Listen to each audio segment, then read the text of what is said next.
Mr. Bailiff, if you'll show the jury in, please. All right.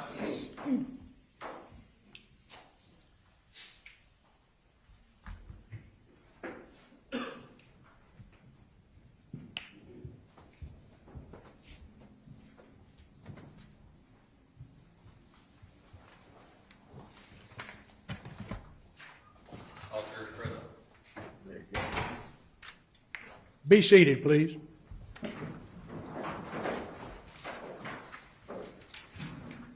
Would the state call its next witness, please? Yes, Your Honor. Next witness is Kristen Cullen.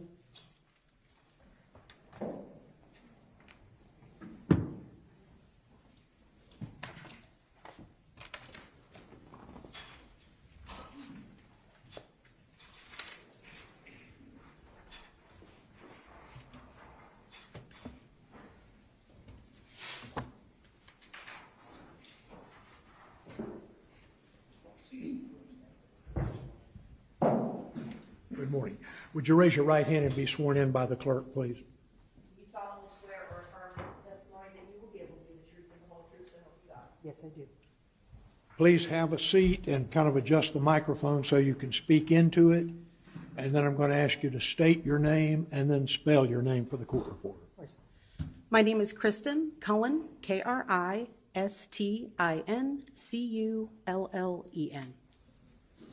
May I proceed, Your Honor? You may do so. Thank you. Ms. Cullen, in July 19th of 2023, what job did you have at that point? I was a medical legal death investigator with the 8th Judicial Circuit. And what the Medical exactly? Examiner's Office. I'm sorry. Thank you. What exactly is that? So, medical legal death investigation is under the Medical Examiner's Office. We're tasked with recording the events surrounding and leading up to a death for individuals that fall or may fall under the jurisdiction of the medical examiner, so unattended, unplanned deaths. Can you tell the jury your educational experience? Of course. I have a bachelor's degree from the University of Florida, and I majored in forensic anthropology and entomology, so bugs and bones. And can you tell the jury your work experience? Of course. I started with the Medical Examiner's Office in 2007 as an unpaid internship, and then in 2008 I started doing autopsy, and I moved into investigations in 2011 and stayed there until August of this year. Roughly, Ms. Cullen, how many autopsies have you been involved in your career working with the Medical Examiner's Office? I know that was for quite a while, but just roughly. Hundreds? I don't have a count because But it would be in the hundreds. Yeah, it's a wide area. Okay. Hundreds or thousands. Okay. Let me take you to specifically July 19th of 2023. Did you receive a call from the Baker County Sheriff's Office? I did. And who did you receive a call from? I don't have my ROI in front of me. It was a detective who was recorded in my ROI. I apologize. Was it Detective Dougherty? Yes. Okay. And what did you do once you received that call? I logged the basic information into our computer to generate a case number, and I proceeded to Ed Frazier Memorial Hospital. And did you meet with Detective Dougherty when you got to the hospital? I did. Can you describe to the jury what you saw when you got to the hospital? So in the exam room, it was the first exam room, was the decedent who was on a hospital bed. She was covered, and I proceeded to take photos and record what I was seeing, where she was, and to also speak with the detective. What would you say was your initial synopsis when you first arrived? In terms of the decedent's appearance? Yes. Okay. She didn't have any trauma. There were no bruises, even those kind of typical for an older baby. There was no obvious injuries, and she had livor mortis, which is the shifting of the blood after death. The blood pools where somebody lays because it's not flowing through the body.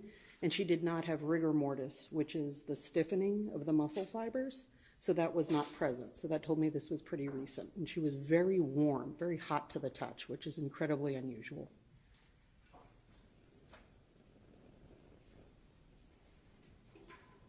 Can you explain to the jury what is mottled liver mortis? Of course. So the mottled appearance, a better word might be splotchy. It's not really a fixed border, and that's reasonable because the child had been moved by EMS and, you know, hospital workers trying to save her life. So that appearance is expected. And where did you observe mottled liver mortis, specifically on the child's body? So specifically, I apologize, I don't have my report in front of me. That's okay. I had it electronically and we were told not to put those there. So around the borders where, so for instance, if somebody died sitting, I'm sitting, you might find the pooling in a downward position, maybe in my legs. So towards the top of where those pooling areas would be pretty well defined. You'd have a border of pink versus white, in her case because she's of lighter skin, where you would see the settling. So in those splotchy areas, it would be a little bit more patterned, more dappled or splotchy or mottled. Does that make sense? And those were consistent with her having been seated. So she was told to me to have been in a baby seat. And then where those were kind of shifting is consistent with somebody had moved her within X amount of time. So what you observed was consistent with the child being, would you say, slightly reclined in a seated position, like from the car seat? Yes. And you said that the child felt unusually hot to the touch. She was very hot to the touch, which is very unusual because a small child's body cools quickly. And very often they're not warm at all. They're more cool or even cold by the time we come onto scene, you know, sometimes an hour or so later. So for this child to be physically hot to the touch was very unusual. What did you do next, Miss Colin? So I removed her, she was covered by a sheet, which is standard in her hospital bed, and I removed that. I photographed her in place, and then I photographed her on her front and her back, and I moved her clothing as was reasonable to look for any other, you know, to see where the pattern continued. I did not remove her clothing, but just where it was in situ to see if there were any obvious injuries and to look for that livor mortis pattern to see if it was consistent and record it for the doctor. What did you do next, Miss Colin?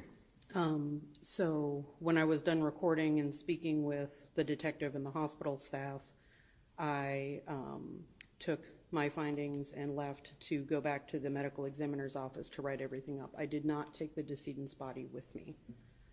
I was told that the family wanted to say goodbye so that there were additional procedures. And so the body would have been transported later? Yes. Normally we do take it, but sometimes these things happen and it's very reasonable. Did you have any other involvement in this case? No. Your Honor, I think that's all I have. I tender the witness if the defense has questions. Cross?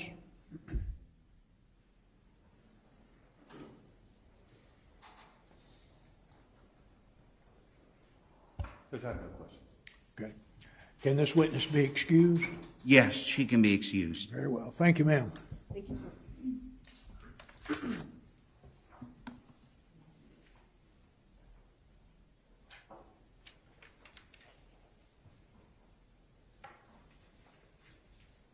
Would the state call its next witness, please? Thomas Coyne.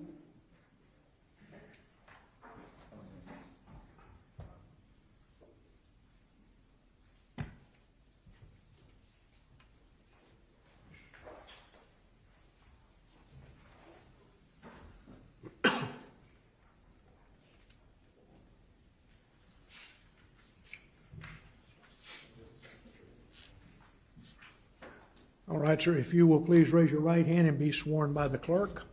Do you solemnly swear or affirm that the testimony that you will give will be the truth and the whole truth, so help you God? I do. Thank you, sir. If you'll have a seat and then adjust the microphone so you can speak into it, and then I will ask you to please state your name and then spell your name. Sure. Thomas Coyne, C-O-Y-N-E. Thank you. May I proceed, Your Honor? You may. Thank you, Your Honor. Mr. Coyne, what is your occupation? Sure. I'm the current Chief Medical Examiner for the District 2 Medical Examiner's Office based in Tallahassee.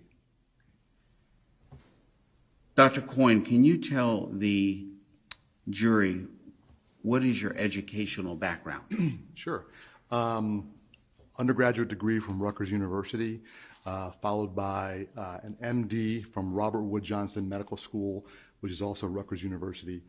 And at the same time, I completed a PhD in toxicology and pharmacology from Rutgers University. After that, I completed a residency training in pathology or general pathology known as anatomic pathology at the hospital of the University of Pennsylvania. At that same time, I completed subspecialty training in neuropathology.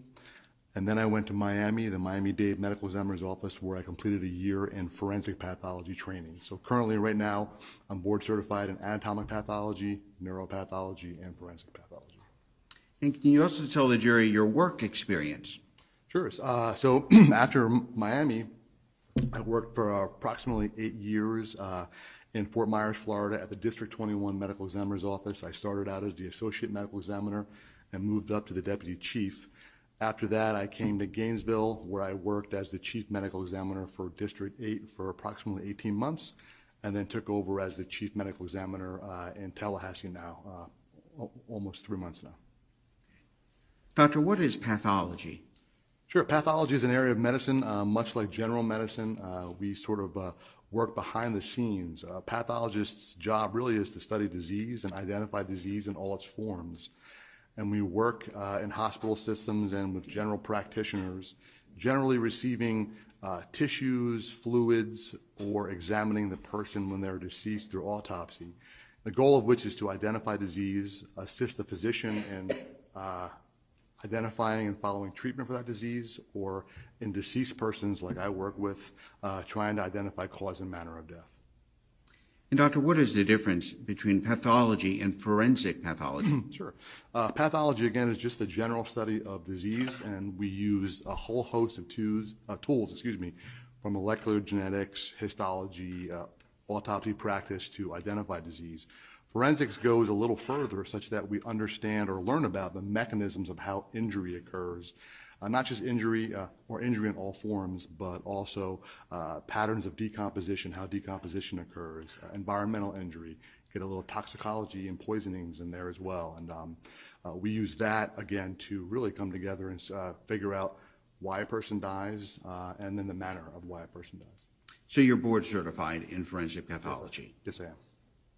And what does board certification mean? The American Board of Pathology has a process by which we undergo certification. So generally it's an exam that we take after training, and then that's followed up yearly with just maintenance of certification. Can you tell the jury your duties as the medical examiner? Sure. As the medical examiner, whether it was in District 8 or District 2, I oversee all of the cases that fall under our jurisdiction for that area. And so my goal is to work with law enforcement or other local hospital physicians to, again, figure out why a person died and arrive at a cause and manner of death. I also oversee the operations of the office, work with our medical death investigators, and again, interact with multiple law enforcement agencies throughout the area. Doctor, does part of your job include doing autopsies to determine the cause and manner of death? Yes, it does. Approximately how many autopsies have you performed or assisted with, would you say? Approaching around 3,500 now. Can you explain to the jury what exactly is an autopsy? Yeah, sure. An autopsy is like examining a live patient in an office. It begins first by looking at the external features of a body. So we look just for normal body features, height, weight, hair color, and then we look to see, is this person congenitally normal? Are there any other disease processes or injuries that may explain why this person is deceased? After we document all of our external findings, we move internal. So we will look at all of the internal body cavities. So the abdominal cavity, the chest cavity, the cranial vault to look at the brain. And again, we will look at all those organs, seeing are they structurally normal? Are there any disease processes or injuries that I may observe? And then putting it all together to arrive at, again, the cause and manner of death. Doctor, I want to bring you to this case specifically. Sure. Did you perform an autopsy on a Uriah Page? Yes, I did. Do you remember when and where? It was at the District 8 Medical Examiner's Office in Gainesville. I believe it was July 21st, 2023. And did you determine how old Araya Page was? Yes, it was. So her age was made available to us through investigation, and she was 10 months old. And when you did the autopsy on her, just generally, what was the first thing you did, the procedures you would normally go through? Sure. It began with the external examination and making the determination that this was a congenitally normal 10-month-old female without any observable congenital abnormalities or developmental abnormalities. So you didn't observe any external abnormalities? Other than the fact that she had early features of decomposition and there was some desiccation or drying of the oral cavity that was visible on inspection. And then did you move to the internal examination? Yes. Let me start with the external examination. Can you tell the jury specifically what you did with the external examination regarding Araya Page? Sure. So it begins by essentially taking photo documenting the body as it's received. So we'll open the body bag. If there are any clothing or medical devices that are present, we will remove them, document them, and then again begin looking literally from head to toe, examining the eyes, the ears, the mouth, the external body features. And again, as I mentioned, the only thing I can report here, normal developmental 10-month-old female. She had drying of the oral cavity, and we were able to see green discoloration of the abdomen, which is a characteristic of early decomposition. Would you say that upon the external examination that Araya Page presented as a normally developed, well-nourished child? Yes. And can you tell the jury what is rigor mortis and what is liver mortis? Sure. Rigor mortis is just basically after death, the muscles of the body will move into a contracted state. And that's because as we die and blood flow stops, the movement of energy into our muscles ceases. And so therefore, the muscles become contracted. And then that firm contracted state is what we call rigor mortis. Over time, anywhere from 6 to 12 hours, that will break due to the process of decomposition. And so then we will say rigor mortis is passed. Livor mortis refers to the settling of blood within our body after death. And so the heart is no longer pumping, blood will settle based on gravity, and so it will settle into the skin, and you will begin to see discoloration in the skin. Generally, if you were laying on your back, let's say, you would see that discoloration in the back of the head, the back of the legs. That is called livor mortis. That also will become fixed over about 6 to 12-hour period as decomposition sets in. So initially, the livor mortis can move. So if a body is found on its back and then it's moved within, let's say, an hour period, flipped overwards, the livor can move based upon gravity. But over the course of, like I said, 6 to 12 hours, it will become fixed. And did you see signs of livor mortis? Yes. And specifically, what was that again, doctor? I'm sorry. So sure, yeah. So the livor mortis on the decedent here was mostly posterior, fixed as well. So it looked as if she had, for instance, I think the report came to us that she was within a car seat at the time of her death, and her livor mortis pattern was consistent with that. Did you notice anything unusual about the child's lips? Again, just the desiccation and also the degree of decomposition, which is a little more advanced than I would have expected for her time of death. Did you determine a reason for that? Sure. Again, we're dependent upon the information that's presented us at the time, and so of course I knew that this child had been left within a car seat, in a car, in a vehicle, exposed to sun for approximate 5-hour period, and so that would be consistent with those findings. Did you then move, doctor, to doing an internal examination? I did. Can you tell the jury what you did with the internal examination and your findings with that? Sure. So again, as I said before, we examined all of the internal body cavities, all of the organs, and essentially she was a normal developing child, no gross evidence of any congenital abnormalities or any other reason that I would have seen to have led to her death based upon organ pathology. The only thing I can say that was a little bit out of the ordinary was the fact that her lungs were a little bit full of fluid, or edematous, as we say, and as well. As part of the autopsy, were toxicology tests done on Araya Page? Yes. And what were the results of the toxicology testing? They were negative for drugs of abuse.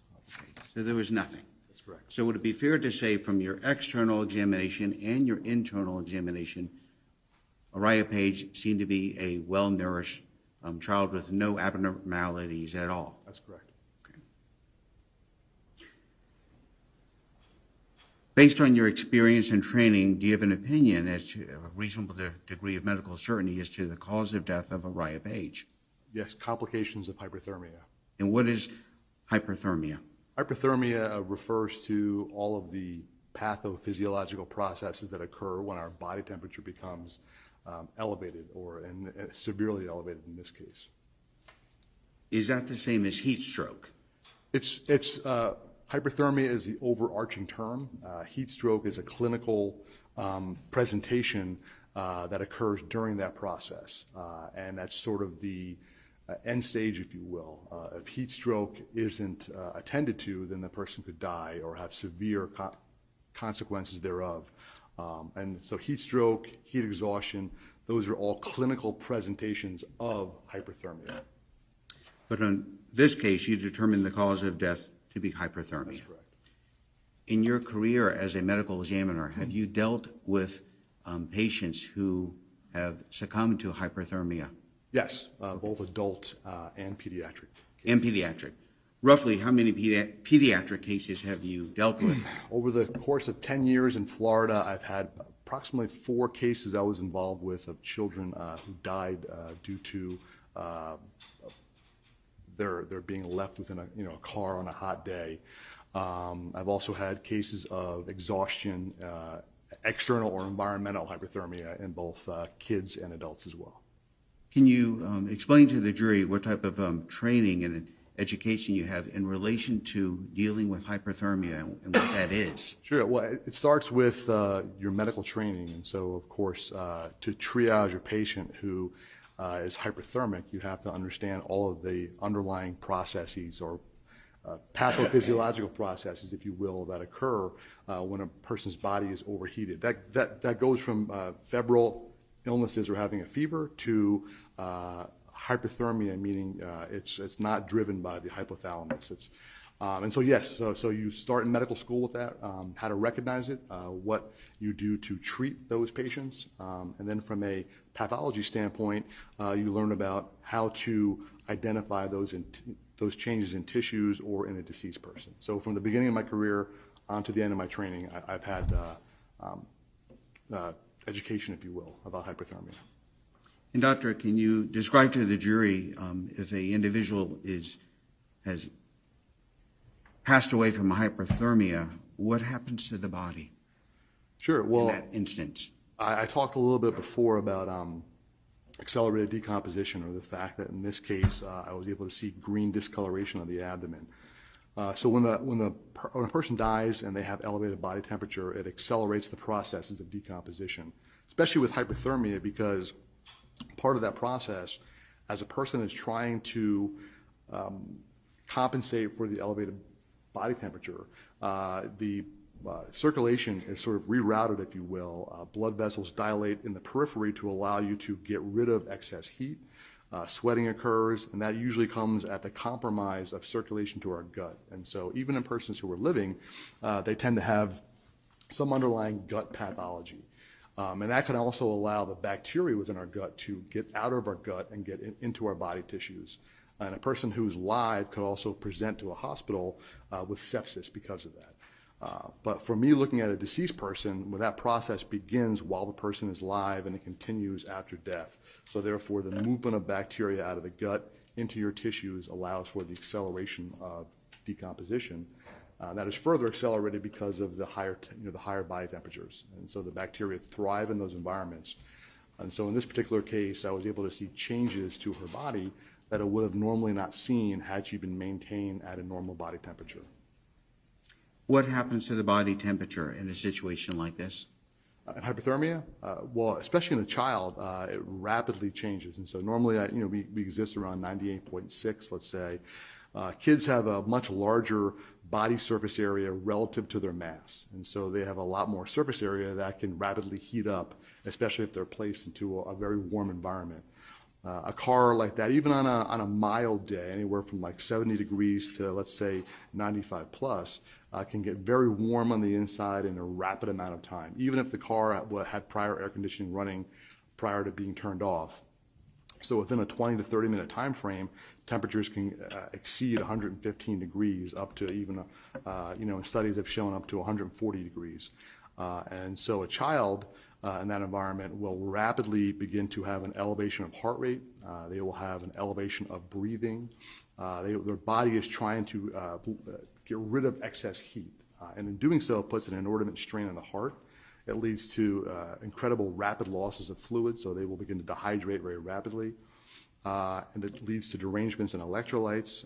And because blood flow is being rerouted to just support the heart, the brain, the vital organs, other organs like your gut, your kidneys begin to shut down, and you begin to have organ failure. And if that progresses, the heart itself usually stops, or you have a dysrhythmia. What other type of organ damage would an infant experience who is experiencing hyperthermia? It will affect almost every organ in the body, from the skin to the gut, but most importantly, the vital organs, the heart and the brain, are compromised. The brain especially, because we have loss of oxygen due to, as the pressures drop, because your body is massively dilating blood vessels to get rid of excessive heat, that leads to decreased perfusion of vital structures in the brain. A child's brain is different than our brain. It requires more per minute volume of blood flow because their brain is developing. And so there are certain brain regions can become hypoxic, and that could lead to irreversible brain damage, even if you treat this child and you resuscitate them from this presentation. But again, the most vital organs that sustain damage will be the heart and the brain. Would the brain swell? Yes.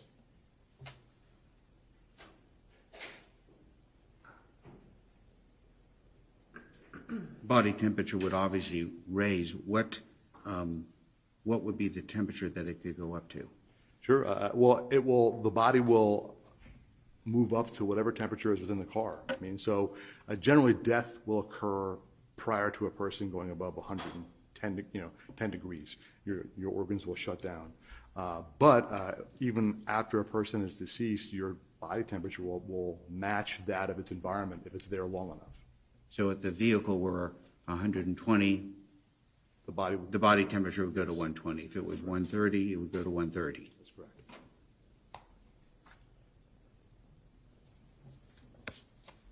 One moment, Your Honor. Yes.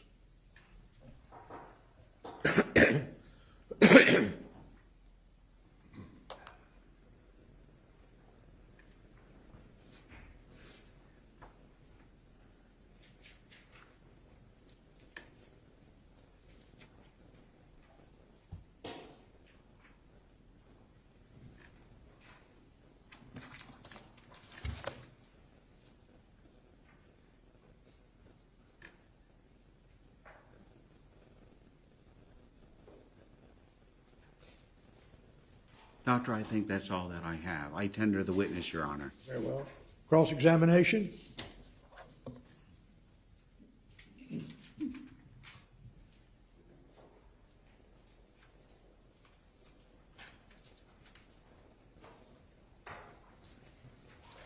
Good morning, Doctor. How are you? You and I have spoken before. Yes, we have. Okay.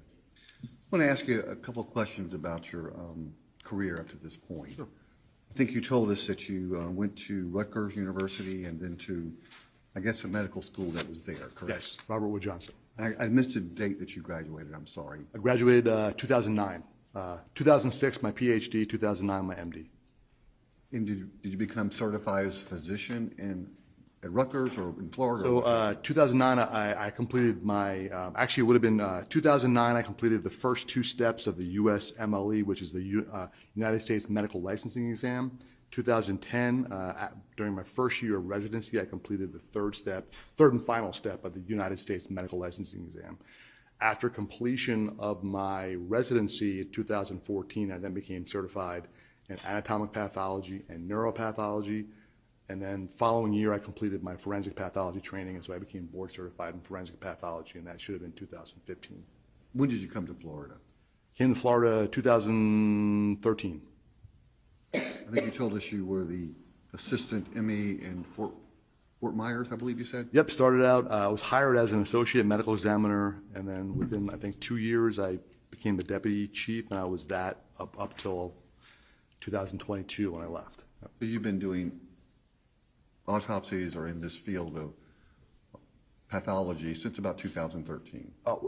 Autopsy since 2009 when I started residency. Yep. Doctor, you mentioned something about being board certified, correct? Yes. Okay. You have what's called a CV. Do you know what that is? Yes. Do you have one? I do, yes. Okay. In that CV, do you list this educational background that you have? Yes. Yeah. Do you also list any articles you may have written on Yes. the subject? How many do you think you've written? Abstracts I've published probably 25, and articles is probably close to, I'd say 15 to 20, I presume. How many? Probably 15 to 20, I presume. 15 to 20? In that Okay. range, yes. These are articles that are published in some type of medical journal? Yes. Do you recall what journals those were? They vary. They're pathology journals, neuroscience journals. I even have a journal of veterinary medicine as well. In veterinary medicine, you said? Yeah, that's correct. Okay, thank you. Is that standard for individuals in your field to do that? Yes, more so, I'd say, for those of us who have that PhD background, because we sort of come out of a research area. But yes, it's very common for doctors to publish. Are your articles ever cited by other doctors? Yeah, I believe they are, yeah. Is that a common practice as Yes. well in your Yeah, field? yes, it is, yeah. Right. So things like writing articles and having your articles referenced or cited are things that are common in the field of Yes. your field and generally in science in general, correct? Yeah, that's how we progress medicine, yep. How you progress medicine. In other fields as well in science, correct? That's correct.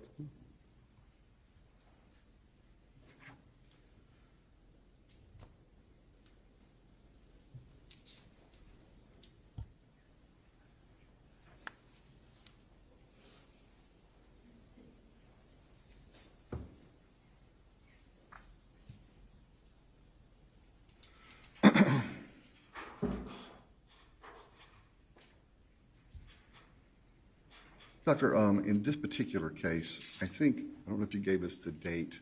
What date was the autopsy done? July 21st, And the child died on July 19th? July 19th, yeah. Right.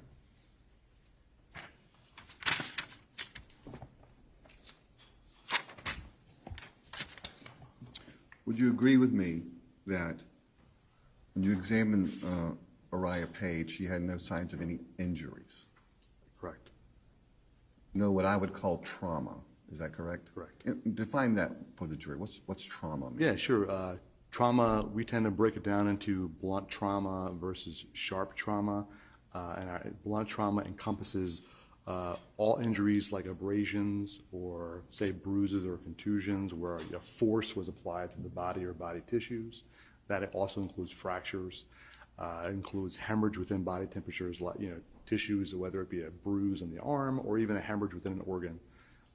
Sharp injuries include, cutting, cuts from sharp injuries. Lacerations tend to fall under the blunt category as tearing of tissues. Those are all the types of injuries we would describe. And I think the state asked you how many times you may have examined children, done autopsies on children, correct? Yes. Of my, probably well over 500. I mean, I started out training at the Penn and the Children's Hospital of Philadelphia, so I had a lot of exposure of infant autopsies in the early part of my career, and that's continued. I'd say probably what we see as medical examiners, maybe 10% of our cases are pediatric cases. 10%? Yeah. Okay.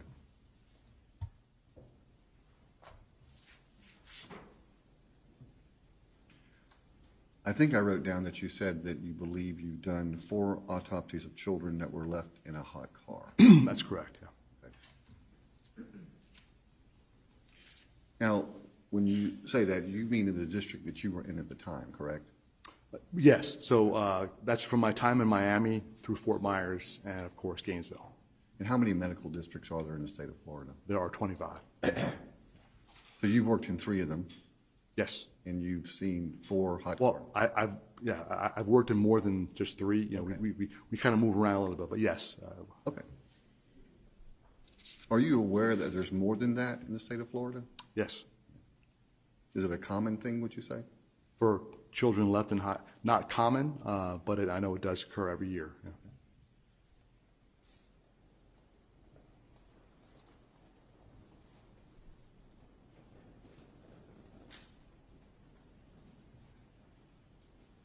I want to ask you about something you said toward the end of your testimony.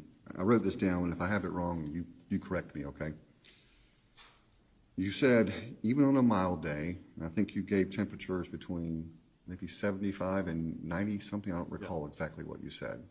Yeah, so there has been a number of studies that have been performed. I think of the largest one out in San Francisco, looking at the differences in internal car temperatures on cars left within or in exposure to full sun, and temperatures ranging from like 72 degrees up through I think 96.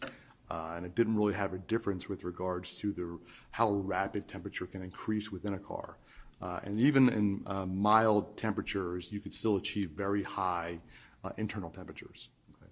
So just to make sure I'm clear, you said there were studies that have been done. That's correct. That even on days when the outside temperature is somewhere between 72 and 96, Yeah, that's correct. you can have a child or someone die in a car, correct? Correct. Right. And you also said that based on these studies, a car can become very hot in 20 to 30 minutes. Is that correct? Correct. Let me ask you generally about the studies that you referred to. You, like every other doctor, relies on other people's work to form your own opinions, correct? Correct. You never did your self-research on these hot car deaths in the sense that you did research on your own. No, I have not. So you, like every other expert, you rely upon things that you read from other people, correct? Yes, that's correct. That's true about a lot of what you do. Yes, very true.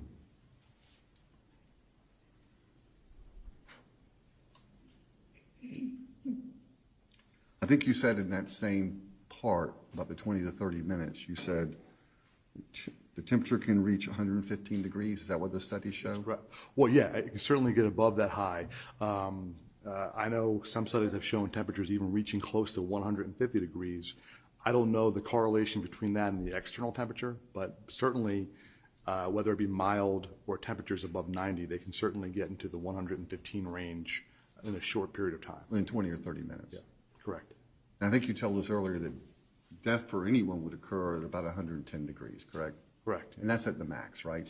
Yeah, that's, again, the even temperatures, mild external temperatures in a normal heat of summer, it puts stress on your body to have increased temperature regulation. So higher than normal temperatures are a stress to our body. I just want to be sure I'm clear. So you're saying at 110 degrees at a max, a person would die? If they're kept in there for a long period of time, yes. Okay. And they could die at a lower temperature as well, correct? Sure.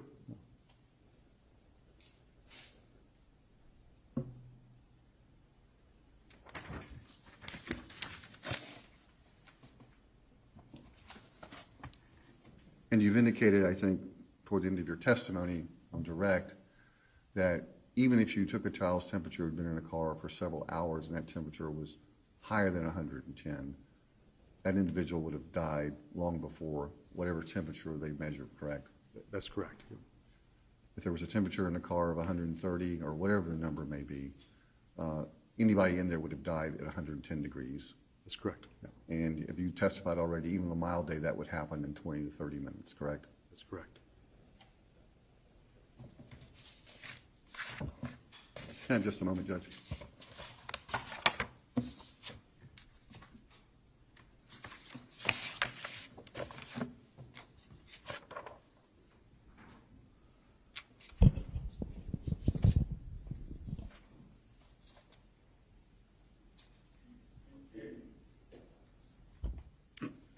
I think Mr. SD asked you about heat stroke.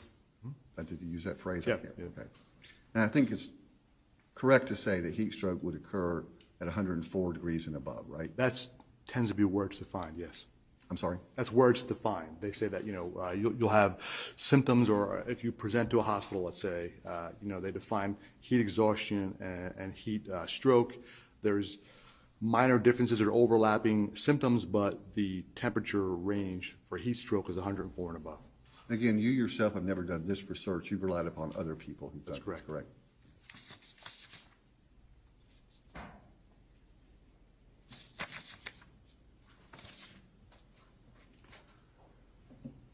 Is it fair to say that in this particular case, you relied a lot on what you were told had occurred? Sure, we had to, yeah. Correct. I mean, you had no choice, correct? Yep, that's correct. The child had no trauma of any kind, no bruising, no broken bones, no obvious signs of injury, correct? Or congenital abnormalities, yes. General abnormalities. So just looking at the autopsy findings, had you not known what had occurred, would you be able to diagnose this? No, like many types of causes of death in forensic pathology, you're relying upon scene investigation, what your investigators find, what EMS find, because there are a whole host of causes of death that really have no specific physical findings, and this is one example of that. And you described for the state sort of the process of what goes on when you start to have heat stroke or heat exhaustion, and you go through that process until you die. You described that to the state. Yeah. I mean, I could. Yeah, I have. You have today to describe that, correct? You would agree with me that you could go through that process while you were asleep, correct? Sure. The process of accelerated heart rate, increased sweating, dehydration can occur while you are asleep. Just a moment.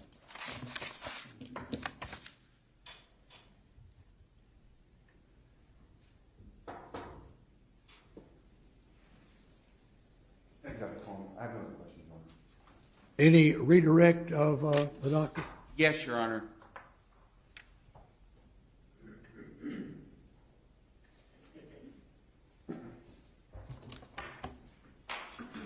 Dr. Coyne, as a medical examiner, when you examine a body, would it be fair to say that a body isn't just presented to you, but you have to talk to the investigators from the sheriff's office, from the medical examiner's office to find out what happened? Yes, there's a large process that goes into it. So we communicate with both the EMS personnel and law enforcement who arrive on scene. We may discuss findings with hospital physicians who have seen a patient prior. We concur with, or we review medical records, laboratory testing that's done before a body comes to us. And we also employ medical legal death investigators who tend to go to the scene and who will work directly with law enforcement or EMS to gather information that's important for me during the autopsy. And when you say important to you for the autopsy, is that to help you in determining the cause of death? Yeah, the cause of death, the cause and manner of death for that matter, are not just determined based upon the autopsy findings. And I'd say probably more than half of the cases, they're reliant upon what we obtain from scene investigation as well as that of the law enforcement. Defense counsel had mentioned to you about what a child would go through. Could it happen when a child is asleep? And you had said yes, is my understanding. Yeah, because sure, a child could be sleeping during this process, but also understand that the physiological derangements that can occur within a short window. So there could be a 10-minute period when a child will go from being aroused to being unconscious. And so when we say sleeping, yes, the child could be asleep, but could then become unconscious or therefore not arousable. So it's hard to really differentiate, are they sleeping versus just not arousable because of underlying pathologic processes. So because of what is happening when hyperthermia occurs, would it be fair to say that can cause the infant to become unconscious? That's correct. But the infant would still be experiencing the organ damage that you have described to this jury. That's correct. They would still be experiencing the brain swelling that you described to this jury. Yes, and it's the brain swelling and lack of alterations in blood flow to the brain that causes that child to become unconscious. So that would lead to that. Yes. Doctor, are you aware of what the normal abilities of a 10-month-old child would be? Yeah, yes. Yeah. Would it be fair to say that a 10-month-old child would be incapable of unbuckling themselves from a car seat, opening a car door, and leaving this hot environment they were in? That's correct. Okay. Thank you.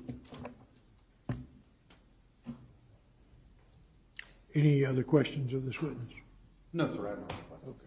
Can this witness be excused? Yes. Very well, doctor, you are excused, and thank you, sir.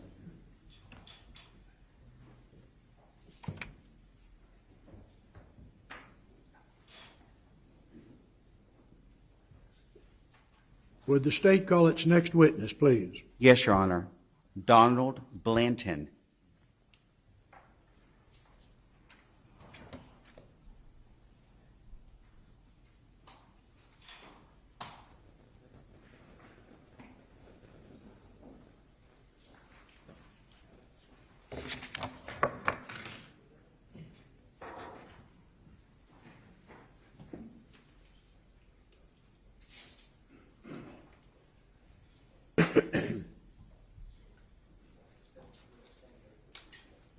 Mr. Blanton, if you will face the clerk, raise your right hand to be sworn, please, sir. Do you solemnly swear and affirm that the testimony that you give will be the truth and the whole truth, so help you God? Yes, ma'am. Have a seat, and I'll ask you to pull your chair up so you can speak right into the microphone. Yes, sir. And then I'm going to ask you to state your name and then spell it for the court reporter, please. Donald Blanton, D-O-N-A-L-D B-L-A-N-T-O-N. Thank you, sir. You may proceed. Thank you, Your Honor. Morning. Yes, sir. Will you please introduce yourself to the jury? I'm Donald Blanton. I'm the Assistant Fire Chief for Baker County Fire Rescue. How long have you worked with Baker County Fire Rescue? This January will be 3 years. And can you please tell the jury your training and experience in fire rescue? I've been in the business just short of 35 years. Started in the business in 1989. Most recently, I retired 3 years ago as battalion chief of the city of Jacksonville, oversaw the western side of Duval County, and then came here after retirement, and I've been working for Baker County for the last 3 years. In the course of your duties, did you or have you had the occasion to work with instrumentation that measures the heat of an area or a fire? Yes, sir. In the late 90s, we started using equipment called thermal imaging, and it's a thermal imaging camera, and I've been using one ever since as part of our business, and it's mainly used in firefighting, where you can discover everything from heat signatures of all kinds, but it's a very scientific piece of equipment that military developed, and we've been using it in our sector ever since. And you've had training in using this equipment? Yes, sir. Yes, sir. Have you used it frequently in your occupation? Yeah, I would say it probably gets used at every structure fire that I've been involved in for the last 25 years. I want to take you back to July 19th of 2023. On that day, did you respond to 4596 Estate Street here in McClenny? Yes, sir. Why did you do that, sir? I had been out of the county on personal business, and I got a call that they had some sort of an emergency in the county, and I was requested to come to the scene and bring my camera, and that was specifically why they called me. And when you arrived, can you please tell the jury what you observed? When I got to the scene, there was a car in the driveway. Obviously, all the vehicles from the sheriff's office were there. Fire rescue units that had been on the scene were already gone and had left the scene. I'm assuming they were at the hospital at that time. So when I got there, it was just law enforcement. May I approach, Your Honor? You may. Do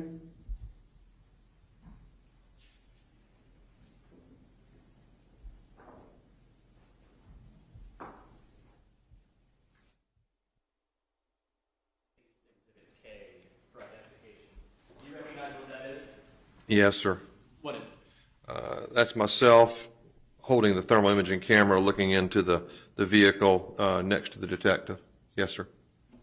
And is accurately depict what you recall while you were on scene? Yes, sir. Yes, sir. Been tampered or altered in any way? No, sir. Your Honor, the state would seek to admit State's Exhibit, I believe it was K, as an X number. Yes, sir. That's what's on there. Any objection? No objection. Very well, then it will be received as State's Exhibit 11. Permission to publish, Your Honor. Granted.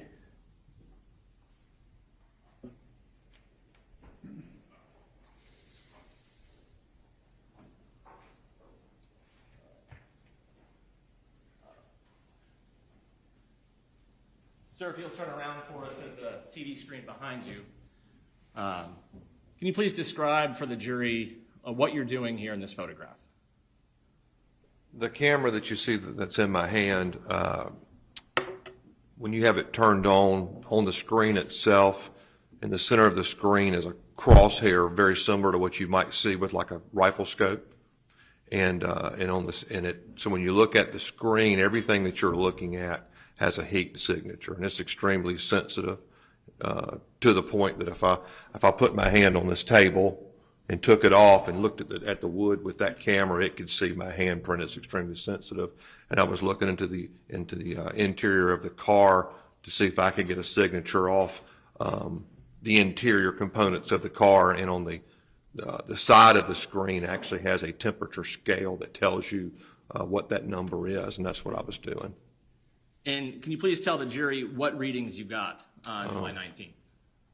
To my knowledge, it was in the 130 range. I believe 133, but when I got the number, I told the law enforcement what the number was so they could write it in the report. And when you were using the machine, were you aimed inside of the vehicle? Yes, sir. And looking at the photograph, can you please tell the jury what time this photograph was taken? That says 13:42, which is 1:42 in the afternoon. Yes, sir. And when you arrived, was the vehicle's door already open? I can't remember. Sorry. It's okay.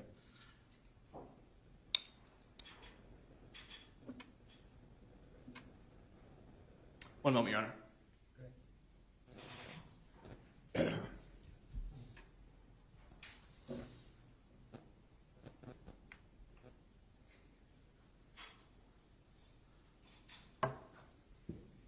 One more question. Based on your training experience with heat and the course of your duties, would it be fair to say that when the door is open on the vehicle, the temperature would come down the longer the door is open? Oh, yeah, absolutely. No other questions. Thank you, witness. Cross-examination? I have no questions, Your Honor. Okay, can this witness be excused? Yes, Your Honor. You are excused. Thank you, sir. Thanks, sir.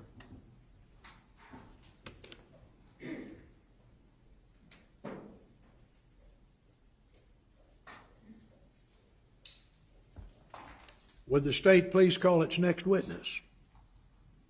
Detective Brad Dougherty.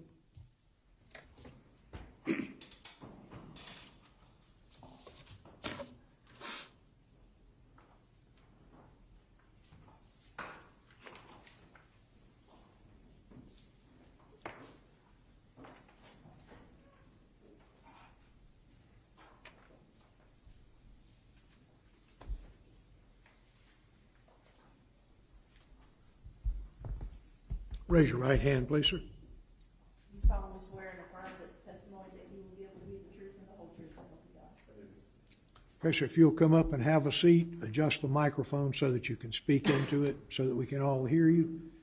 And then I will ask you first to state your name and then spell your name for the court report. Yes, sir. My name is Brad Dougherty. First name is B-R-A-D. Last name spelled D-O-U-G-H-E-R-T-Y. Thank you, sir. You may proceed. Thank you, Your Honor. Good morning.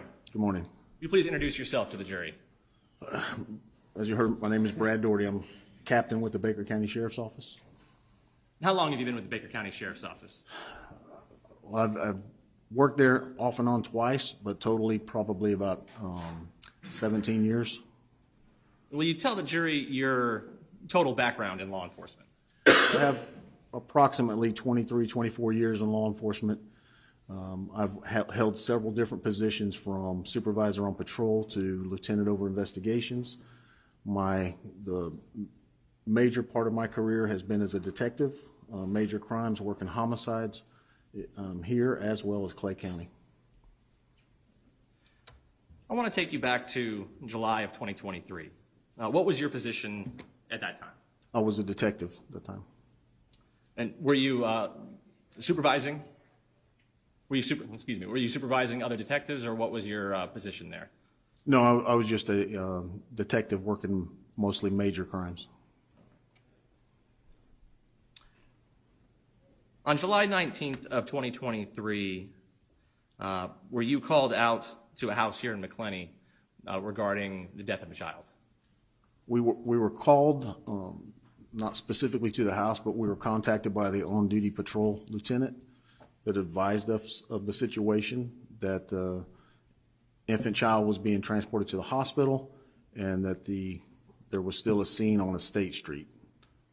Where did you go? So there were 4 of us in investigations that day. We divided the team up, had Detective Cohn and Detective Curry went to a state street. Myself and Detective Griffin went to Ed Frazier Hospital. When you got to Ed Frazier's hospital, what did you do first? So by the time I got to the hospital, they'd already pronounced Araya deceased. So at that point, I went in the room and began conducting a body exam. What is a body exam? Body exam for a detective, a body exam is when we respond to a death. We're looking at the body externally for any visible signs of trauma, like stab wounds, bullet holes, signs of strangulation, or it could be from a fall, broken bones, things of that nature. And when you performed the body exam in this case, what were your findings? I didn't find any signs of trauma to the child, but I did note that the child has her skin was very hot to the touch, and this was approximately 30 minutes after she had been in the hospital, which is climate controlled. Did you find that to be abnormal? I did. I mean, it was abnormal. The skin was very hot, and normally after a person passes away, the body temperature will begin to fall, or it will go to the temperature of whatever environment the body is in. So, and being in this case that the child's skin was very hot, I knew that the child had been in a hot place. What did you do with that information? Once I discovered that, I came out to the medical staff and requested that they provide me with a temperature, internal and external temperature of the child. And what were those temperatures? The external temperature was 102 degrees. The internal temperature was at least 110. And I say at least because the thermometer wouldn't read past 110. And was the medical examiner's office called? I did call them, yes. And did you meet with the medical examiner's office or their agents at the hospital? I met with their investigator. I waited at the hospital for the investigator to arrive so that I can relay my findings to the investigator, as well as basically turn the body over to her. And at that point in your investigation, after concluding that conversation with the medical examiners, where did you go next? I went to the sheriff's office. And why did you do that? I knew that the defendant had already been transported to the sheriff's office, so I went up there to conduct an interview with her. And do you recognize the defendant here in the courtroom today? I do. Can you please identify her by an article of clothing? She's wearing a tan-colored jacket, sitting between her attorneys. And did you ask her to do an interview with you? I did. Did she agree to that? She did. Did she tell you what happened on July 19th of 2023? She did. She gave me the story of what took place that morning or that day. So let's start with why the defendant was where she was. Did she tell you why she was at that house on a state street? Yes, in the interview, it came out that she had been babysitting for the Pages twice a week, I believe it was. So she was there to pick up Araya on that morning to babysit Araya. She was going to take Araya to the Pascal residence on the State Street and babysit Araya there with the Pascal's 3 children. So she acknowledged to you that she was caring for the child. Yes. So starting with how the defendant got to that location, how the day started for the defendant on July 19th, did she tell you what she did, the steps she took to get to that street? To get to a State Street. Where did the Oh, defendant yes. stay? So So she told me once she got to the Pages residence, which is on Shuey Avenue, that she then was driving to State Street. But she told me the path that she took was US 90 to 121 south, and on the way to a State Street, which is just south of the interstate, she went to Burger King. And while at Burger King, she noticed that the line was too long, so she just made a loop around the parking lot and went on to the Pascal residence. and were you able to discover what type of vehicle she was driving? Yes, I believe it was 2013 Chevrolet Tahoe. May I approach, Your Honor? You may.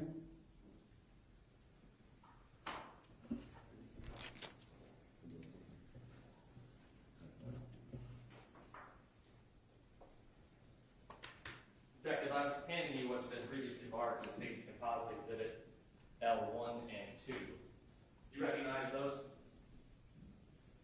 Yes, I recognize where they're at, yes. And what are they? It is a overview map of McClenny showing Shuey Avenue, where the Pages live, and showing the location of the Burger King. Those fairly and accurately describe the locations that the defendant discussed as far as her route on July 19th. That's correct. And then the other photograph would be from Burger King to her final destination of Estate Street, where she was going to babysit. Your Honor, the State would tender State's Exhibit L1 and 2, as I believe State's 12A and B. Any,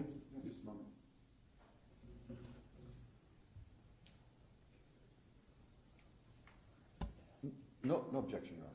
very well, then they will be received as State's Exhibits 12A and B. Permission to publish, Your Honor? Granted.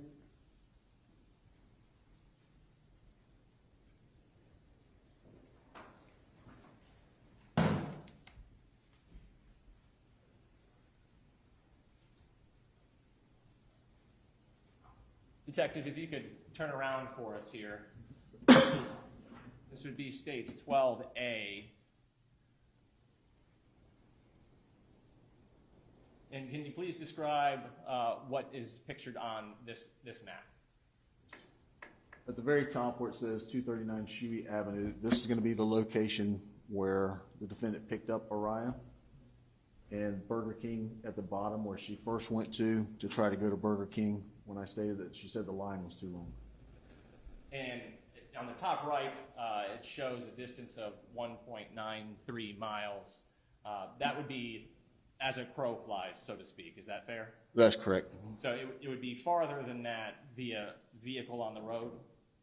Yes, probably approximately 2 miles, maybe just a little over 2 miles, not very much.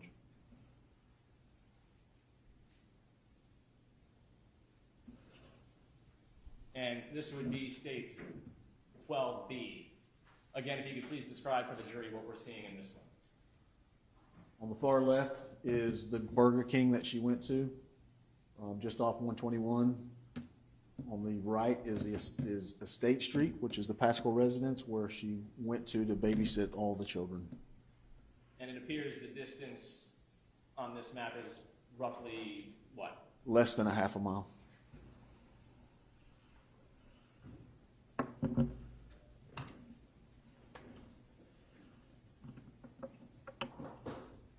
And Detective, were there any steps you took to confirm this was her route?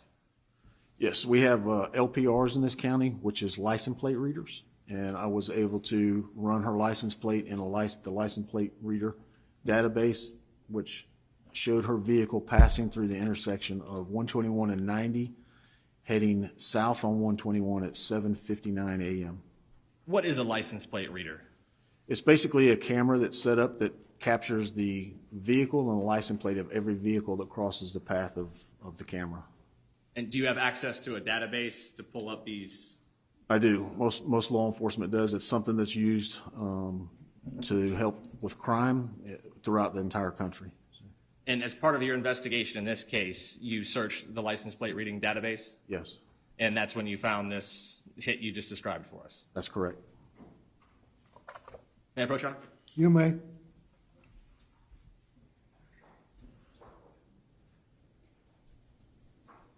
Detective, I'm handing you what's been previously marked as State's Exhibit M. Do you recognize that? I do. And what is it? It is a captured photo of the vehicle passing through the LPR, the license plate reader, and it shows the map and location of where that camera is. And this is the result you obtained in this investigation that when you were confirming the defendant's route? Yes. Your Honor, the State would request to enter State's Exhibit M at State's 13. Any objection? No objection. They will be received as 13. State's Exhibit 13. Permission to publish? Granted.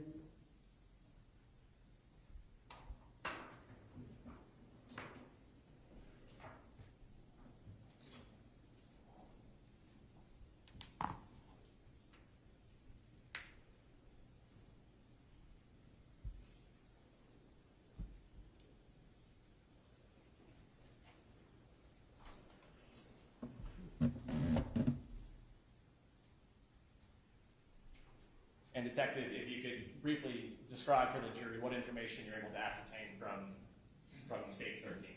Yes, when we run a vehicle through the LPR, this is the screen that pops up. It shows a picture of the vehicle as well as the license plate.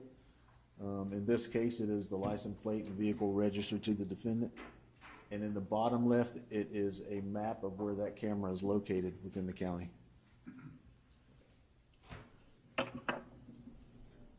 Now, when you were doing your interview with the defendant in this case, did she tell you there were any delays or any traffic jams or anything on her route July 19th of 2023? No, she did not.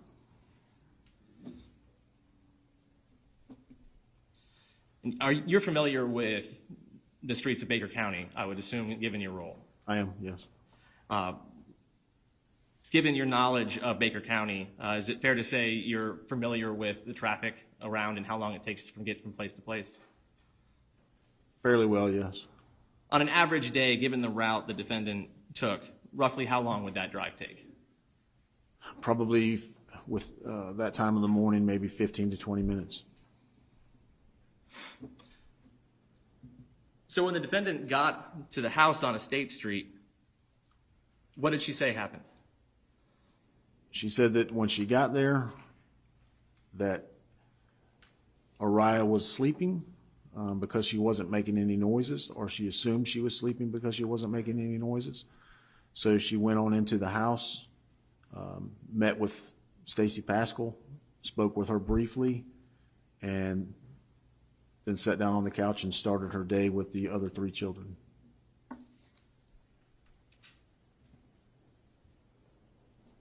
Did she indicate to you that she had forgotten the child? She did. Did you ask the defendant if she was distracted that day or if there was anything going on that was... I did. In my interview, I asked her if there would be anything that was going on in her life that could have caused the distraction that would have basically caused her to forget the child in the car. And she told me that her family was planning an overseas trip, and that I believe they were set to leave fairly soon after that day.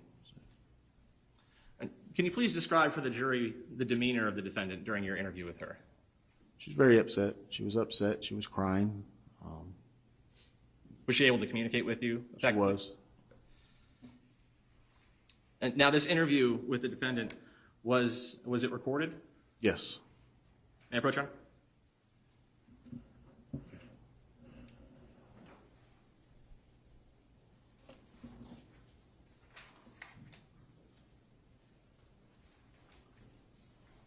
Detective, I'm handing you what's been marked as State's Exhibit N for identification. You recognize what this is? I do. What is it? It is a video or a copy of the interview that I conducted with the defendant. I have viewed it and have signed it as such. Has it been altered or tampered in any way? No. Your Honor, the State would seek to introduce State's N, as I believe it would be State's 13, Any objection? No objections. Will be received then as State's Exhibit 14.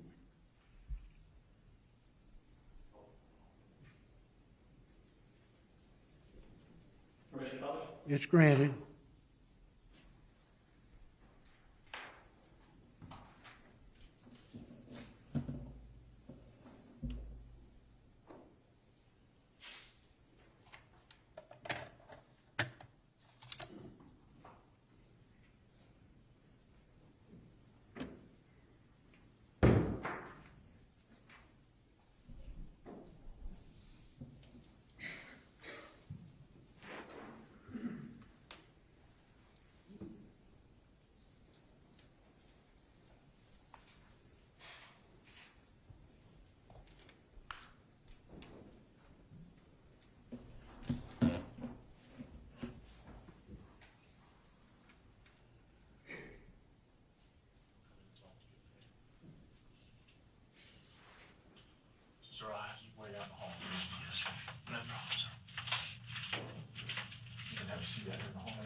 I'm secondary just to take the curve.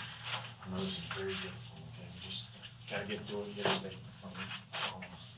But because you are here at the sheriff's office, and we're here talking to you in here, I gotta still let you know what your rights are, okay?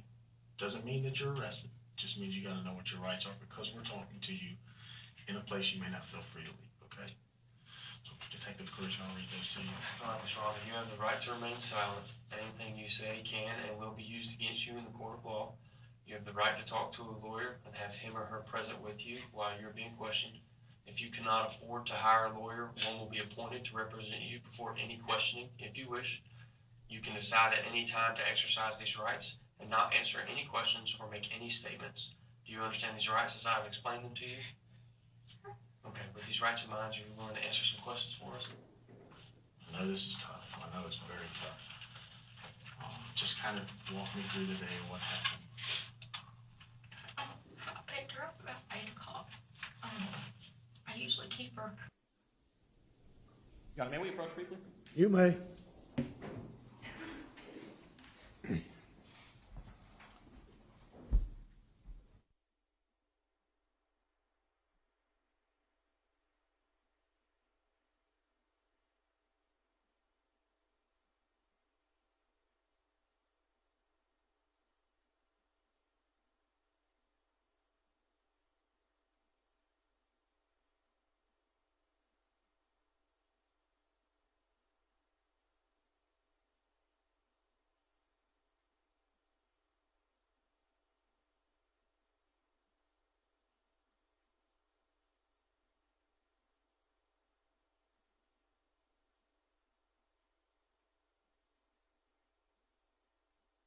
We're going to take just a few minute break. We'll stay right in place, stand up, stretch, whatever you need to do.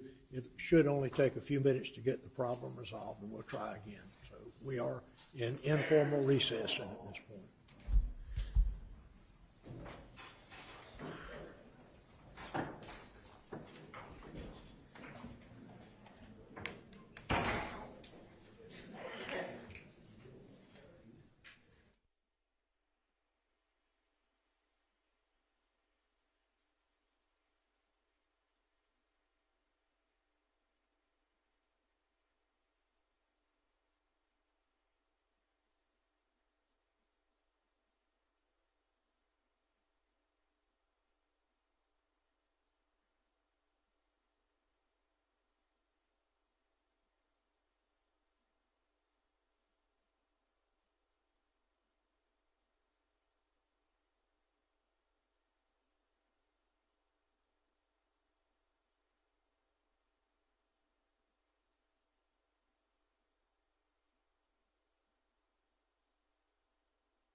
please?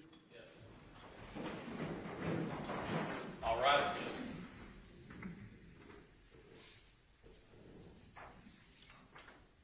Yes, sir.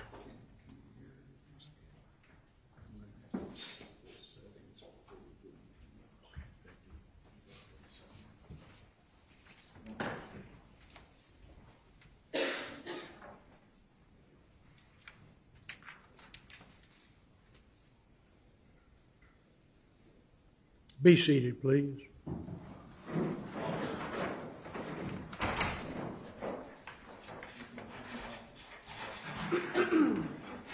Thank you. State? Thank you, Your Honor. So, Detective, this was the recorded interview of the defendant? Yes, this is the defendant and myself and Detective Curry are in the room.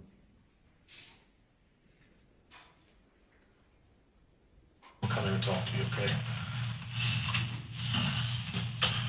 Sir, I have you wait out in the hall. Yes, sir. No problem, sir. You can have a seat out in the hall inside the hall.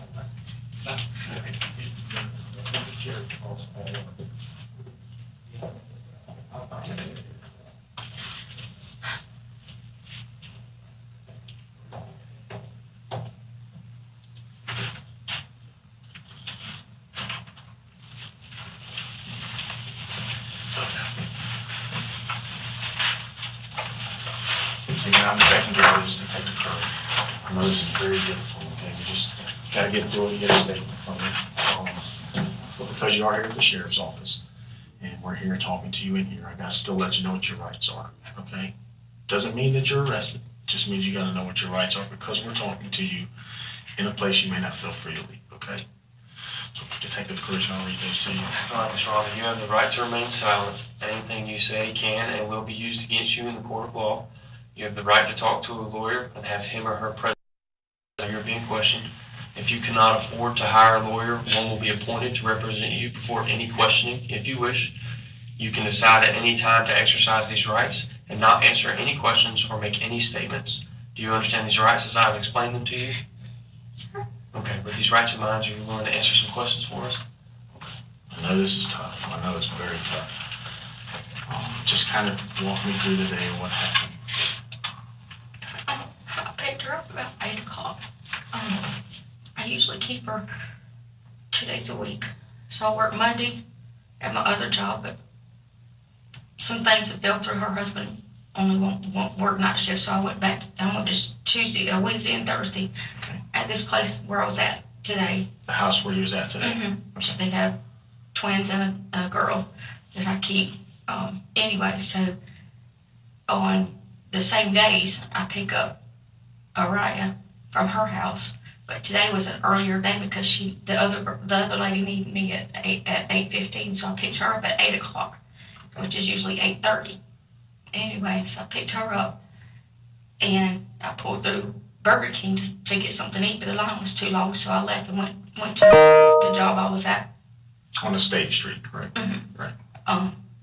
So I got there at 8:15, and the baby was like, because she was asleep, she was quiet. And because I don't keep her every day, I forgot she was there. So I went inside, got busy with the other kids, and I even talked to the mom throughout the day, and it just didn't click. Right. That the baby was outside. So that was at 8 o'clock. What time did you realize the baby was outside? When it was girl, You know what time roughly that was? 1. When 911 was called? Mm-hmm. Okay. How many kids were in the car when you got home with her, when you got to that house today? Just her? Just her. Just her? Mm-hmm. And the other kids were there, I'm assuming you babysit them for the family that lives at that house? Is that what they were there, already there? The homeowner that lives there, what's her name, do you know? Stacy. Stacy. Mm-hmm. Did Stacy know that you was bringing the other child? No, because sometimes I have her and sometimes I don't. Okay, so she had no idea.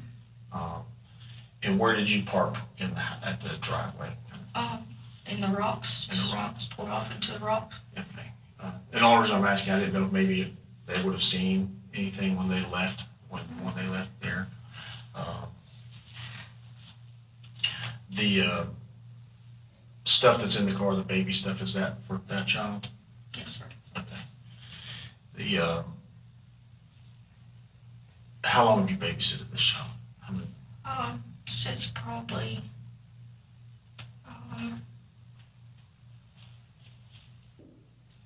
June. Since June of this year? Does he do it every week or every day, or how does that work? I was keeping her Mondays, with my other job, Monday, Wednesdays, and Thursdays. But she come to me a couple of weeks ago, about a month ago, and said, hey, my mother-in-law's going to keep her on Thursdays, so I'll just have her Mondays and Wednesdays. Okay. And so, because I didn't have this other job on Mondays because of their work schedule, I was off on, I kept her on Monday, so I went and got her on Monday, and I've done all my errands in McClenny, and Sorry. I keep her till 1, till her mom comes and gets her. So I done all my errands in McClenny, and her mom come and got her at 1 o'clock. That was on Monday, and on Tuesdays I have off. And on Wednesday I went to my other job, and I usually take her with me, but that was on Wednesdays. On Thursdays I didn't have her anymore. On Thursdays her mother-in-law kept her. So you said, just to go back and reiterate, you said when you got there to the house on the State Street that she was sound asleep. Was the plan to come out and get her a little bit? Or? No, I normally just get out and get her and take her inside. But I'm saying you said you noticed that she was asleep when you got there. Well, I assumed she was asleep. She didn't want to make any noise. Okay, she wasn't making any noise. Yeah, I just picked her up, and her mom said that she would probably go to sleep. So I just assumed she had fell asleep, but she didn't make any noise. Okay. And the questions that will come up is, is anything on your mind? Are you going through something personally that would cause you not to, think about it? I mean, we have a kid moving to college, so we're doing that, and we're going to London, and we're supposed to go on vacation tomorrow, and I mean, that's not an excuse to me. I'm not asking you to make excuses. That's not what I'm meaning. I'm meaning, the question is, it is possible to forget things, and even a child, and it's even more possible if you've got some type of stress in your life at the time that you're going through, that kind of thing, that would cause you to make that forgetfulness. So I didn't know if there was something like that going on in your life right now. Just moving our kid to college, and this trip coming up in England, and we're supposed to leave it August the 2nd, and all of that. So, but okay. No drugs or alcohol. Oh, no. Okay. All right. Well, let your husband come back in here. We're currently talking to the sheriff of the state. We're going to figure out where we go from here. Okay. So if you don't mind, just hang out here for a little while. I'll have your husband come back in. Okay?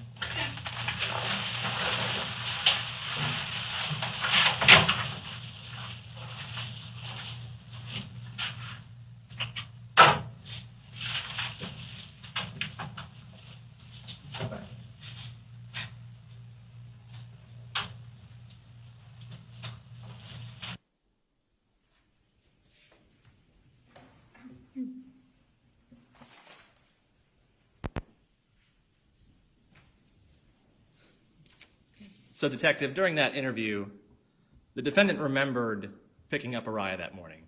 She did. And did she remember driving to the house on Estate Street? Yes. Did she remember going to Burger King? Yes. Did she remember the fact that Araya was asleep? She did. Did she remember to get Araya out of the car? She did not. Now, in the investigation in this case, without telling me what anybody else said, did you speak to other witnesses? I did. About how many? Probably maybe four other people.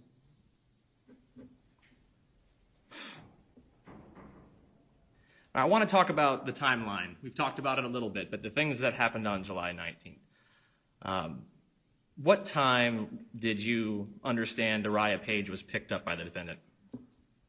My understanding was she arrived at the house at 7:50 a.m. and left at 7:55 a.m. She passed through the LPR at 7:59 And between 7:59 and 8:15 is when she went to Burger King and arrived at Estate Street. So she was at the Estate Street roughly 8:15 a.m. 8:15, yes. And during your interview, did you understand the defendant to say that she had communicated with the victim's mom? She did when she first arrived there at Estate Street. And when, based on your investigation, was Araya discovered in the vehicle? Around 1:12 at p.m. So 8:15 a.m. to roughly 1:12 p.m. Yes. And in your investigation, can you tell the jury what the temperature was that day? It was projected to be 96 to 98 degrees. I know in my vehicle, it gives you a display. I don't know how accurate it is, but it was roughly 98 degrees is what the temperature was showing.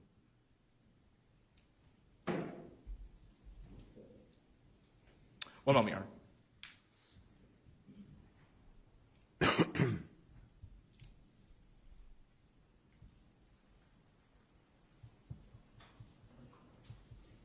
Thank you, Detective.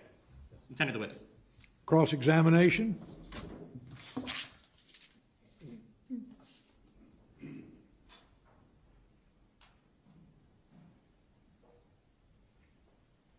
Good morning.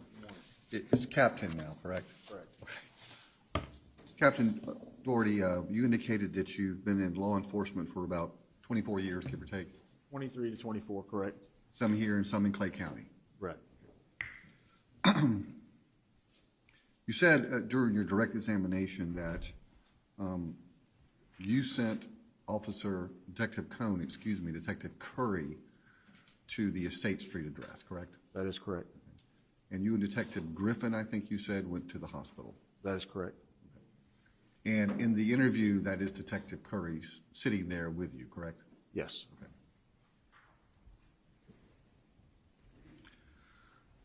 You indicated that when you went to the hospital, you were advised that Araya was deceased. Yes. Okay. So you went into the room where Araya was and you looked at her body for any signs of trauma, you said. Yes. And that would be things like bruising, redness, anything that would indicate any type of possible abuse of any kind, correct? Right, that is correct. You saw none of that. I saw none of that. And I'm assuming that you've had some training in identifying signs of trauma, correct? I have, yes. So you would have noticed that had there been one. Yes.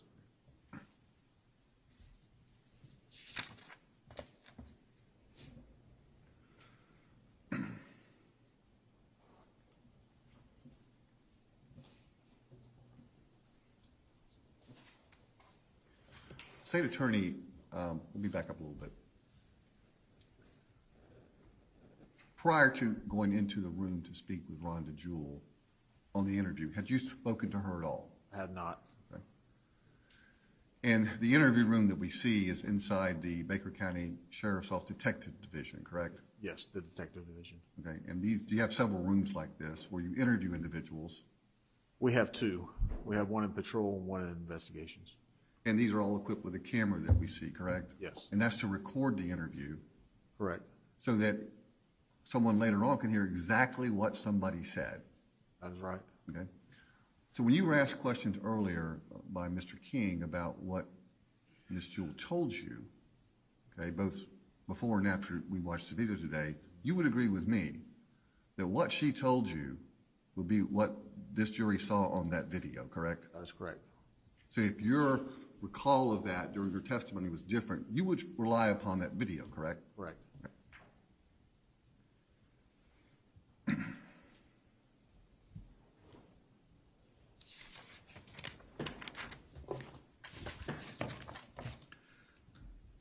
Captain, Mr. King asked you, was Ms. Jewell upset? And you said that she was upset and crying, I think is how you described it, correct? Yes. Now, she had been at the sheriff's office for a little while at this point, correct? Yes, I believe that interview was around, if I remember what the clock said, around 2:40. 911 was called at 1:12, so. You know about what time she arrived at the jail? I mean, at the sheriff's office? I don't. I was at the hospital when she arrived there. But she had been there for a while. Yes. When you arrived, she had been talking to another employee of the sheriff's office, correct? That is correct.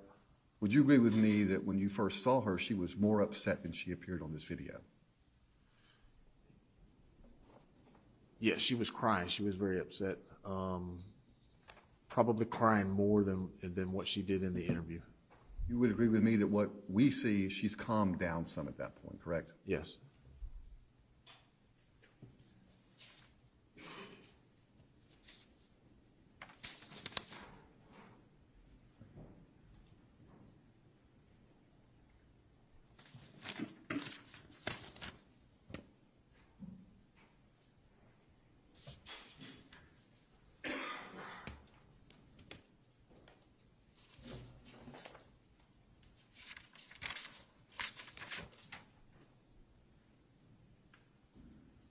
Detective Curry read Rhonda Jewell her rights, correct? That's correct. And what are anybody's rights when they're being questioned by sheriff's office? What are the rights? Yes, sir. That they don't have to speak to us. They have a right to have an attorney present. If they wish to talk to us, they can stop talking to us at any time. And Ms. Jewell waived all those rights, correct? She did. She voluntarily told you, or talked to you in this case. Yes. She could have easily said no. Yes.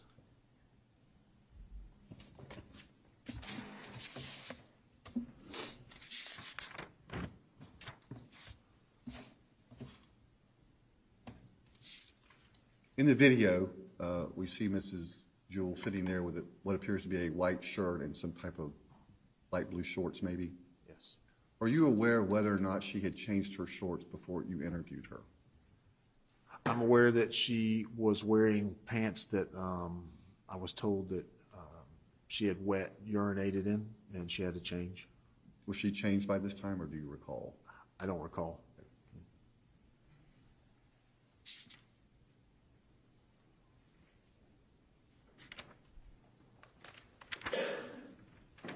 Just to verify, the license plate reader that we spoke about and we have a picture of. Yes. You said the time passing through the intersection was 7:59, according to the license plate reader? I believe so, yes. Any reason to doubt that's accurate? I have no reason to doubt that.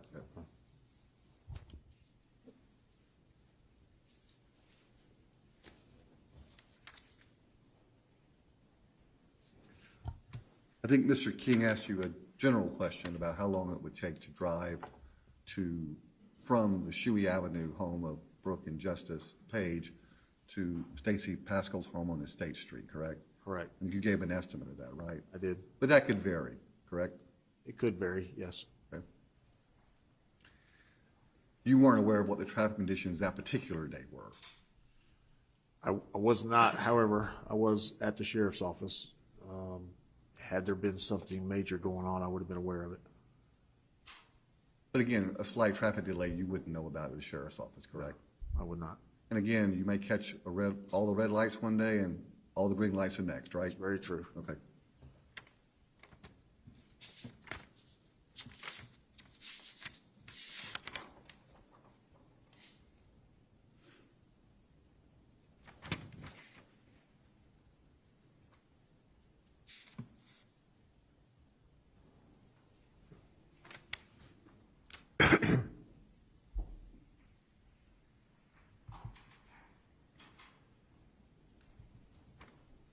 Just have just a moment.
Detective Doherty, just to clarify a couple of quick points. You testified earlier that Mrs. Jewell told you that she forgot the child was in the car. Is that correct? She did say that, yes. At some point after this interview, did you or Detective Curry or anyone at your direction obtain Rhonda Jewell's cell phone that she had that day? Yes, it was obtained. I believe 2 days maybe after that. Okay. Was that at your request or your direction? It was not. Okay. Do you know who asked for that?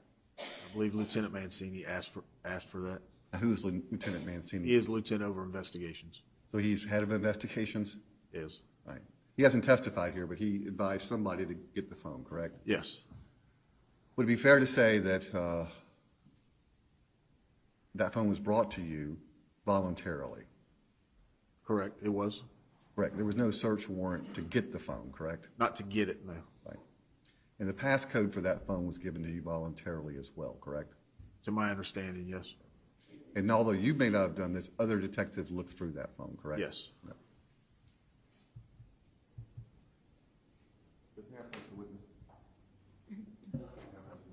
Yeah.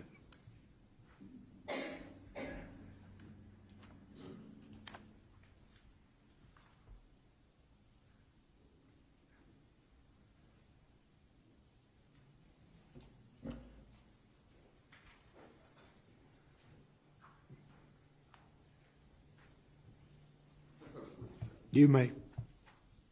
Captain, I'm asking you to look at what's been marked as defense exhibit 1 for identification, Okay. A1. Tell me what this is.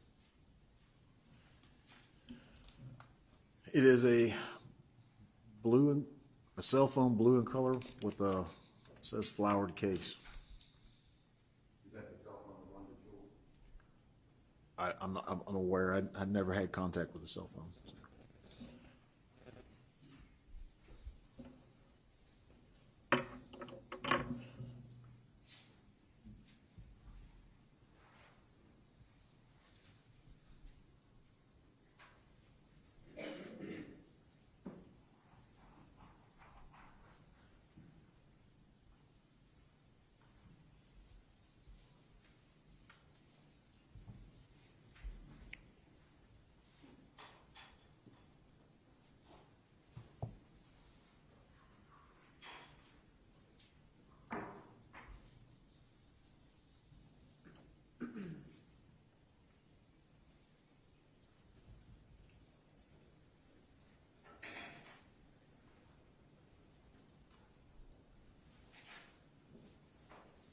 Mr. Nelson, if you got any more questions, let's ask them. We need to move on. I have no questions. Okay. Any redirect? Yes, Your Honor. May we approach very briefly? Yes.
Mr. King, redirect. Yes.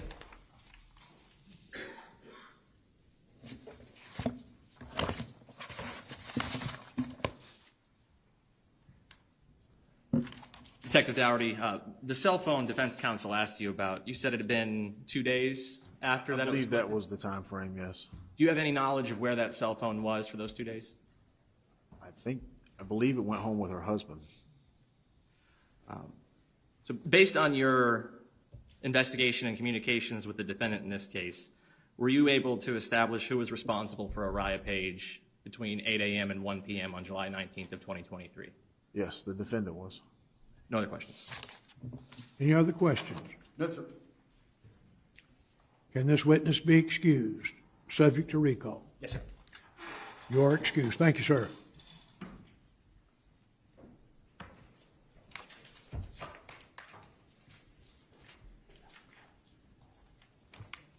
Would the state call its next witness? Your Honor, the state rests. State announces rest. Members of the jury, we have some matters that we're going to need to take up outside your presence. So I'm going to ask you, if you will, please, to return to the jury room. Again, do not discuss the case at this time. All rise.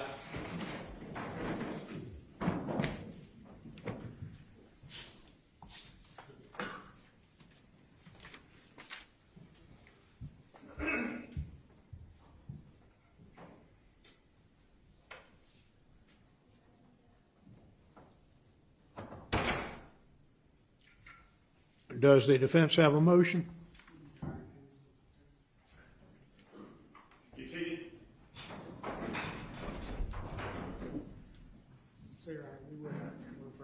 I can't hear you. Is that microphone on? I think it is. Okay, either you're too tall or it's too short, one or the other. So. Your Honor, at this point, we would move for a judgment of acquittal. Based on the facts presented in the state's case, no reasonable jury would be able to find Ms. Jewell guilty of the charges. Specifically, the first charge, manslaughter by culpable negligence, the state's burden was to prove culpable negligence. That standard is a gross and flagrant character, evincing reckless disregard for human life or the safety of persons exposed to its dangerous effects, or the entire want of care that would arise the presumption of indifference to the consequences, or such wantonness or recklessness or grossly careless disregard of the safety and the welfare of the public, or that reckless indifference to the rights of others. Further, as the jury instruction states in the case law indicates, Ms. Jewell would need to consciously follow a course of conduct that she knew or should have known would likely result in death or serious bodily injury. The state has not presented evidence that this was a conscious act by Ms. Jewell to leave the child in the car. I've talked about this case in previous motions. It's Kish v. State, 145 Southern 3rd, 223. That's Florida's first DCA. It was out, holding was in 2014. In that case, a mother changed her children's bus route from her home to the father and the stepmother's house. Unbeknownst to that mother, the children were ill and they would be unsupervised when they got to the house. There was a trial on that. The children became very ill. The state charged her with aggravated child abuse and culpable negligence, a misdemeanor. In that case, it was a bench trial. The first DCA reversed the trial court who found her guilty of culpable negligence.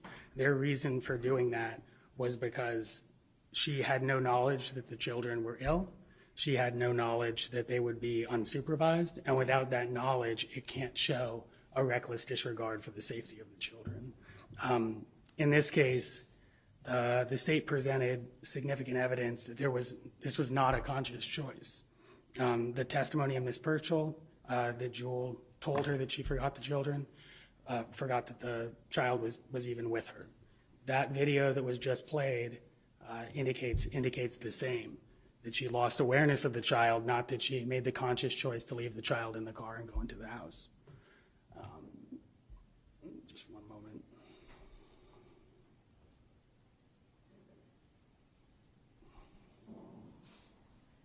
In addition, Ms. Page testified that she was the one that loaded Aria into the car, put the diaper bags and everything back there. There has been testimony of things that could have distracted Ms. Jewell that has come out in the state's case. And for those reasons, we don't believe that this was a conscious choice, and we don't believe a jury would be able to find that this was a conscious choice. In addition, culpable negligence, it's not just considering what happened on this day. we would need to look at the totality of the circumstances. That's the history that Ms. Jewell had with the child, the history with the family, her history of care. There's a couple cases that talks about that. One is Getsy v. State, 193 Southern 2nd, 679 out of the 4th DCA from 1966, and Tipton v. State, Florida Supreme Court case, found it 97 Southern 2nd, 277. In Getsy, it's a man that was playing with a loaded firearm around his wife that he had got for Christmas. I believe he had been drinking. He was playing with the hammer of it, sat down on his wife's lap, and accidentally shot her, killing her. When the court evaluated that case, they looked at his care for his wife, their history together and whatnot, and found that this one isolated incident was not enough to show a reckless disregard for the safety of his wife. Similarly, there's Walsingham v. State, that's 272 Southern 2nd, 215. I believe it's a Florida Supreme Court case out in holding on 1973. That a father shot his child with a gun after he'd been consuming some alcohol. There was testimony presented that the child was very close with the father, and that was not found to be culpably negligent. So in this case, the state's witnesses explained that Ms. Jewell was an exceptional babysitter. She regularly played with Aria during the course of the time that they were together.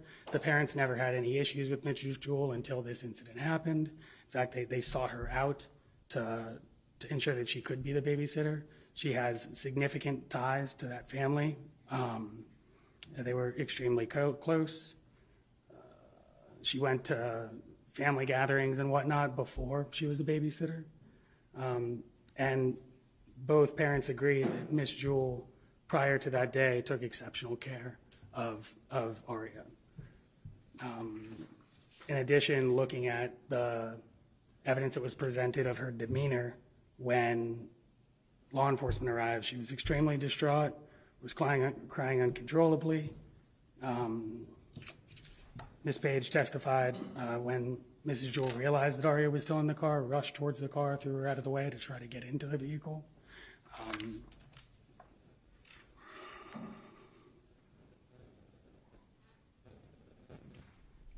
We understand that 5 hours of being in a motor vehicle is a very long time for a child, but the state's expert testified that this death could have occurred within 20 or 30 minutes.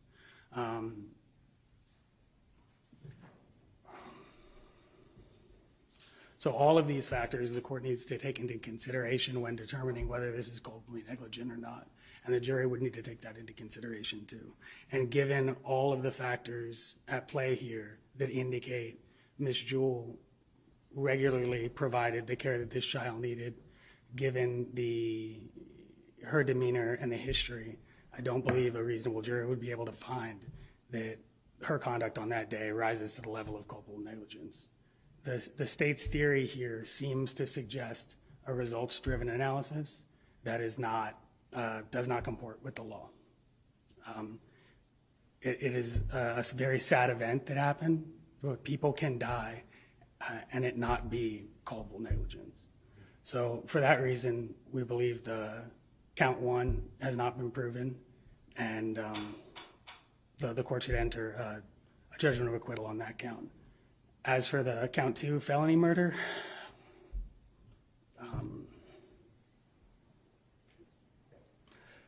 this felony murder was predicated on leaving a child unattended in a motor vehicle, which we have a motion pending to insert a mens rea into that. But if a mens rea is not inserted, that would be basically a strict liability felony murder, which there's a case, Mahan v. State, it's 377 Southern 2nd, 1158, Florida, 1979, out of the Florida Supreme Court. In that case, it talks about the constitutionality of felony murder, and specifically it states that felony murder is constitutional because the intent for the underlying felony will transfer up to the murder. In this case, without an intent element, there is nothing to transfer, which indicates that this is probably not a correct felony to predicate for felony murder.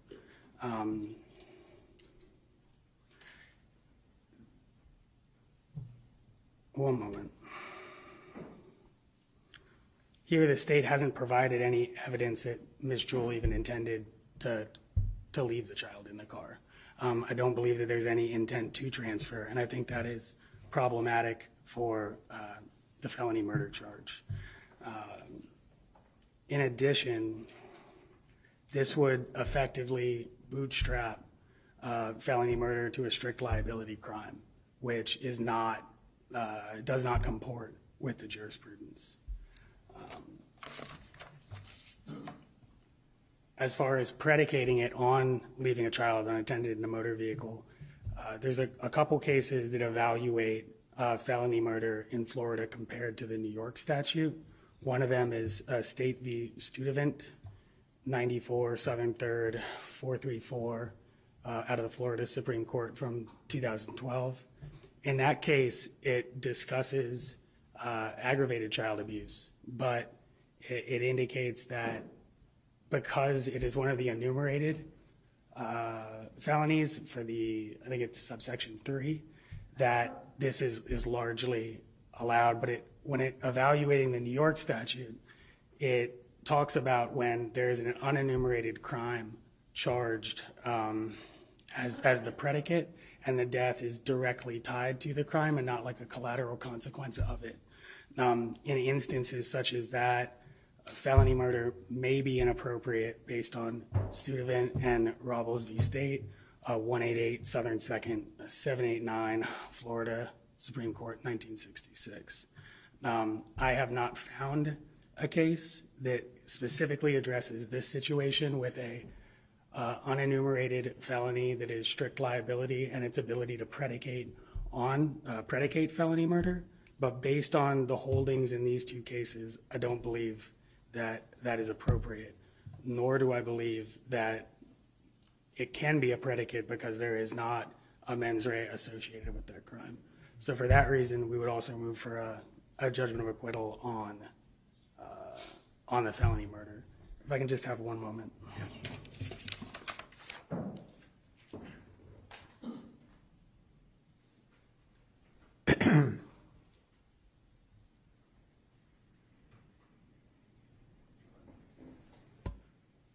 Further, we would move for a judgment of acquittal on count 3 as well.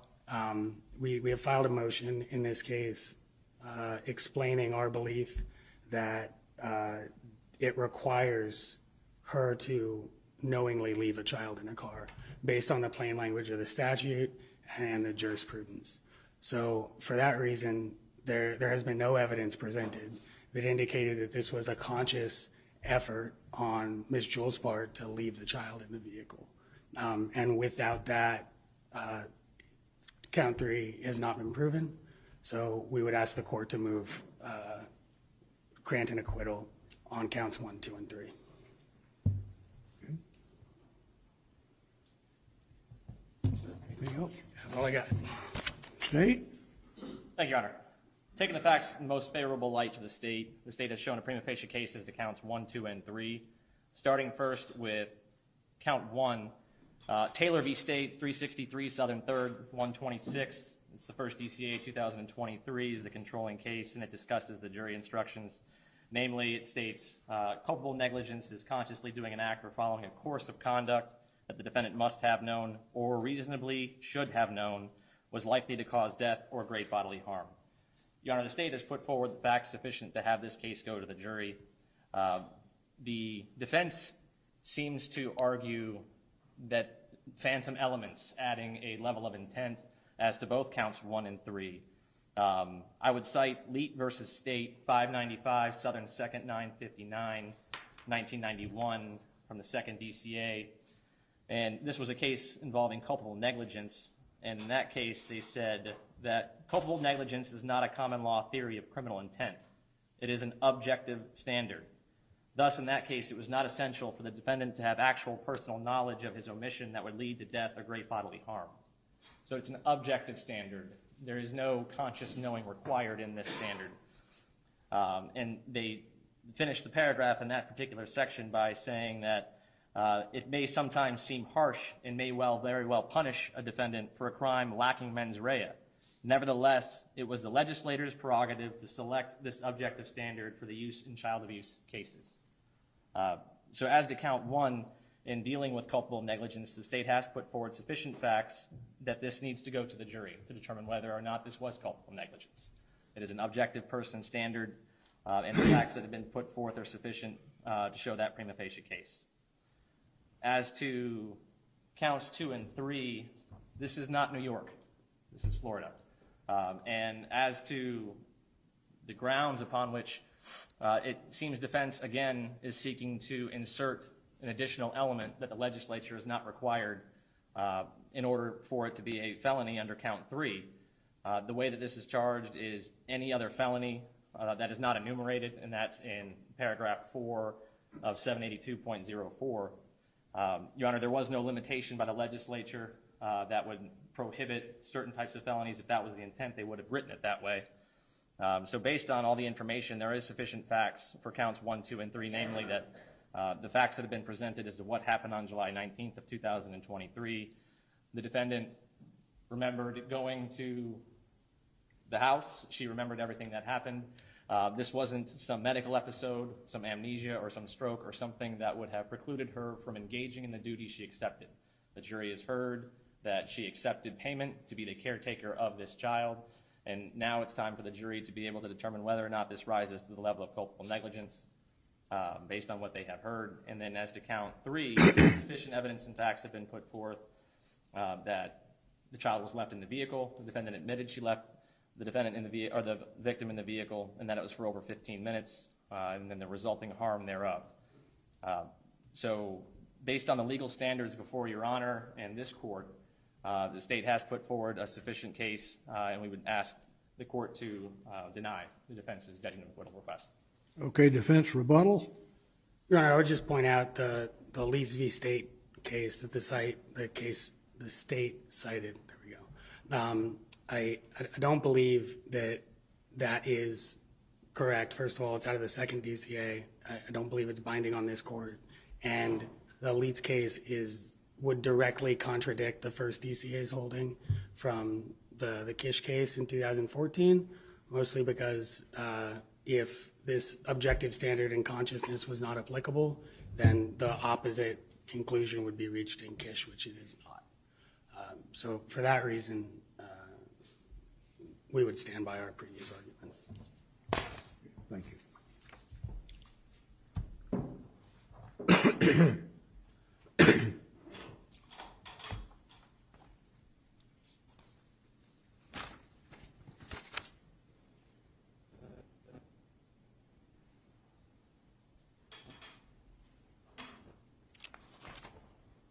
Okay, with regard to all 3 counts, I do find that each of those counts does present a question for the jury.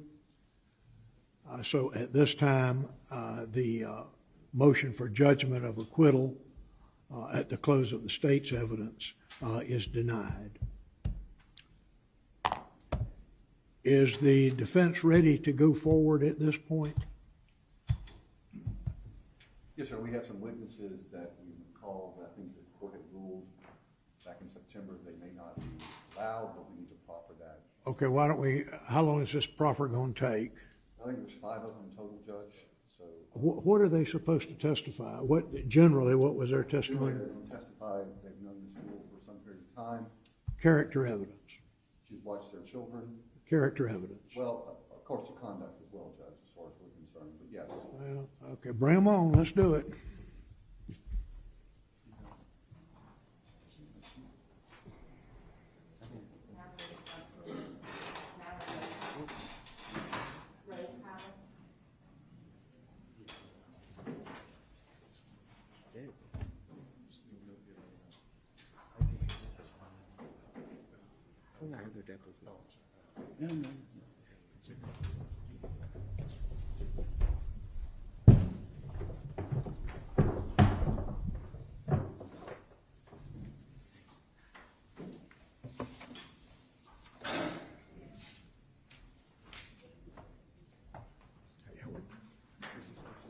Would you raise your right hand to be sworn, please? You solemnly swear and affirm that the testimony that you will give will be the truth and the whole truth, so help you God. Yes. Okay, I'm going to ask you to have a seat, sit up close to the microphone, adjust it so you can speak into it, and then I want you to state your name and then spell your name for the court reporter. My name is Mallory Rosepowler, Mallory Rosepeiler. Counsel? Ms. Rosepeiler, I think we've known you as Mallory Burnshead, correct? Yes. I think when you were spoken to a few months ago, that's what your last name was? Yes. Okay. Ms. Rosepeiler, how long have you lived in Baker County? 21 years all my life. All your life? And do you know a Rhonda Jewell? Yes. Do you see her in the courtroom today? Yes. Can you describe what she's wearing for me? She's wearing a tan coat and a white shirt. Ask the court to verify that she's identified Ms. Jewell. The record will reflect that she has identified the defendant. You've known her all your life, Yes. okay? And in what capacity have you known her? What? How have you known her? She's a close family friend. Have you ever, at any point in time, asked Mrs. Rhonda Jewell to care or babysit or watch your children? Yes. Okay, and how many children do you have? 1.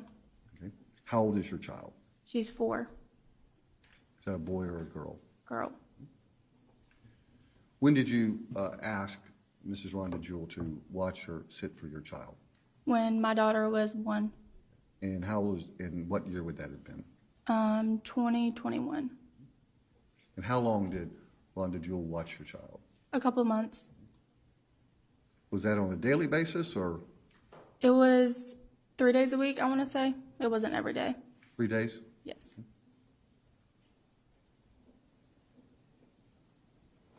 At the time you were in high school, I believe, still? Yes.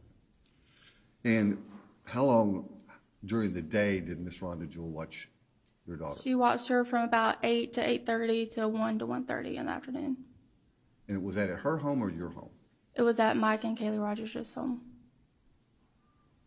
Are they friends of yours? Yes. Would Rhonda Jewell come pick up your daughter, or would you deliver her to Mike? She would pick her up from my house.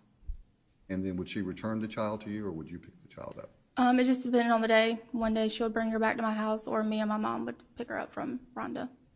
Did you ever have occasion to see Rhonda Jewell interacting with your child? Yes. And would you describe Miss Jewell as playing with your child? Yes. Was she caring for your child? Yes. Did she seem engaged with your daughter? Yes.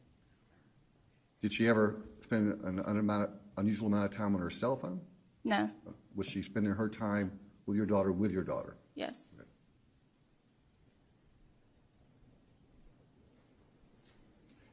Ever had any concerns for the safety or welfare of your child? No. And I assume that you stopped using Rhonda Jewell because your child, were able to care for the child Yes. yourself? Okay. Just one moment.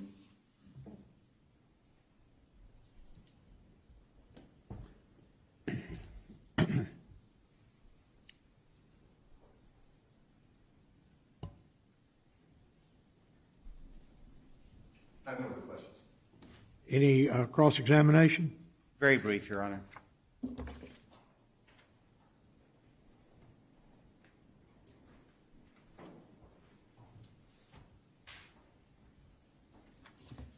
Ma'am, you're not a witness to this case. You weren't there the day that this occurred on Estate Street? No. Do you know Brooke Page or Justice Page? I know them through Rhonda. Through Rhonda, okay. But you didn't witness any of these events? No. Okay. Thank you. Thank you. Any redirect of this witness? No, sir. Can she be excused at this point? Not at this point, Judge. No, she'd be held at this point. Ask her to be held at this point. I'm sorry, what? Have her stay under subpoena, Judge. Okay, I'm sorry. She's excused, subject to recall? Yes, sir. Okay, gotcha. If you'll step out, please, ma'am.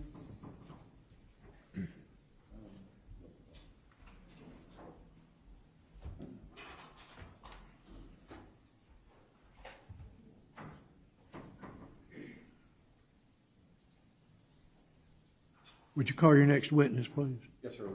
They're coming now. Who is it? I'm not sure.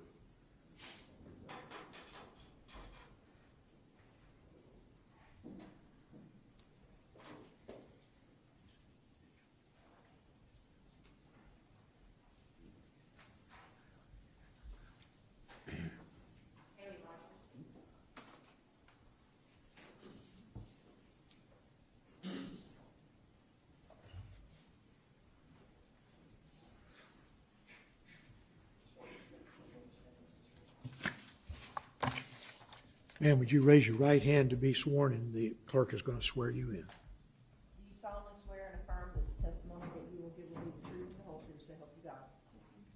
Have a seat, please, and sit up close to the microphone, and you may need to pull it down so you can speak into it fairly closely.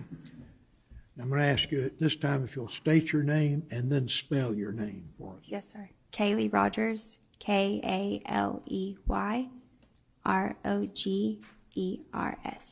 Thank you, ma'am. Counsel? Ms. Rogers, how long have you lived in Baker County? Roughly 10 years. And you're married to Mike Rogers, is that accurate? Yes, sir.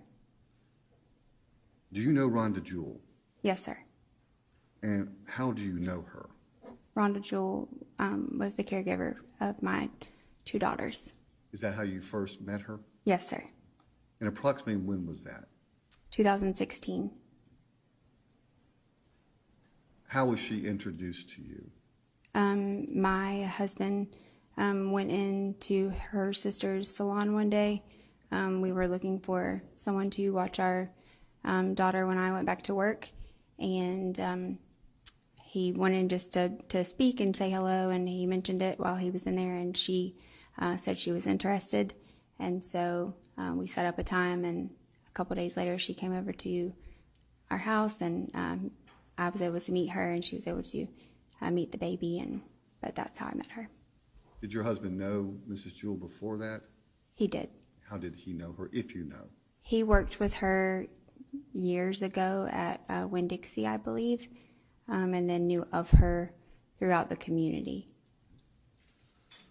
Do you remember when it was that you first spoke to Rhonda Jewell, approximately, regarding caring for your child?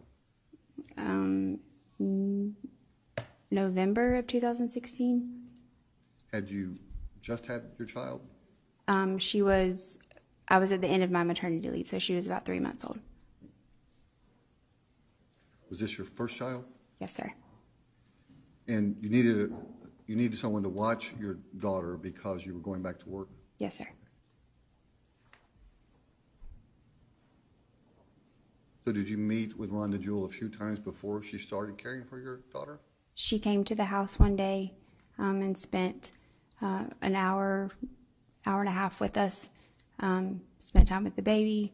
I got to know her, got to know me a little bit. And then the next time I saw her in person was the first time that she took care of our oldest. When you saw your Rhonda Jewell interacting with your daughter, the first occasion, was she engaged with your daughter? Very much so. Do you remember approximately when she actually started watching the child? Was that November 2016? Yes, sir. It was the end of November. And where would Rhonda Jewell watch her child at? She came to our house every morning. And that's here in Baker County? Yes, sir. How many days a week? 5 days a week. And how many hours a day? Roughly the entire time I was at work, so 8 till 4. And how long did that last? What length of time as far as months or years? She kept our oldest. It was from 2016 to 2021 that she had our girls on a regular daily basis. Now, you've mentioned girls. Was there a second child that you had that she also cared for? Yes, sir. And when was that child born? February 2018. And when did Rhonda Jewell start watching that child? I believe it was April of 2018.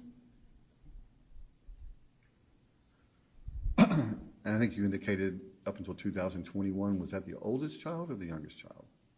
The youngest. Youngest, okay. Yes, sir. Again, was this always generally at your home? Yes, sir. She would come to our home in the morning, and then if she had things she needed to do that day, or if there was something that we needed help with, she would take them from the home and run errands or whatever she needed to do, and then come back.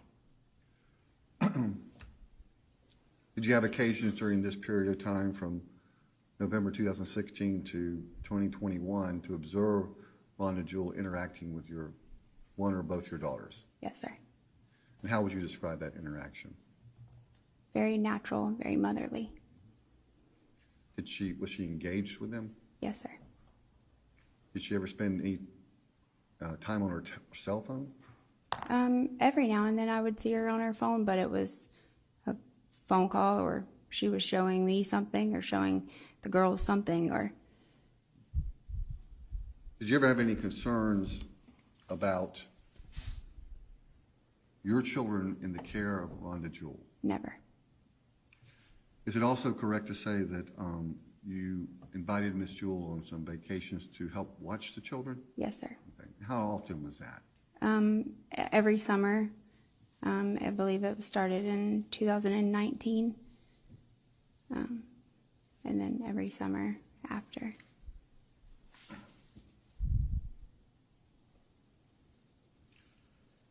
Do you know Brooke and Justice Page? Yes, sir. And how do you know them? I know them through Rhonda. Okay. Do you know Brooke and Justice Page's parents? Yes. Ms. Rogers, after July 19, 2023, did Rhonda Jewell ever talk to you about what happened on July 19, 2023? We've talked about the emotional part of it. Did she tell you about what happened that day? Yes, I've heard her walk herself through what happened that day. What did she tell you? That she picked up the Objection, child. Your Honor. Sustained. Thank you. Just wait a minute. Judge, since it's proper, can I have the witness answer the question? Yeah, go ahead and have her answer. That she picked up the child, went to the other family's home to care for their children. She was going to stop and get something to eat on her way, but she was worried about being late, so she ended up not stopping. She got to the house, got out of her vehicle, went inside, and carried on about her day.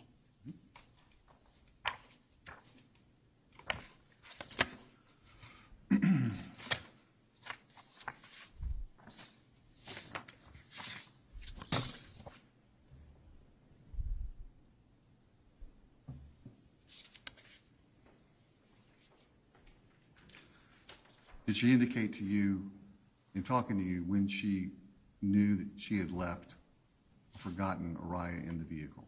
When Brooke got there.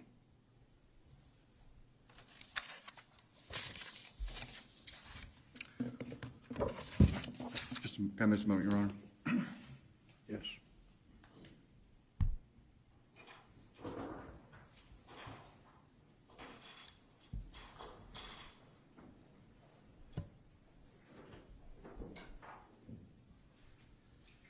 One last thing, Mrs. Rogers.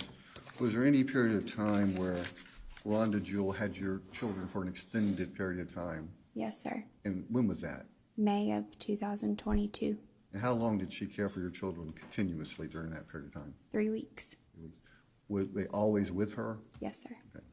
Day and night?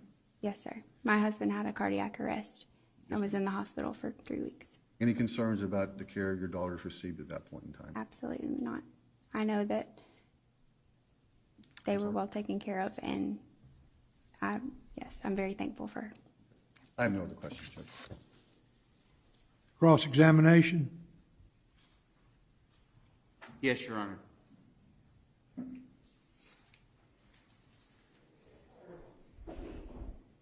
Ms. Rogers, you were not at the house on the State Street the day that this occurred on July 19th. No, sir.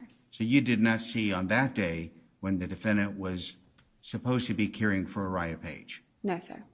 Other than what the defendant has told you, you really know nothing about the case. No, sir. Okay. When you say no, you mean, is that a yes, you know nothing about the case? Right. Yes, just what I've heard. Okay. Thank you. Any other questions of this witness? No, sir. Okay. Same excusal? Okay, you are excused but subject to recall, so if you'll step outside, please, ma'am. Thank you.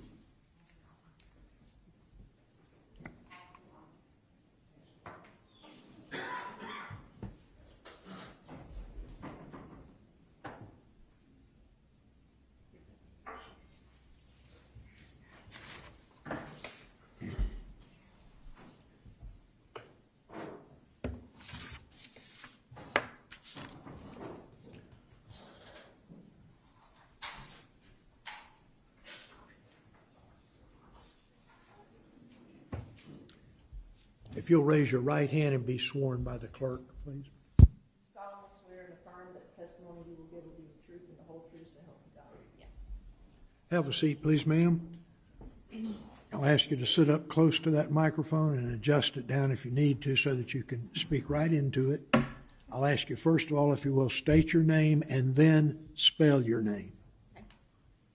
Ashley Altman, Ashley Altman. Thank you, ma'am. Counsel? Ms. Altman, how long have you lived in Baker County? Excuse me. I have lived in Baker for 22 years. Do you know Rhonda Jewell? Yes. How did you first meet Mrs. Jewell?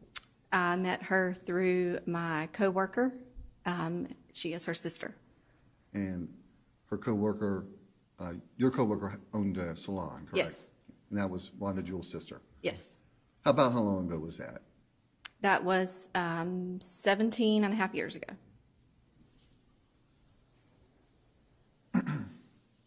At that time, did you have any children? Yes, I had 2 at that time. At that point in time, did you ever ask Rhonda Jewell to care or babysit for your children, one or more of your kids? Not at that time. Okay. When did you ask her to do that? I asked her when I had my daughter. She was 3 years old, so in 2013, somewhere around there. So in 2013, you asked Mrs. Jewell to watch your youngest child, your daughter, correct? Yes. And did she do that? She did.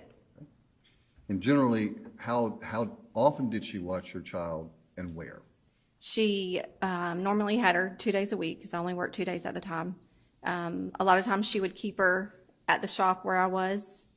She would kind of tend to her while I was working. And then there were times where she would take her for the day, run errands, take her to kids' practices, whatever she needed to do.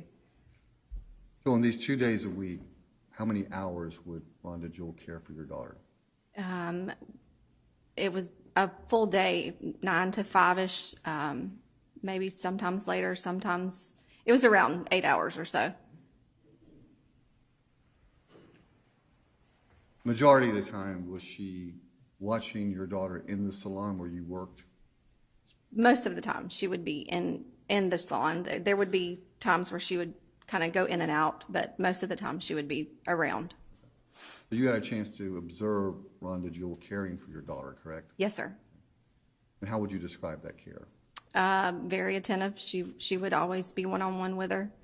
Sometimes they would sit on the floor and play with toys, or she took care of her, treated her like her own.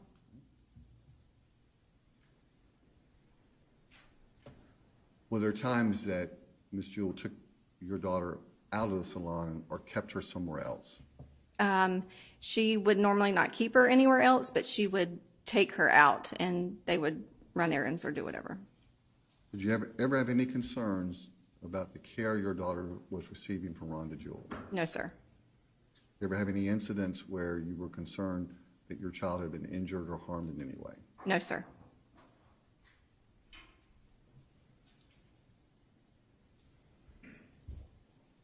She stopped watching your youngest daughter approximately when? Do you remember? It was about 1.5 years. She watched her when she started school. Since that time, has Rhonda Jewell watched or babysat any of your children? There's been times where she's maybe taken her for the day, or there was a time where I was kind of in a bind and I needed her to pick her up from school and she picked her up for me, things like that. Same questions earlier. Any concerns about any of that at all? No, sir. always provided good care. Always. Are you aware of Rhonda Jewell's reputation in the community for providing quality child care? Objection, Your Honor. It's a proper judge. Basis? And there's a lack of foundation. He's going into reputation evidence in the community. Well, I think he can overruled at this point. Next question may turn things around, but. Do you have any knowledge of Rhonda Jewell's reputation in the community for providing high-quality child care? Yes. And what is that? She was always good. I would recommend her to anybody. Okay, that's it. Okay, next question.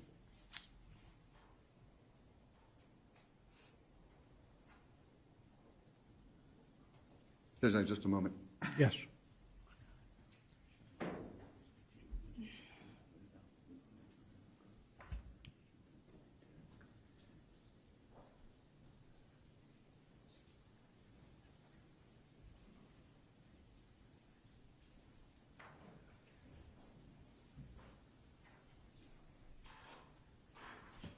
I have no questions.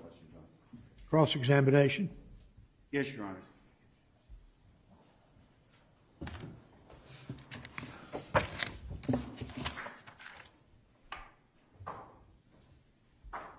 Ma'am, it'd be fair to say you don't know anything about this case.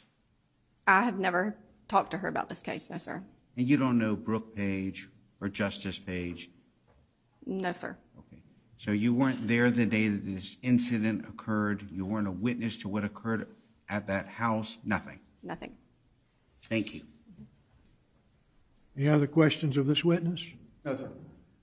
Okay, ma'am, you can step down. You are excused, but subject to recall. That means they may call you back again. So. Okay, counsel, approach the bench, please. Housekeeping.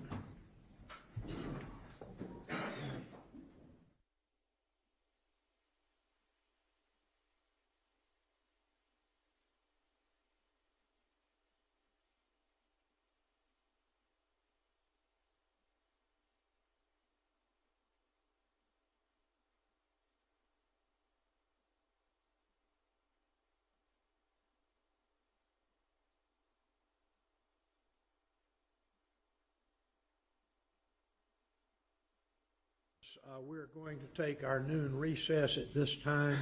We will come back and be ready to go at 1 o'clock. So we are in recess until 1.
Now he's here.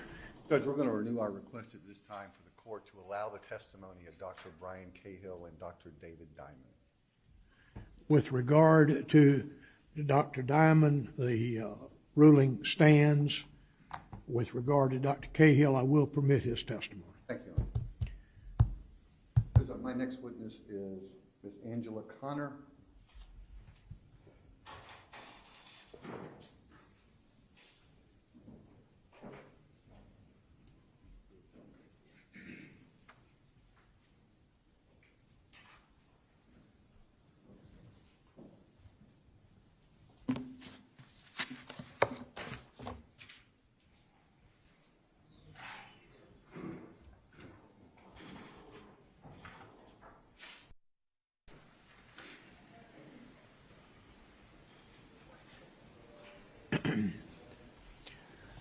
If you will please raise your right hand and let the clerk swear you in, please, ma'am.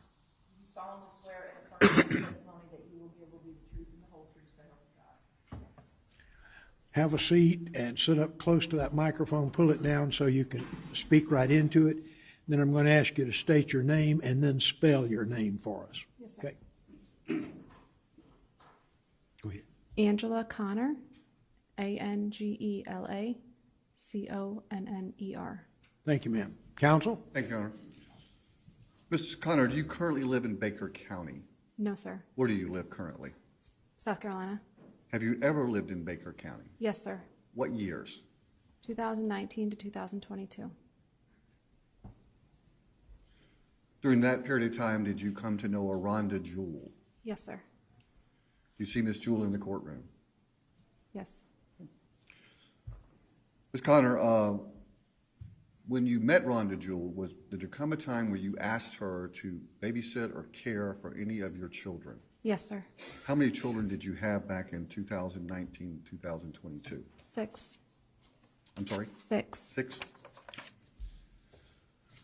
Which children did you ask her to babysit or care for? My youngest 2. And how old were they at the time? My youngest was born in 2020, and the other one was 18 months older. 18 months older? Mm-hmm. Okay. Did Mrs. Rhonda Jewell care for your children in your home or somewhere else? Usually at hers. At her home? Mm-hmm. And how often, over a period of months or years, did she care for your 2 children? As needed, maybe 3 or 4 times a month. Okay. Would she normally pick up your kids from your home? It wasn't scheduled, however, was convenient for us. Okay. When she kept the kids, you weren't there. You went off and did what you were doing, correct? Correct. Okay. I understand you had some foster kids that you had to care for as well, correct? Yes, sir. Was there ever a time that you believed that Rhonda Jewell was not providing good quality care for your 2 kids? Never. Did you ever have any concerns about the care that she was providing? Never. Did you have occasions to observe Rhonda Jewell interact with your 2 children? Often, yes, sir. And how would you describe that interaction? Very hands-on. Always doing activities and things with them. I'm sorry? Always doing activities with them. A very hands-on person.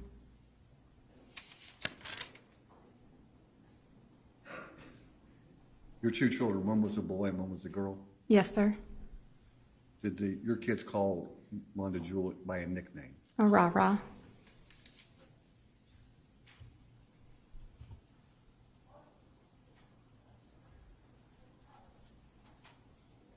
I have no other questions, Your Honor.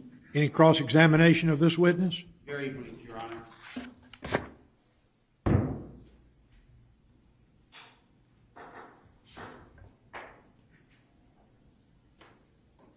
Good afternoon. Just want to make it clear that you know nothing about this case. Is that correct?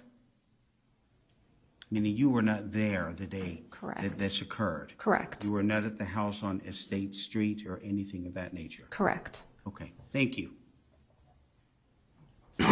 Any other questions of this witness? No, sir. Okay, we're going to excuse you, subject to being recalled, so if you'll just step back out, you may be called shortly.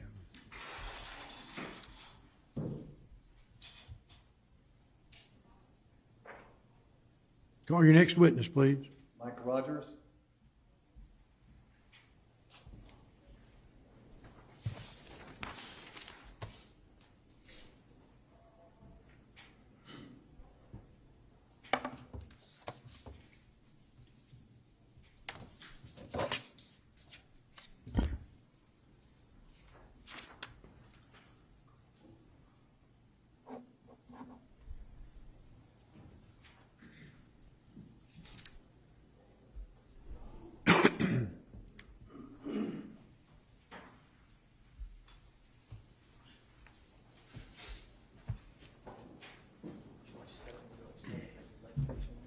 Mr. Rogers, before you sit down, I want you to raise your right hand. She's going to swear you in. You solemnly swear or affirm that the testimony you will give will be the truth and the whole truth, so help you God. I do.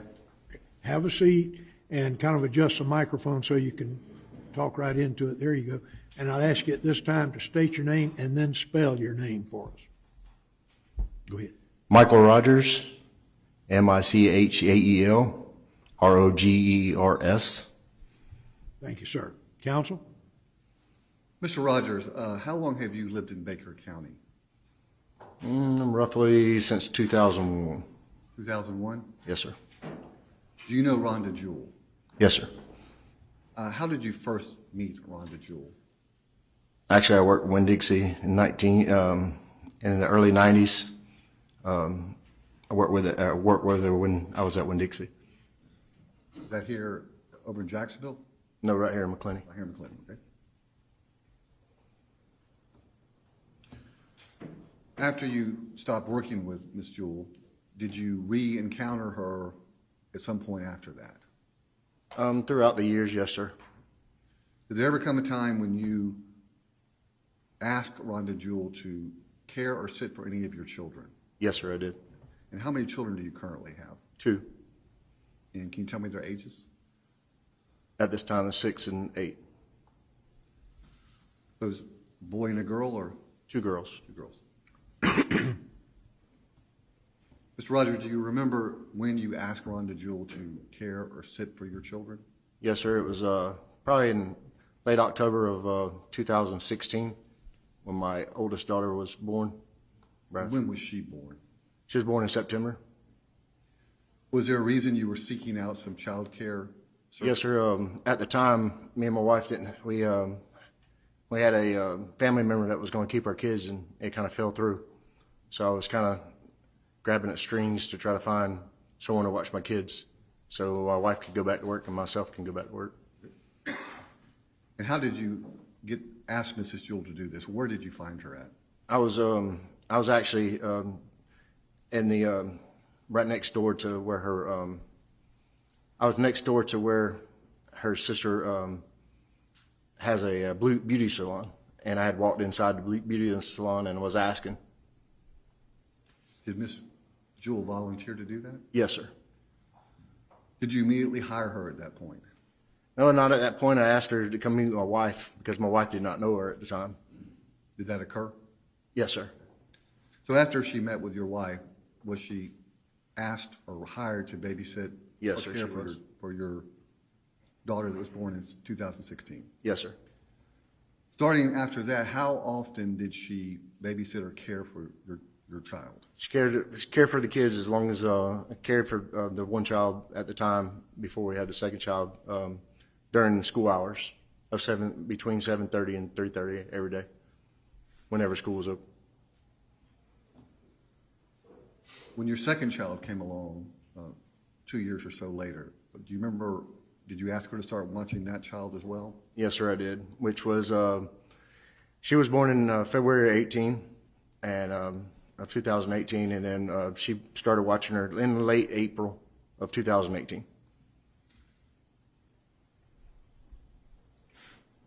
So at one point she was watching both of them?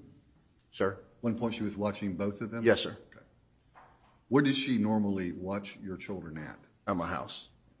That's here in Baker County? Yes, sir. Did she ever take them anywhere or watch them anywhere else? Yes, sir. She took them to the park and so forth, and sometimes would come and take them to her house. Did you ask Mrs. Jewell to also go on vacations to help watch the children as well? Yes, sir, I sure did.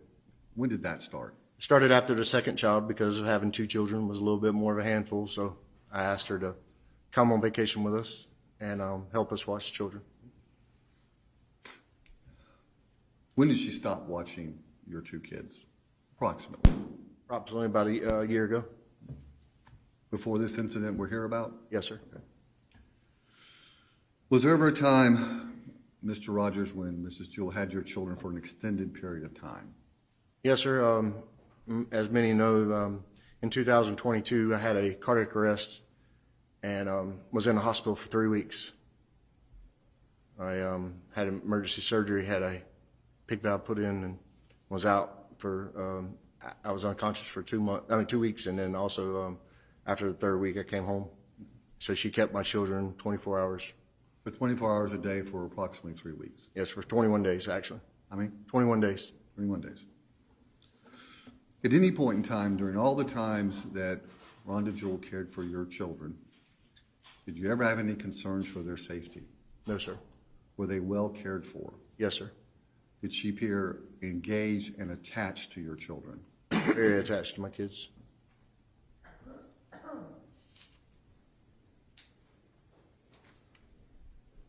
You had occasions to be around her when she was actually caring for your kids? Yes, sir, I was.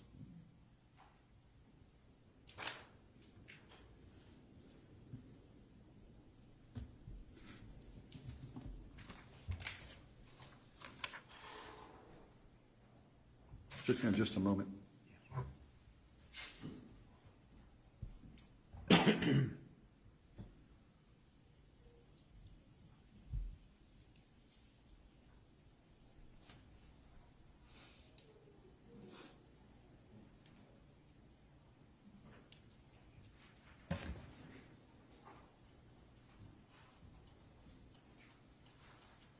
Mr. Rogers, are you aware of Rhonda Jewell's reputation in the community for providing good quality child care? Objection again, Your Honor.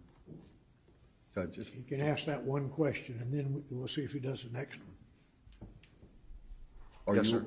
You are? Yes, sir. That was the reason why I asked her to watch my children. Have you spoken to other people in the community about Rhonda Jewell's child care abilities? Yes, sir. I have no other question, Your Honor. State have any questions? Very brief, Judge.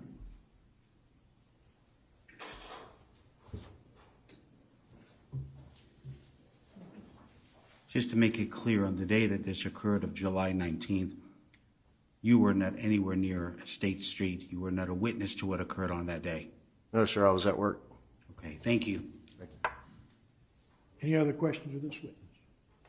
No other questions. Sir, you are excused, subject to recall, so that means if you'll just wait outside for a little while. We'll see. Would you call your next witness, please? I have no other current witnesses, Your Honor.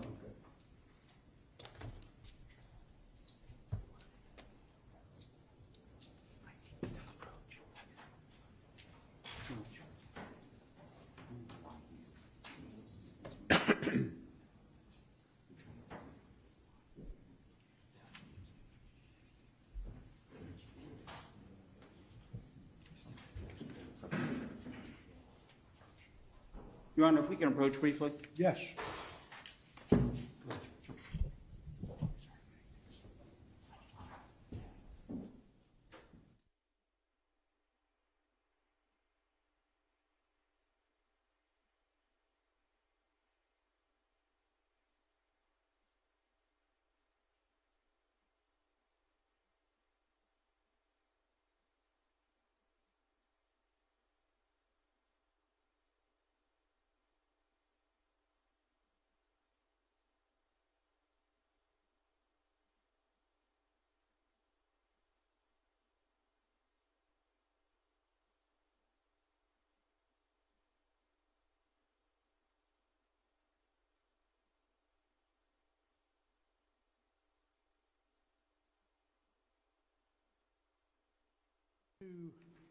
The witnesses whom we have just heard, from whom we have just heard in the form of a proffer, I'll be happy to hear your argument as to why their testimony should be admitted in the presence of the jury. Yes, sir. The operative statute in this case is 90.404, entitled Character Evidence When Admissible. It states in subsection 1 that character evidence generally, evidence of a person's character or a trait of a character, is inadmissible to prove action in conformity with it on a particular occasion, except A, character of accused, evidence of a pertinent trait of character offered by an accused or by the prosecution to rebut the trait. Statute 90.405 defines methods of proving character. Section 1, reputation.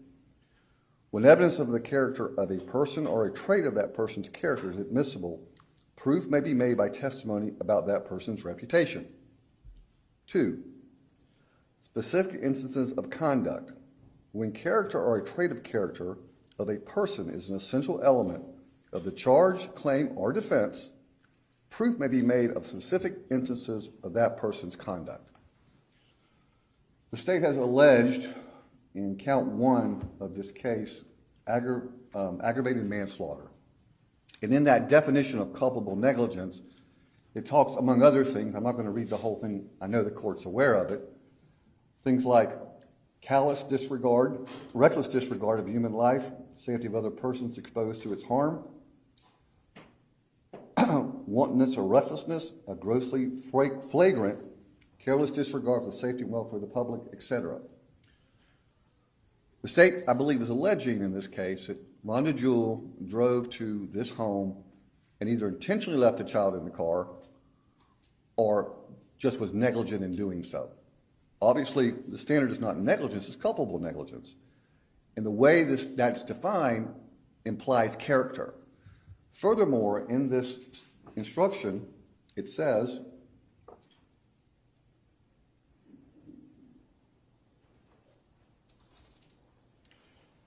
the culpable negligence is consciously doing an act or following a course of conduct. As to the course of conduct, obviously these witnesses would be able to testify that Mrs. Jewell was always a good quality caregiver and babysitter for children that she was charged with. Again, this is the state's whole argument, that she wasn't on this day. And we would argue that all those witnesses are relevant to the issues in this case and Mrs. Jewell's defense. State? Thank you, Your Honor. 90.4041 says that evidence of a person's character or trait of character is inadmissible to prove action in conformity with it on a particular occasion. And under A, unless the evidence of a pertinent trait of a character offered by an accused or by the prosecution to rebut that trait.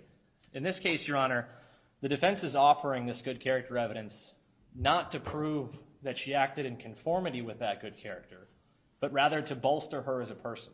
This is not an essential element of the crime. If the defense was that the defendant acted in conformity with her good character as a good babysitter, and therefore it was not her who did what happened on July 19th, then the state would agree there would be an argument that the good character evidence should come in. But that's not what we have here. What we have here is the defense offering this strictly to say she's a good person, that this was a accident, look at how great and wonderful she was on all these other days except for the 19th. And that is not what is permitted under 404. Moreover, Your Honor, there has already been some of this evidence that has come in during the course of the state's case in chief. So to additionally add more good character evidence from the state's perspective that would be improper, would be cumulative. So for those reasons, the state would suggest it would be impermissible and improper. You get the parting shot. Yes, sir. Again, the state's made this allegation. They've charged us under aggravated manslaughter. We did not do that. Clearly, the definition of that implies character. It talks about character in a different language, talks about course of conduct, and those are all relevant to the defense and the state's case, and we believe the court should allow this testimony in. Okay. I'm at this time going to adhere to the previous ruling with regard to those witnesses, which would be to exclude their testimony at this juncture. It may be great if your client is found guilty. That testimony may be great as far as disposition of sentencing is concerned, but I find that it's not relevant at this point. Where do we go next? We State have has this- rested. I'm sorry. The state has rested. We've disposed of these proffers. Do you have other proffers? No, sir. No other proffers. You got any? No, sir. No other proffers other than Dr. Diamond when he comes. But I think the court has indicated it's not going to change its ruling, but I think I still need to proffer it into the record anyway. That's correct. So, Okay, do you have a witness we can call and get the jury back in? can we have just a moment? Yes.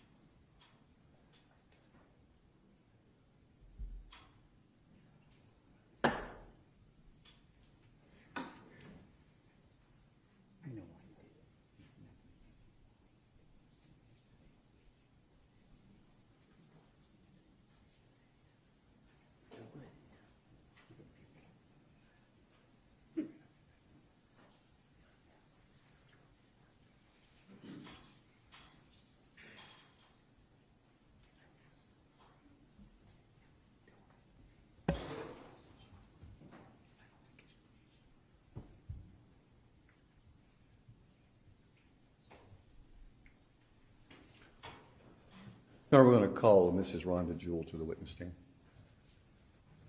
Who? Mrs. Rhonda Jewell. You want to Call her to the witness stand. Come on up, ma'am. You want to get the jury out first, Judge, or? No, I'll get her up here, then we'll get the jury. Okay. You can go ahead and bring them in while she's coming up.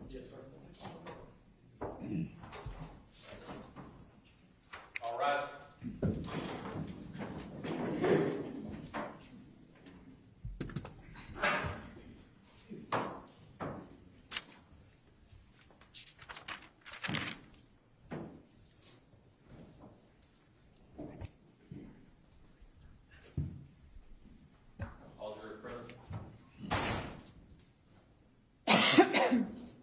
Be seated, please.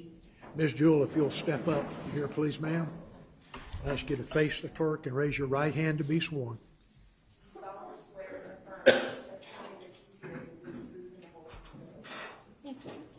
Have a seat, please, ma'am.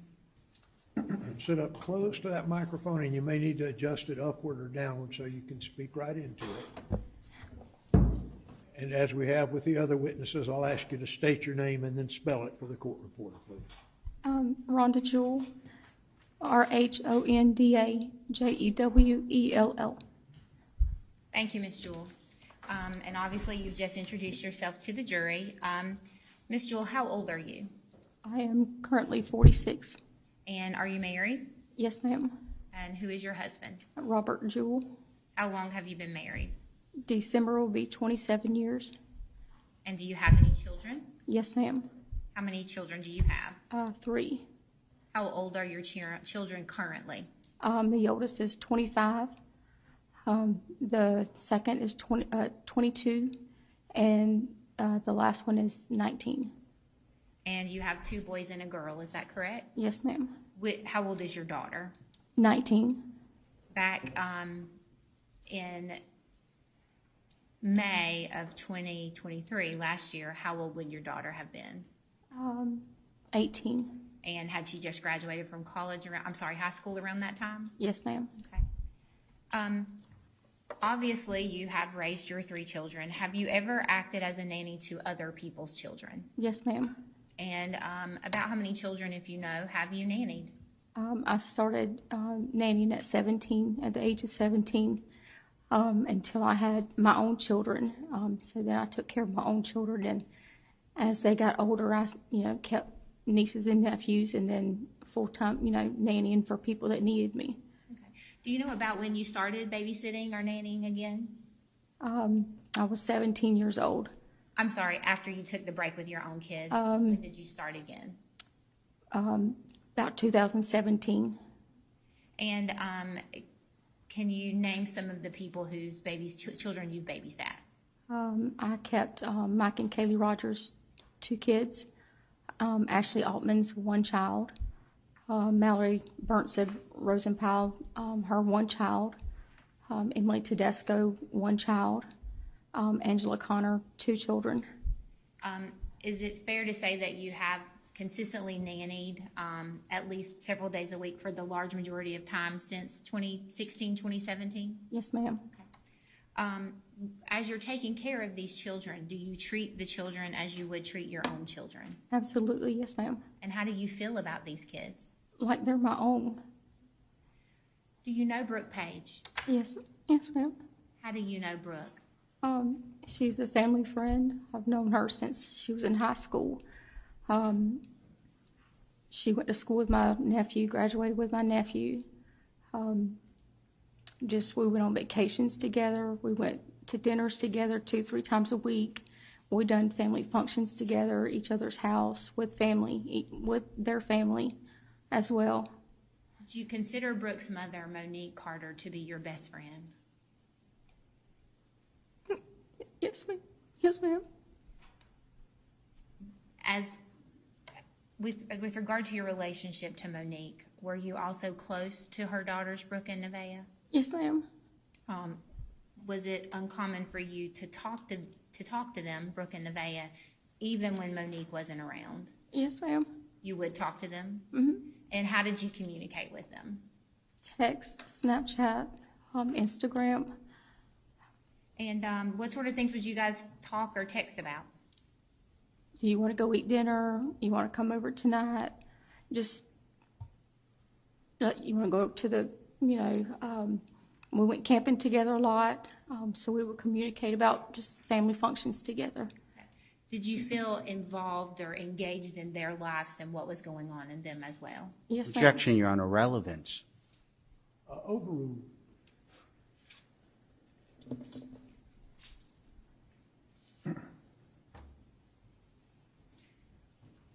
You said that you knew Brooke Page when she was in high school. Was that around the time that your family and Brooke's family reconnected?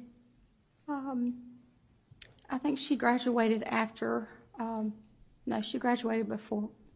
My son graduated in 2017.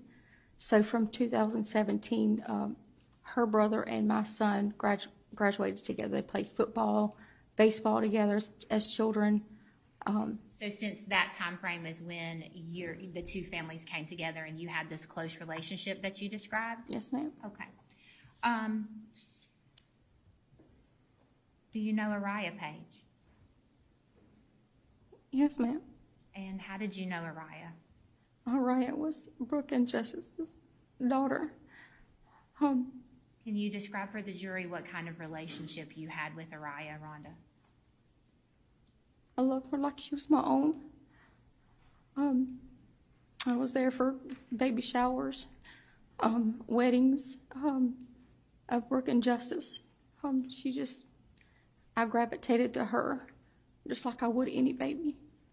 And during the course of the dinners and vacations and things that you described that you did with this family, would you spend time with Araya during those events as well? Absolutely. Let's move forward to Miss Stacy Paschal. How do you know Stacy Paschal? I nannied for her 3 children. How did that come to be that you became her nanny? Her nanny up and quit working for her without a notice. And I had several people call me and ask me if I would consider nannying for her. Just in one day, 2 or 3 people called me. And I told her that I would have to think about it and that I would call her within a few days. At that time, had you been on a little bit of a hiatus from nannying, meaning had you stopped doing that for a little while? Yes. Okay. So it sounds as though Ms. Paschal reached out to you to do those services for her. Is that correct? Yes, ma'am. Did you actually eventually start watching her children? Yes, ma'am. How did that come about? Let me back up. Did Stacy vet you in any fashion to make sure you would be okay and a good fit with her kids? She called me and asked me. We talked about, the days, how long of days, and then just talked to her over the phone. And then I eventually went to her house and talked with her and her husband, sit down with her and her husband and her children, and I got to know them on a personal, on a level that a nanny would know them and gravitated to them. They liked me, and that was. I'm sorry, go ahead. That's what I loved about them, because they gravitated to me. They didn't know me. They were older. So, I mean. Did that visit with them lead to you serving as their nanny? Yes, ma'am. And do you remember when you started watching Stacy Pascal's children? Late February, maybe early March. And would that have been of last year, 2023? Yes, ma'am. When you first started watching them, what days were you keeping them? Mondays, Wednesdays, and Thursdays. And where would you keep those children? I would drive to her house from my house. Sometimes when you arrived, were the children awake? Not always. And so sometimes they were sleeping and sometimes they were awake? Yes, ma'am. After you began keeping Stacy's children, did Brooke contact you about keeping Araya for her? Yes, ma'am. Do you recall when that was? Late May, early June, somewhere in there. Of last year? Yes, ma'am. Okay, so 2023? Yes, ma'am. When Brooke reached out to you about keeping Araya, did you immediately say yes, or did you have to check on that? No, I was working for Stacy, and I said I would have to talk to Stacy because I kept, them at her house. So I would have to, confer with her to see if it was okay. And so, but I would get back with her. And I assume that Stacy said it was okay for you to keep Araya at her house? Yes, ma'am. Okay. Do you recall whenever you started keeping Araya, what days of the week you kept her initially? Mondays, Wednesdays, and Thursdays. And at that time, did those days line up generally with the days that you were keeping Stacy's children? Yes, ma'am. Were there ever schedule changes where you would sometimes have Araya and not have Stacy's children? Yes, ma'am. Were there ever schedule changes where sometimes you would have Stacy's children and not Araya? Yes, ma'am. So initially back in, I think you said late May, early June, you're keeping Stacy's twins, sometimes her daughter, and then you would have Araya as well. Yes, ma'am. And so generally at that time, you're having the twins and Araya those 3 days a week that you told us, correct? Yes, ma'am. And shortly after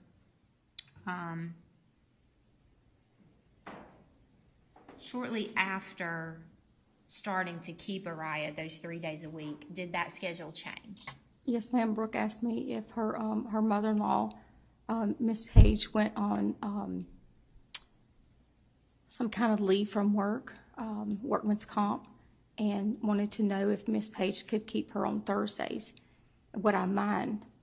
And when you say Miss Page, are you speaking of Pamela Page? Yes, ma'am. And so it sounds as though Brooke is telling you that she would like to keep her on Thursday, and I think you said if you would mind. Mm-hmm. What do you mean by that? She didn't want to interfere with her paying me to keep the child, and I said that's fine. That's between you two. Whatever you want to do, this is fine with me. Okay. So you had no opposition to? Oh, no, ma'am. To Brooke letting Araya spend time with her yes, grandmother. Ma'am. Okay. During this time frame, as the schedule is starting to change, and I apologize, when did you say that happened after you started keeping Araya? I had Araya about 3 weeks when she asked me this. Okay. So sometime mid to late June, the schedule changed. Is that fair to say? Yes, ma'am. Okay. Around this time frame, what's going on in your life in particular? Or in general, I should say. Objection, relevance. How is that relevant? Your Honor, can we approach? No. It was testified into, on the interview, Detective Doherty asked Ms. Jewell about the things that were going on in her life, and that's what I'm trying to follow up on. Okay, overruled. Thank you. So can you describe for the jury kind of what's going on in general with your kids and your family situation? My daughter just graduated high school, So we went through the whole graduation. We were moving her to college in Gainesville. And then we were scheduled to go in August to England for a baton twirling competition with her. Is that the trip that was referenced with when you were speaking with Detective Doherty on the interview Yes, earlier? ma'am. Yes, ma'am. And I think you guys were scheduled to leave for that early August? Yes, ma'am. Okay. Would that have been the first time you guys would have been out of the country? Yes, ma'am. So kind of a big situation for you guys. Yes, ma'am. Okay. Moving forward to the time frame around July 19th. July 19th was a Wednesday, correct? Yes, ma'am. Okay. Let's talk about the couple of weeks leading up to that situation and your schedules with the children, okay? Around that time frame, had Stacy Pascal changed your days in any fashion as to when you would keep her twins? Yes, ma'am. Can you explain to the jury what was going on there? So I had the twins and their daughter usually on Monday, Wednesdays, and Thursdays. Her husband's schedule had changed, his job, and so he would work night shift and he would work day shift, and so he would be sleeping, and so she would call me ahead of time and say, "Hey, I don't need you to keep the boys. My husband's going to be home sleeping. My oldest daughter's going to keep him occupied until he gets up." So that schedule had changed within that 2-week span. On the week of July 19th, did you keep, or the week including July 19th rather, did you keep the twins or their sister on Monday? I did not. And why was that? She had called me and told me that she didn't need me that. Objection, Your Honor, hearsay. It is, but I'll allow her for context. Go ahead. Thank you. She called and told me that Kelly had off and that she did not need my services that day. So I didn't work. Did you keep Araya that day on Monday? I did. And can you describe for the jury, usually whenever you kept Araya, how you would pick her up or how you would come to have her? I would pick her up in the mornings between 8 and 8:30, depending on what time I needed to be at the Pascal's house. And I would pick her up and take her to the Pascal's house. And usually when you would pick her up, how would Araya come to be in your vehicle? I would pull up at Brooke Page's house, and she would put her in the car and buckle her up and put her diaper bag below the car seat. And where was the car seat usually located in your vehicle? On the back passenger side. So in the back seat? Yes, ma'am. Was Araya's car seat forward facing or rear facing at that time? It was rear facing. And usually when you would have Araya and then you would go to Stacy's house, what would you do with Araya when you got there to Stacy's house? I would take her out, get her out in her car, the whole car seat, the diaper bag, take her inside. And then as I approached the inside, I would take her out of her car seat. I would place a blanket on the floor because she was crawling, and I would give her toys from the twins, like soft toys for her to play with, and put her on the floor to play with her and engage with her. And the twins loved her too, so they would get down in the floor and play with her as well as her daughter. On this particular Monday of the week, including July 19th, you testified a few minutes ago that you did not have the twins on that day. Yes, do you recall picking up Araya on that day? Yes, ma'am. And what did you do with Araya that day? I picked her up and I met my daughter, and we went to Hardee's and ate breakfast. Me and my daughter, Araya, still drinking a bottle. So we engaged with her. We was there for an hour, just killing time. An hour and a half, just sitting and chit-chatting because she's got so much going on her life. We just was catching up, me and my daughter. After you got done with breakfast with your daughter, did you run errands that day? I did, yes, ma'am. And then did you end up at a friend of yours' house? Objection, Judge. Relevance. I think it goes to show the schedule changes that are going on around that time frame, Your Honor. Okay, let's move on though. But Gotcha. Thank you, Your Honor. Did Brooke Page pick Araya up from you that day? Yes, ma'am. And did she go to your friend's house to do that? Yes, ma'am. After I run errands and my errands for the day, I went to my friend's house and Brooke had picked her up from there. Backtracking to the Wednesday before that. Yes, ma'am. That Wednesday, generally, you would have had the twins and Araya, correct? Yes, ma'am. Do you recall if you had the twins on that day? I did not. And did you have Araya that day? Objection again, Your Honor, I'm going to relevant. sustain it. You're losing me. Try giving me some numbers for dates Sure. instead Yes, of. sir. Yes, sir. So on the Wednesday before July 19th, which would have been July 12th, Yes, ma'am. you said you did not have the twins, correct?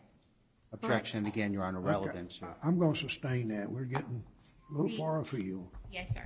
So going back to the Monday that we've been talking about, the 19th, for the record, that would have been the 17th of July, correct? Yes, ma'am. Okay. I'm sorry, Judge. Again, I will object because now we're going back to the 17th rather than the 19th. Okay, well, we're at the 17th. Let's Yes, go. sir. Okay. I was simply trying to provide. Overruled. Thank you. Overruled. I was just trying to provide a court date as the judge requested.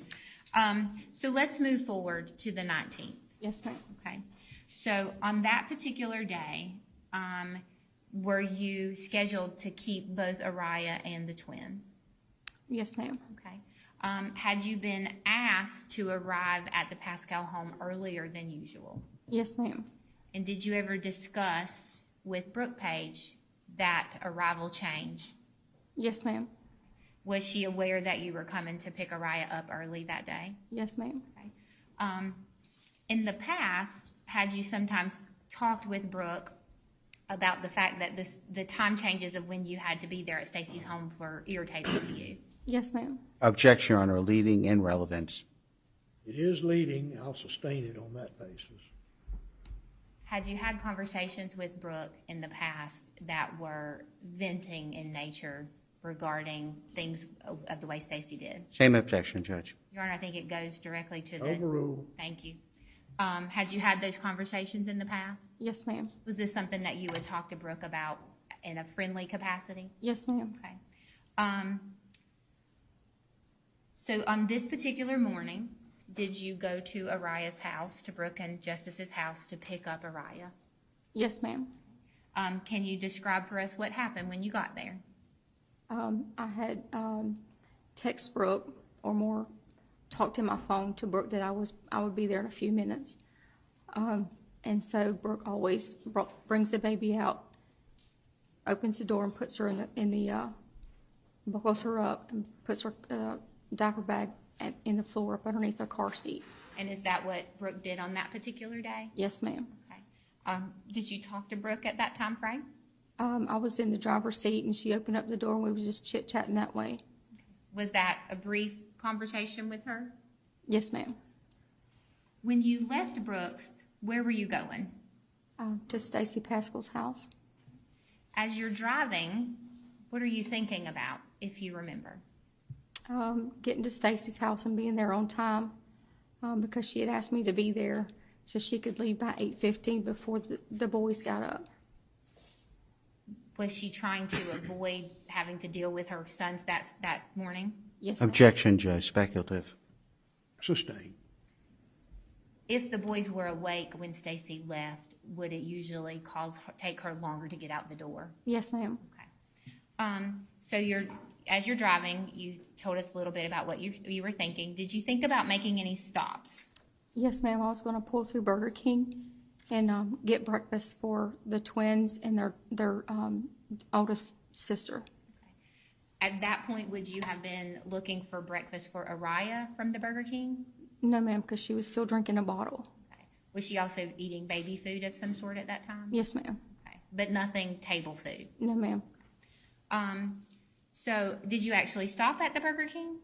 I was stopped at the red light right there at the crossing and noticed that there was a long line at Burger King, and I knew that I would not be able to get through the line and be at work on time.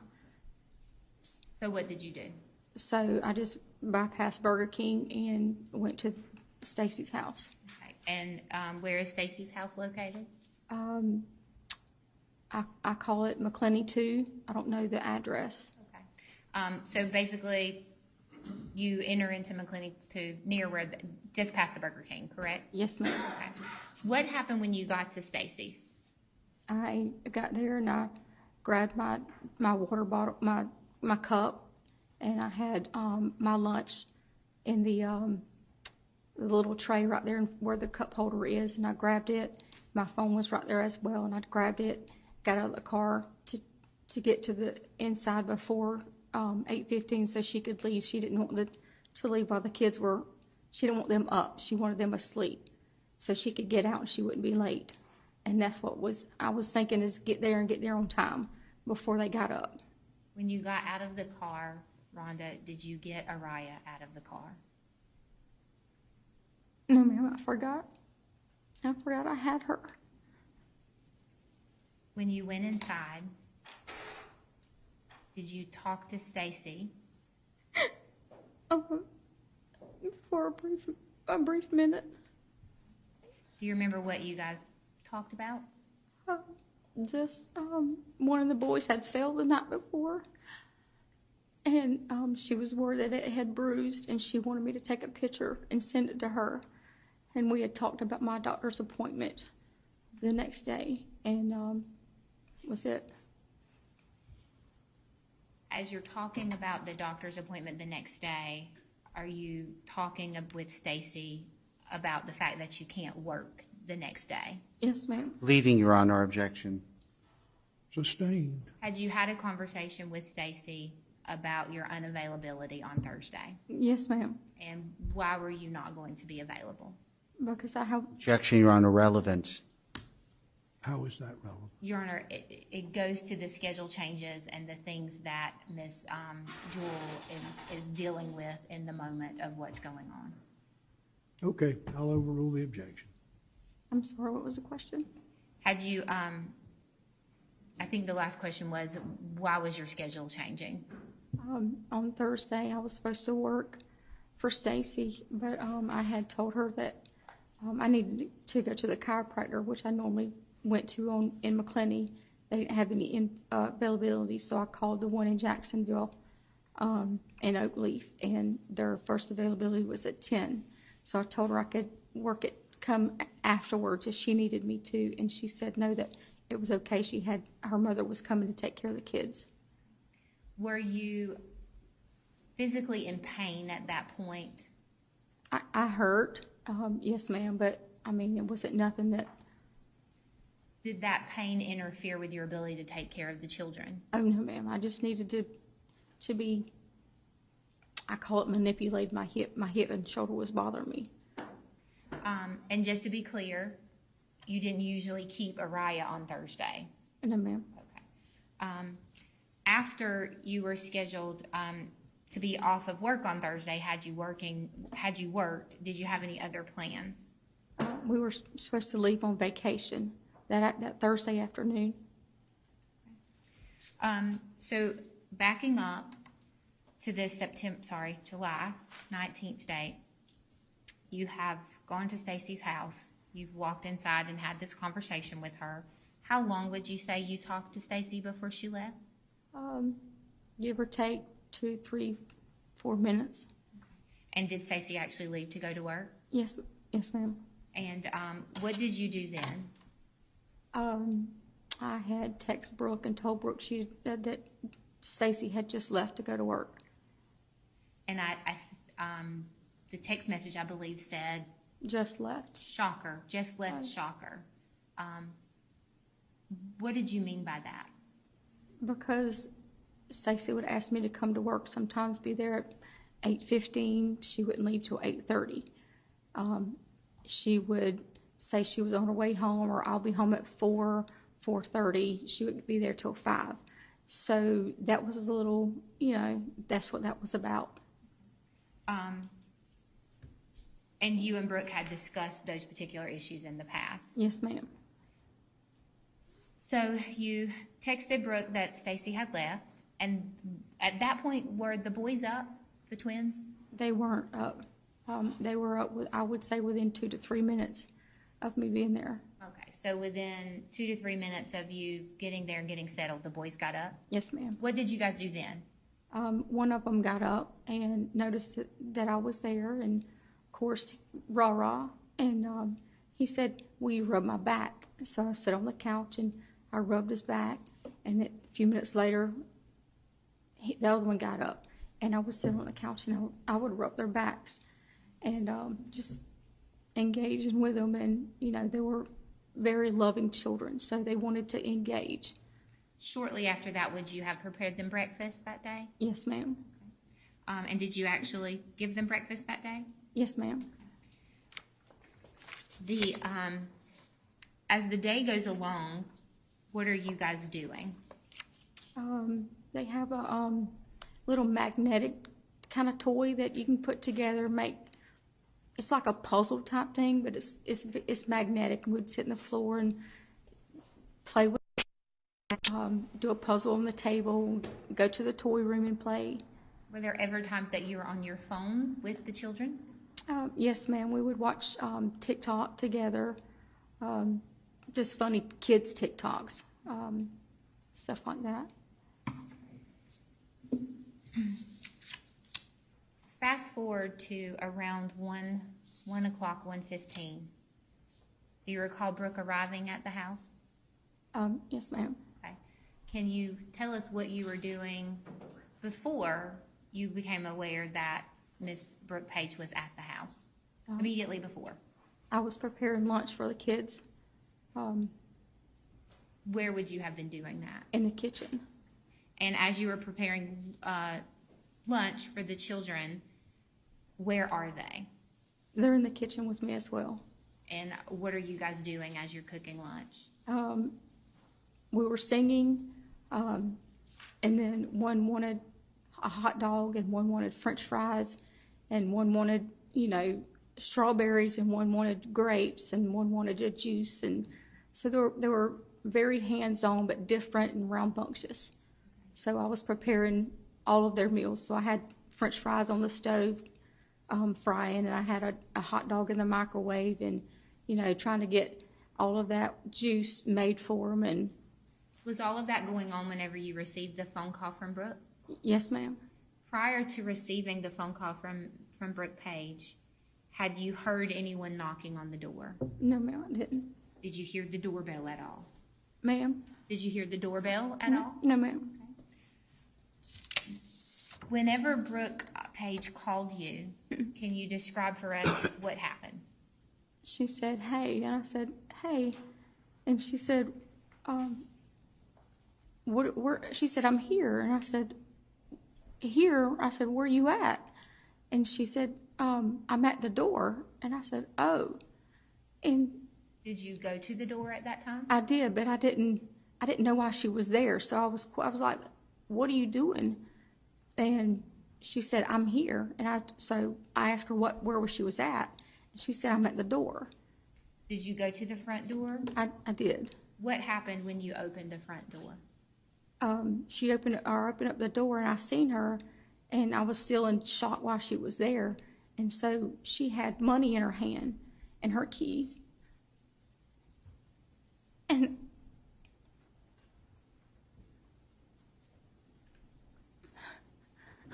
that's when I realized I didn't get the baby in the car. I forgot the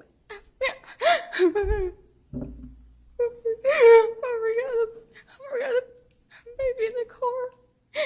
And so I pushed her out the way. And I was screaming, oh my God, Brooke, oh my God, Brooke. And I could hear her saying, what? And I ran to the car. And I opened up the door, and she was still there. Ryan was still in the back seat. What happened after you opened the door, Rhonda?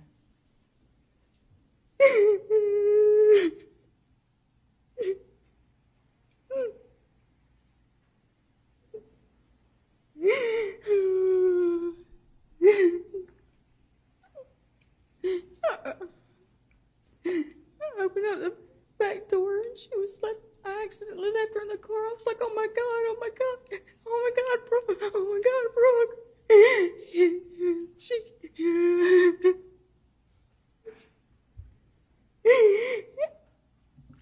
And she said, call 911. And so I ran back inside. I couldn't find my phone. And when I found it, I have a code to get in. And I couldn't remember my code to get in my phone. At that point, after you had found your phone and you're trying to get into it, have you come back outside to the car? Ma'am. At that point, after you had found your phone, but you couldn't remember the code to use it, did you come back out to the car? I did. Was Brooke on the phone at that time? I think she was, yes, ma'am. What did you do at that point? I got the baby out of the car seat. What did you do with Araya after you got her out of the car seat? I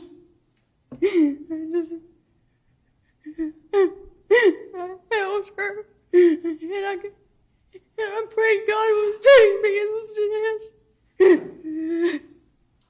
I begged God to give her breath and just take me instead of her. At some point, okay. At some point, did you take Araya inside the garage? I did. What did you do at that point? Brooke came in, and I think she was on the phone with Miss Pager. I don't know who she was on the phone with, but she had told me to go to the road and wait for 911 to get there so they know where to go. And did you do that? I did. I'm assuming that the EMTs and firefighters, they came? Yes, ma'am. What happened after they arrived? I remember coming out of the garage, and I went to the front porch, and Brooke went somewhere. I don't remember where she went, but I just know we weren't together. I'm sorry, you weren't We weren't together. Did you go back inside Stacy's home at that point? I remembered that they were supposed to be eating lunch, and I went to go check and see if the stove was still on. I couldn't remember if I turned it off or what. And I just asked Maddie, the oldest daughter, I said, please keep them in here. Please keep them in here. Don't let them come outside. And after you did that, did you go back outside? I did.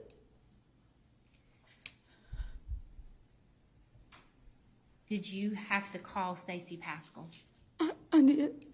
And why did you call her? Because the ambulance is always there, and I didn't want somebody to call and ask her what was going on. So I asked Stacy, I need you to come home. And she said, what's going on? I said, I just need you to come home. I said, it's not your children. And she said, what's going on? And I said, I forgot the baby was in the car. And I forgot I had her. And do you remember Stacy coming home? Vaguely, yes, ma'am. When Stacy got there, did she speak with you? She said, what's going on? And I said, Stacy, oh my God, I accidentally left the baby in the car. Did you get physically ill at that time, Rhonda? Yes, ma'am. And what actually happened? I remember going to the car and getting the baby out of the car seat, or opening up the door, and I peed all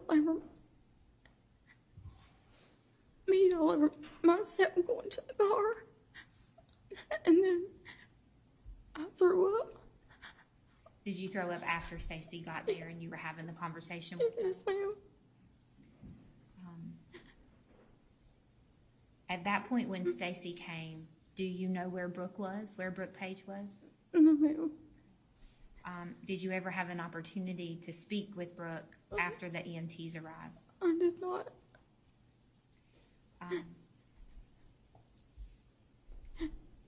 At some point, the sheriff's office deputies asked you to go to the sheriff's office, correct?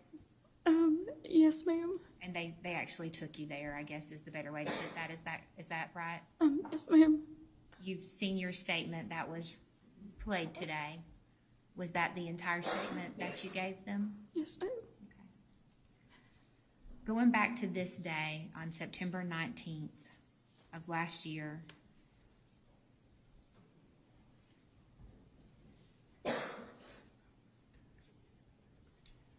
did you get Araya out of the car when you got to Stacy's? I'm sorry, say that When you again. arrived at Stacy's that morning, did you get her out of the car? No, ma'am, I forgot I had her. Did you realize that Araya was there and think that she was sleeping and it left her there and intended to come back and get her? No, ma'am, I totally forgot I had her. Thank you, Ms. Jewell. I don't have any other questions. Thank you.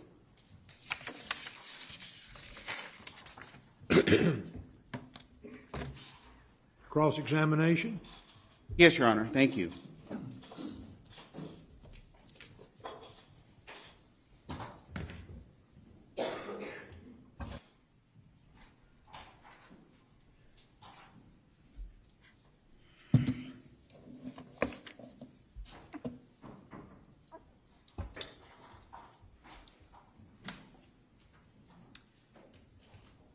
Ms. Jewell, isn't it true that Brooke and Justice paid you to be a babysitter or a nanny for Araya? Yes, sir. I'm sorry? Yes, sir.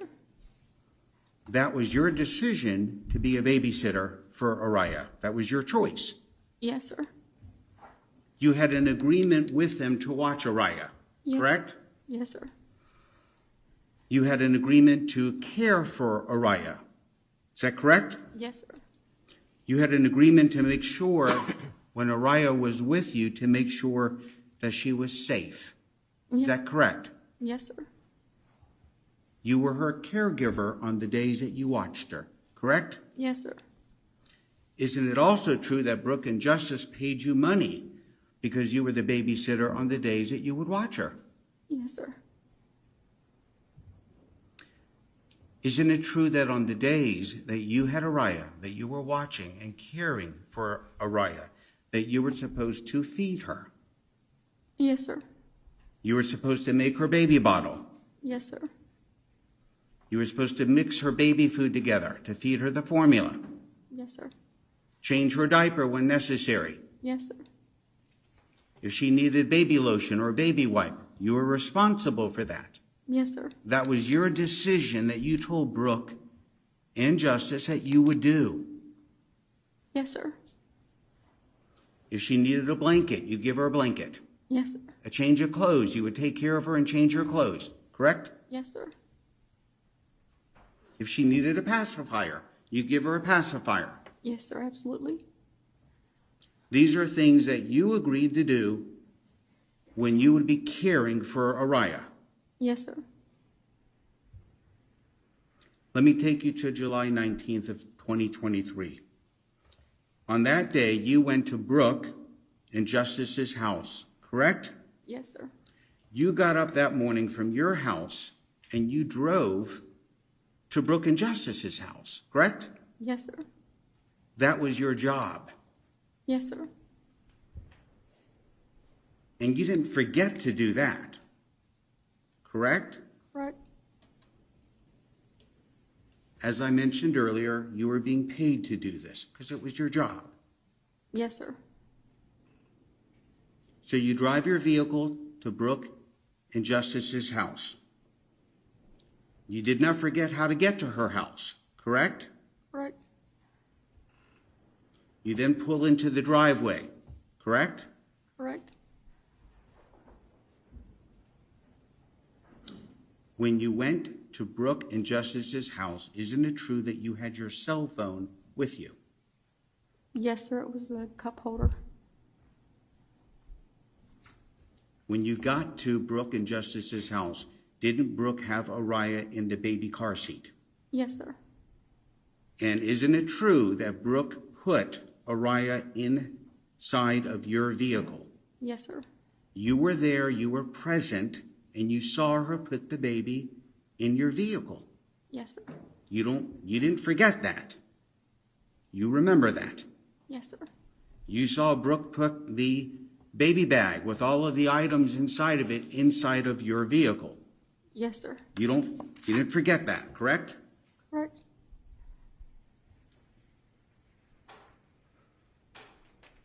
You then drove off in your vehicle with Araya in the vehicle with you, correct? Yes, sir.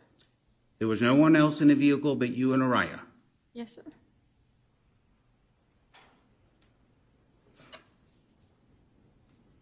You go to Burger King. How far would you say it is from Burger King to Brooke's house? I didn't go through Burger King. I stopped at the red light. The red light. How far approximately is it? I'm not really sure. Not good with distance, so I don't know. 3-4 minutes? Yes, sir. Did you forget about Araya in 3 or 4 minutes? You just picked her up. Yes, sir. I did pick her up. Yes, sir. I agree. When you got to the intersection of where Burger King is, did you forget that quickly that you had just picked up a baby? It was not that quickly. I went from... So you remembered she was in the car at that moment? No, sir. I didn't. I picked her up. Is it your testimony today, Ms. Jewell? Judge, let the witness answer the question, please. Sustain. Go ahead and answer, Ms. Jewell. I picked her up from Brooke and Justice's house at approximately 8 o'clock. And I went through McClenny, through the red lights. And I stopped at the red light at Burger King. And in my mind, I was picking up breakfast for all the kids. And I noticed that the line was long. And I would not make it to the Pascal's house by 8:15. So I just went ahead and went to the Pascal's house because I needed to be inside so she could leave by 8:15. Okay, so let me back up a little bit. Let's go back to the red light, where the Burger King is. That's just a few minutes from Brooke and Justice's house, correct? I would say 10 minutes.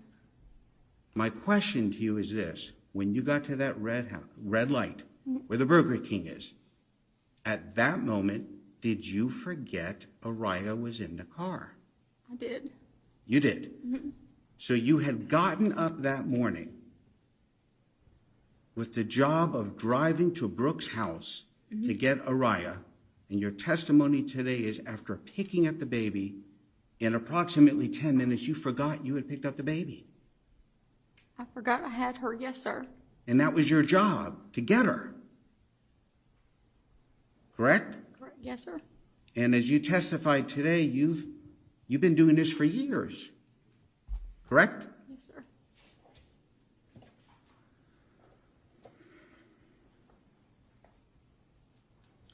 So you leave the Burger King, you go to Stacy's house, correct? Yes, sir.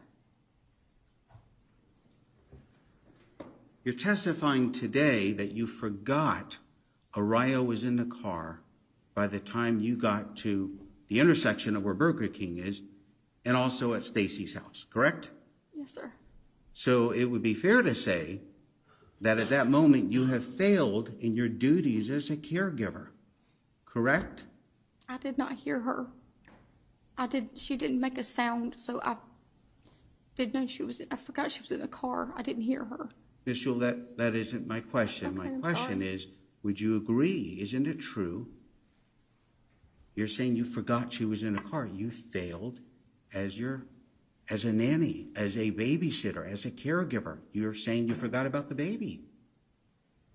Yes, sir. So you failed in your duties, correct? Yes, sir.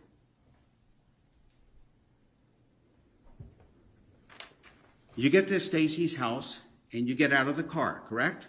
Yes, sir. You had your cell phone in your hand, a bag of chips, a can of chicken, and I think your water bottle or a cup of water, whatever it was, correct? Yes, sir. You didn't forget to take those things out of the car, correct? Correct. It was sitting in front of me. Yes, sir. You could have put Araya's blanket in front of you if you wanted to, but you didn't do that. That was your choice, correct? No, sir. I didn't put her blanket in the car. Was the blanket in the car? It was, yes, sir. It was on I guess it was in her bag or. But you could have put it in the front. You could have put the whole baby bag in the front seat if you wanted to, but you didn't. Correct? I did not.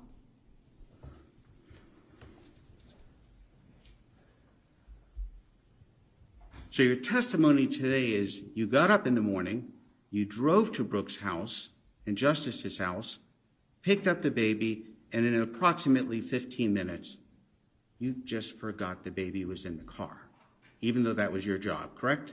Yes, sir, I forgot.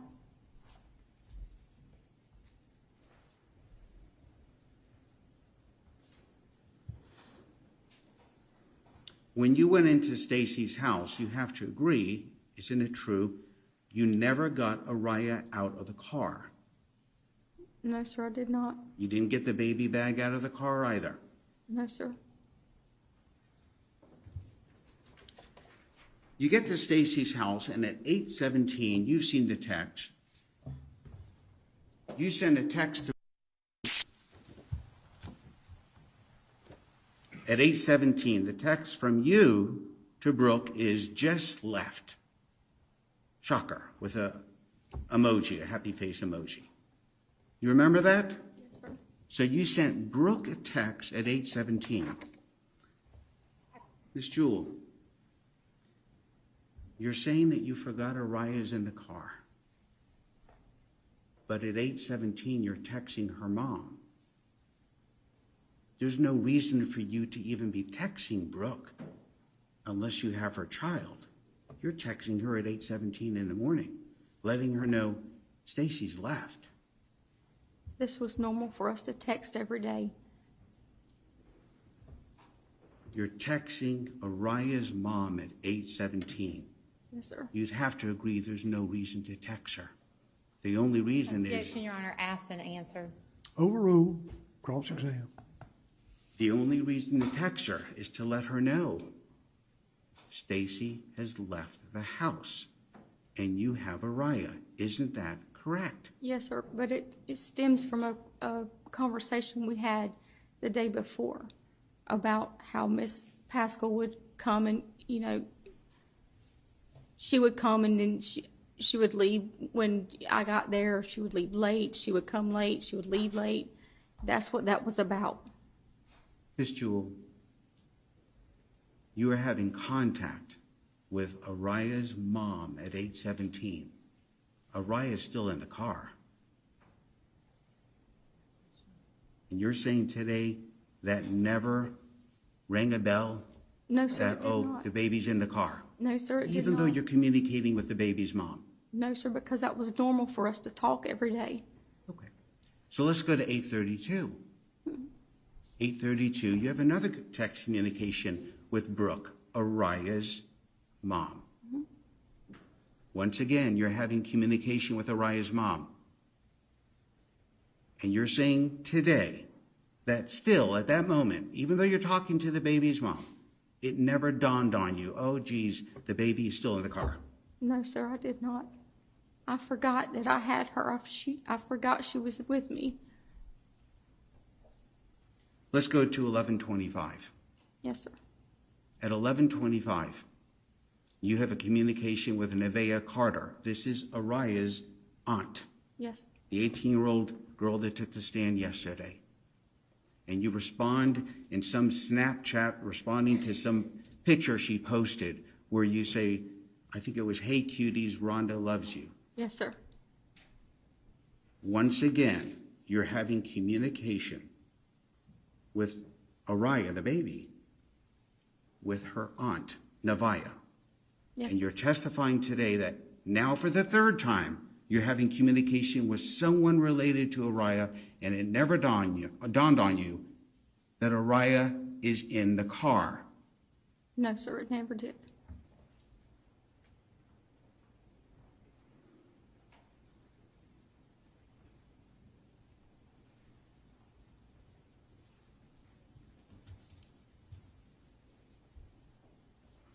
On July 19th of 2023, you left Araya in the car for over 5 hours, correct? Yes, sir. You never, ever fed her on that day, correct?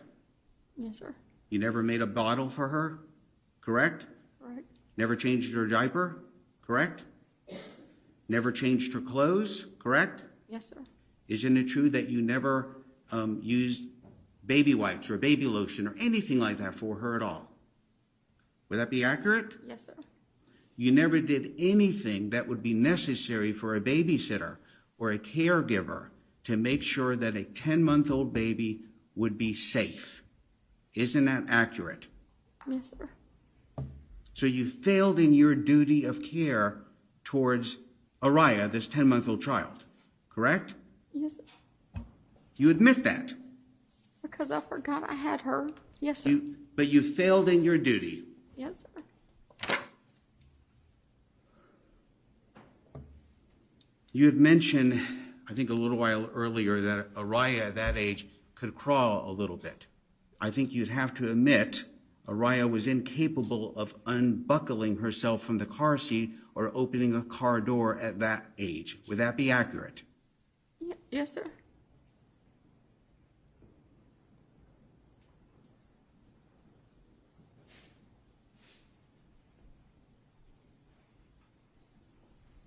On July 19th, Ms. Jewell, when this occurred, isn't it true that you never answered the door when Brooke knocked on it, the front door? Yes, sir. You never answered the door when she rang the doorbell, correct? Right. Isn't it also true that Brooke would normally, as she testified, she'd come to the front door to pick up Araya? Yes, sir. And when she finally called you, you said, "What door are you at?" Correct? Yes, sir.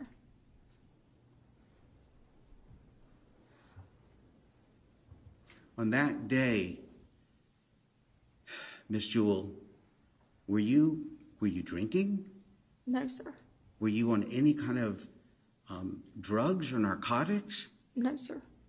You mentioned you had like a shoulder pain or something. You weren't taking anything for that. If I took anything, it was Tylenol or ibuprofen.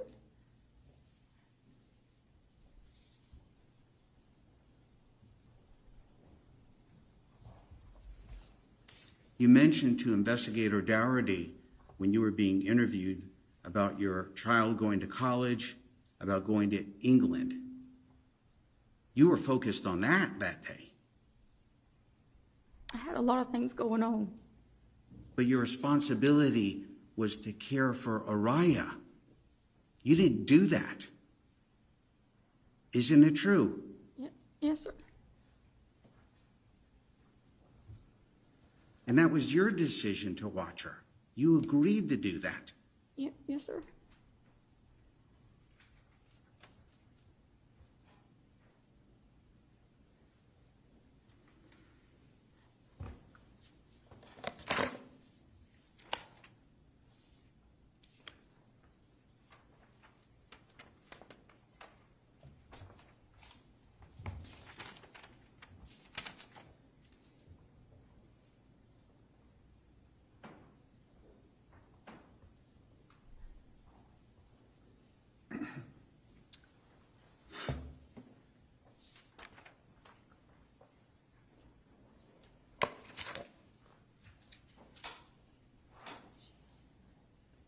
Miss Jewell, on July 19th, you remember getting up. You remember picking up Araya. You remember trying to go to Burger King, and you remember going to Stacy's house. You remember making text messages twice to Brooke. You remember a Snapchat response to Nevaeh. You remember all that, but you don't remember Araya. Yes, sir. Even though that was your job. Yes, sir. It was my job.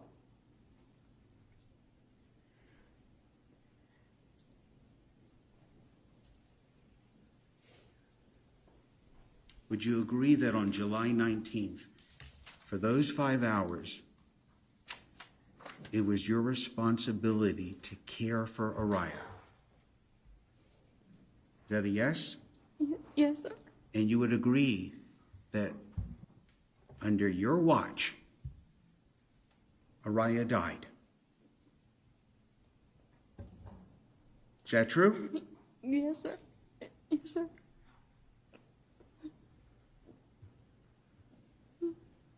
I have one moment, Your Honor. Yes.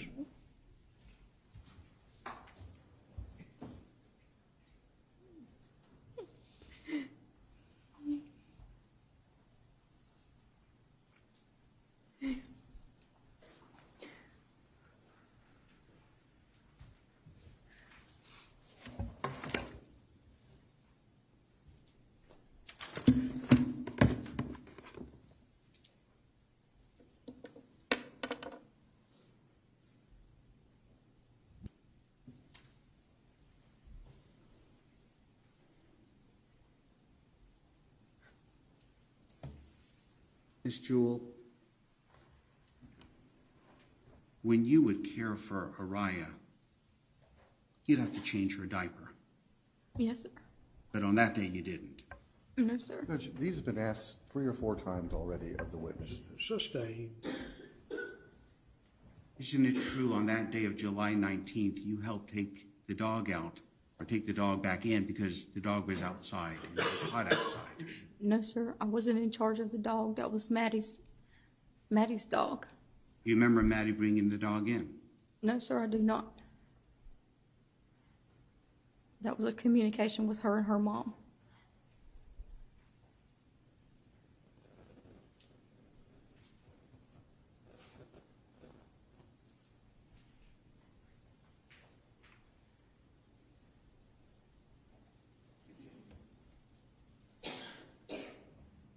You mentioned not hearing Araya when she was in the vehicle.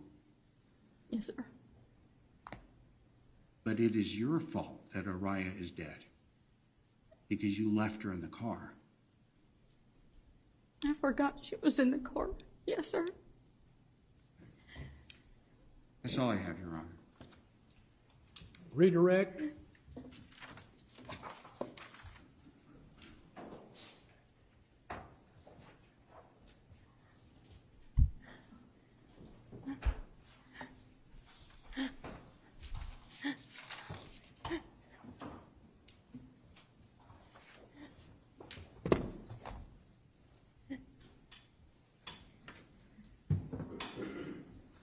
Ms. Jewell, I have just a couple more questions for you, okay?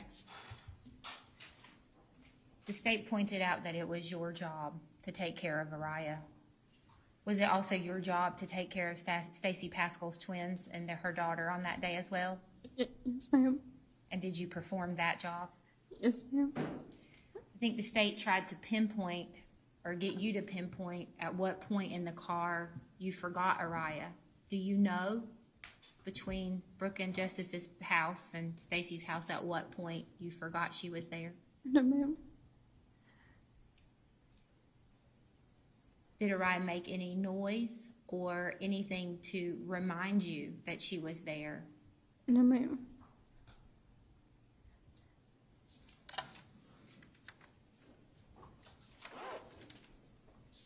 And when you picked Araya up from Brooke and Justice Page's house on the morning of July 19th, who put her in the car? Brooke did. And who usually put her in the car? Brooke. And who put her baby bag in the car? Brooke. Who usually did that? Brooke. And where were both of those items located? In the passenger side of the back seat.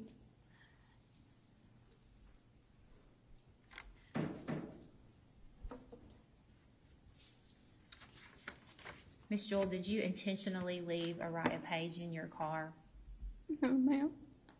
I have nothing further. Thank you. Any other questions of this witness at this point? No, Your Honor. Thank you. Ms. Jewell, you can step down if you will, please, ma'am, and return to council table. We're going to take about a 15-minute recess. Please be back in your seats ready to go at about 20 minutes till the hour. So we are in recess. All right.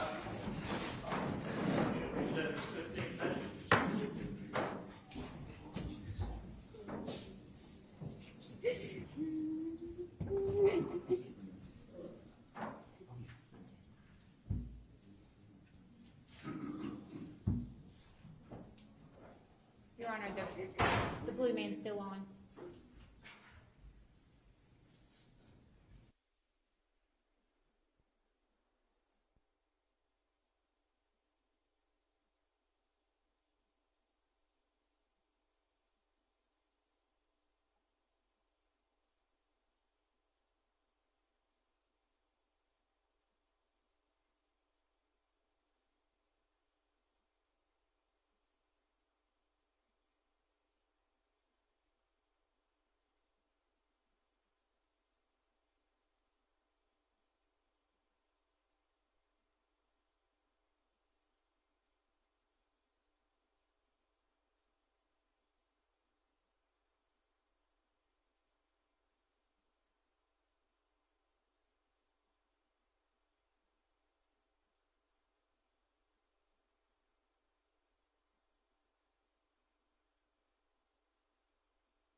Be seated, please.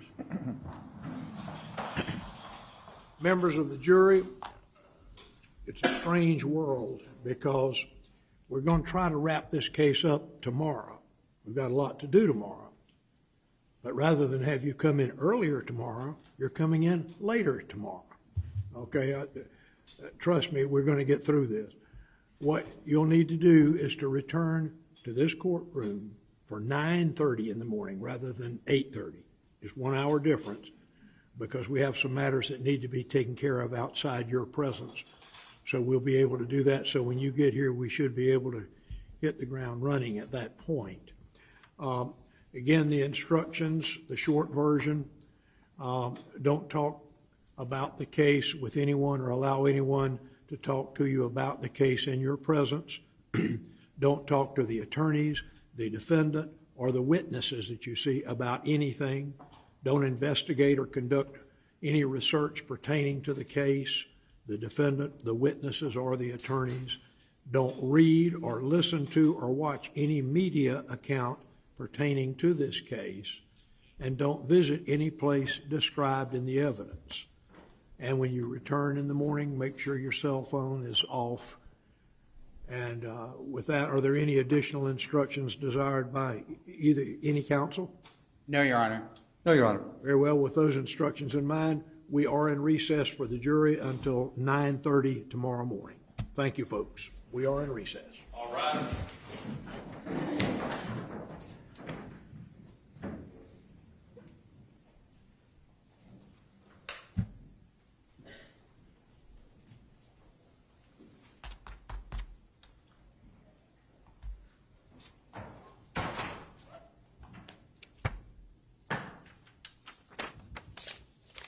Be seated. We are in recess. You can go home. I know. I'm gonna leave him. Sir.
as we tend to do in these cases because they are going to go up on appeal, we are, of course, asking that those things be overruled.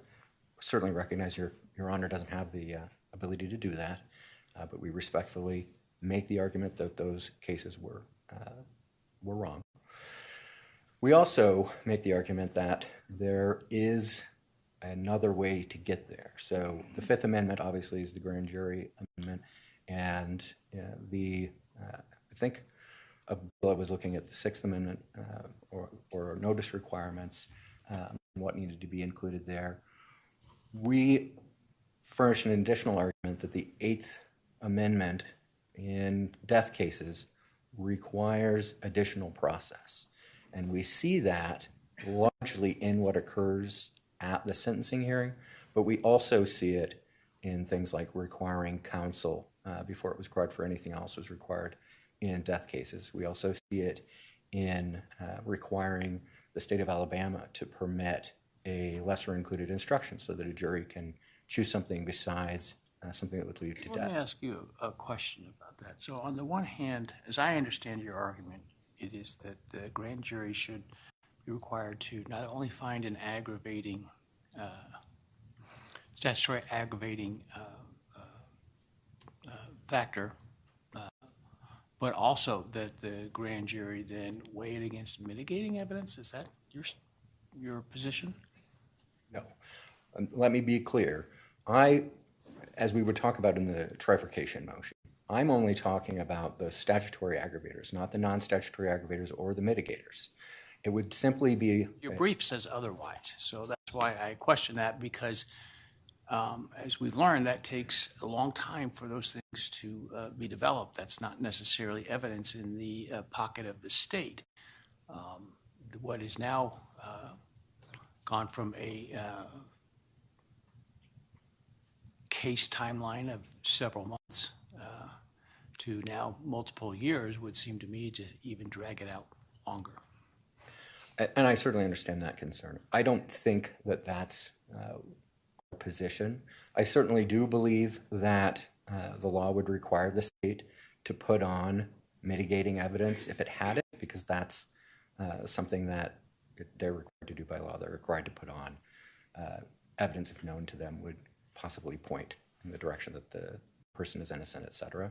But I don't think what our position is that the state would be required to put on essentially their entire sentencing hearing in front of that grand jury. The grand jury is still only determining whether or not there is a reason to go forward with the case. Our point is that at the time of the founding, that grand jury would have known that all felonies lead to the gallows.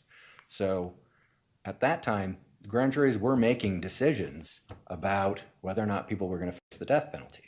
And it wasn't until the Supreme Court after Furman in the 70s that we came up with this entirely new system, but it's one where the grand jury has lost its part of its function, where it's looking at whether or not these people should be facing the death penalty or not. Essentially, they were deprived of that through the transition that was obviously intended to protect people from an arbitrary infliction of the death penalty. But the grand jury itself is supposed to also have a role in that. It's supposed to protect people from arbitrary decisions. And so that's essentially what our argument is that there should be a neutral fact finder placed between the citizen and the state when we're making the decision whether or not the death penalty should be sought. And so that is one of the reasons we're asking the court to strike the death penalty in this case. Does the court have any other questions for me? Thank you, Judge.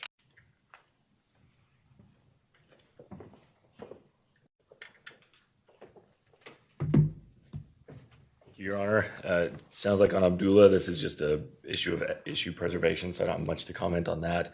In terms of this other argument that they are saying you can look at it differently through the Eighth Amendment, keep in mind the Eighth Amendment is just the prohibition on cruel and unusual punishment. It's quite a stretch to jump from there to requirements on what needs to be presented to a grand jury. The Beck case that they cited suggests that maybe there could be a connection if that diminishes the reliability of the sentencing determination or the guilt determination, but that's not the function the grand jury plays. And so for this court to stretch the Eighth Amendment all the way back to the grand jury would be... In fact, with respect to failings of a grand jury to pass on a particular element. For example, if there's then been a trial, the general standard of appeal is, well, the matter went to a jury and they made the determination there's proof beyond a reasonable doubt, and therefore any error is moot. Correct, Your Honor. And I think really that gets to the heart of this claim, which is it's just kind of another way of their argument that it shouldn't be the prosecutor deciding that a notice is filed. And the U.S. Supreme Court has said it's not a problem if the prosecutor has unfettered discretion in who gets the death notice and who doesn't. So that by itself isn't a problem. So unless there are any other questions, thank you, Your Honor. Thank you. Any rebuttal?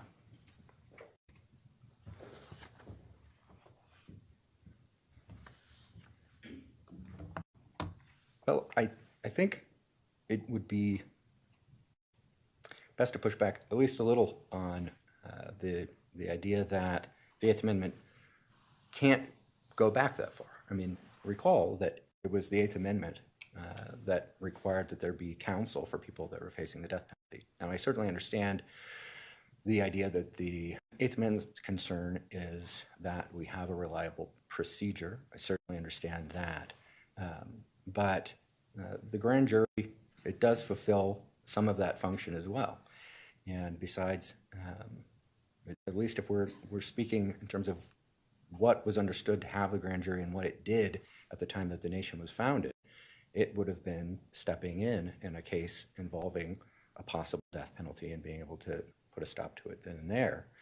And so I do think that the Eighth Amendment has the ability to attach even that early on, at least in cases involving death. And then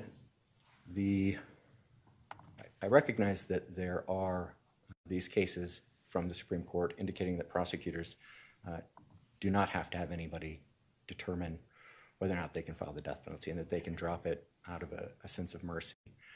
I think that's a slightly side question to if they choose to go forward with it, who can stand up and say, before we spend years on one of these cases, that this is not the appropriate case, someone besides the prosecutor, which is what we have with grand juries and preliminary hearings, et cetera. And so we still believe that the argument here is one that can be passed on by this court and that hasn't necessarily been ruled on by these other cases that we also think should be overturned. Thank you, Judge. Thank you. I believe I have all the remaining arguments, so whichever the court would like to do. Let's finish up topic 9 with your contention that the death penalty should be struck because it violates international law. Thank you, Your Honor. So that motion is largely premised on the International Convent of, I'm going to have to pull it up because it's the ICCPR.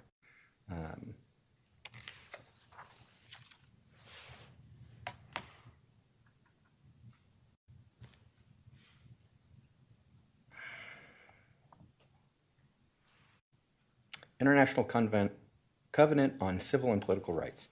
And so essentially the argument comes down to this. We have signed and ratified a treaty that would put, we think, additional requirements on what we would do if we're going to have a death penalty in this country, and obviously we have one. One of those is a requirement that we make sure that we're not arbitrarily killing people. And the other one is that people are not being essentially tortured. My understanding is when the time that convention was ratified with the understanding that to the extent that it is agreeing to anything, it is agreeing to afford the Eighth Amendment protections. That's correct, Judge. And I think to some extent what we're arguing is the Eighth Amendment and the ICCPR work together, and that we can look at these international obligations and the Eighth Amendment and say that for them, they essentially are the same thing. That's why we talk about... Well, I think you're looking at it from two different prisms. I think what the state is saying, to the extent that this covenant applies, which is a question about whether it's self-executing and all the rest, it only governs to the extent that the Eighth Amendment, apart from that, would have protected that situation. Whereas what I think you're arguing is that the Eighth Amendment must be read to be broader as to what international law would dictate.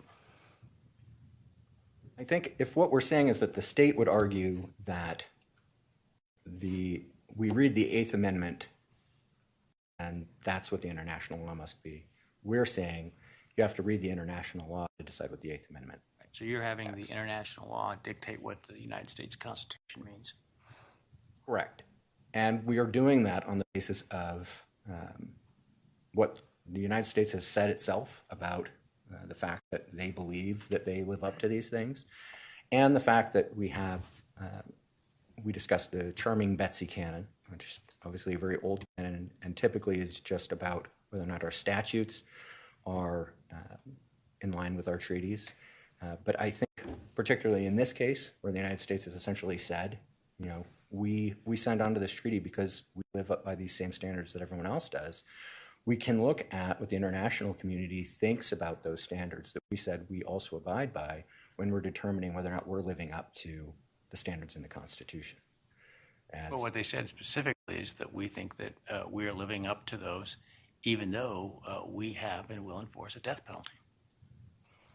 And I think, which is why we're not saying necessarily that the death penalty would be struck if it was done properly. Our argument is that the way that Idaho has its scheme set up, there are far too many statutory aggravators, and some of them are just big enough to drive a Mack truck through. And so just about every murder could be charged and have the death penalty attached to it. And so that doesn't require the narrowing that we've said we're going to provide, and it certainly doesn't live up to what the international community would expect from us. Yeah, I understand the argument. Well, I'll be frank, it's falling about as flat as you would expect it to fall before our Supreme Court or the Supreme Court of the United States. Well, Your Honor, it's an argument, and it must be made, so. You need to make a record. Thank you, Judge.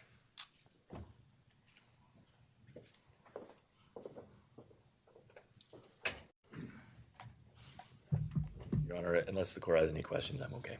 I don't. Thank you.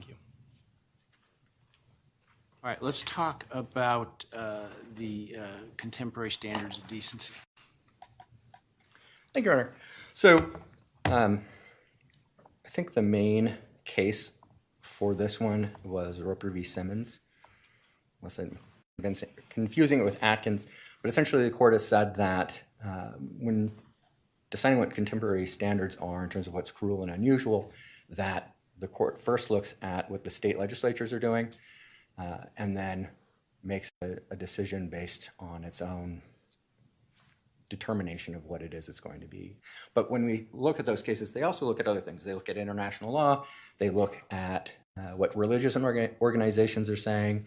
I mean, they're obviously looking for what's the consensus going on. I think Idaho Supreme Court said is what we look at is legislative and governmental determinations and actions. I think that's Abdullah where they had said that, and I think that was partly because the way that it was.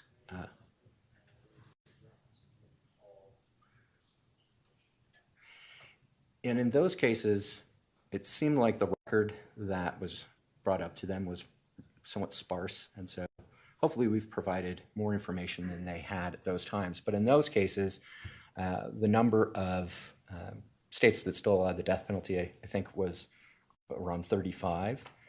And as the court, as we noted, that number has dropped somewhat precipitously since that time.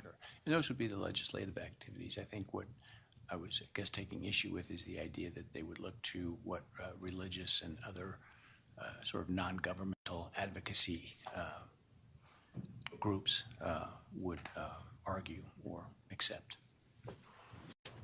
Well, I can only say that Roper definitely looked at international law. And if it wasn't Roper, then it was Atkins. But the one about children and whether or not they can face the death penalty, they definitely looked to international law. And so I don't think there's anything that says that the court can't look at whether or not organizations have moved against the death penalty. We are becoming somewhat alone in the world in terms of continuing to make use of the practice. The number of states that are still doing it is shrinking. And so when you look at that total fabric, it's our contention that we've reached the point where the death penalty really ought to be abolished. And so that is our contention in this case. Thank you, Judge.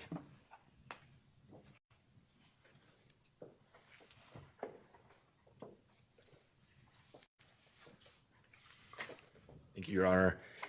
While Roper may have looked at some international law, I think the Idaho Supreme Court has really narrowed that window.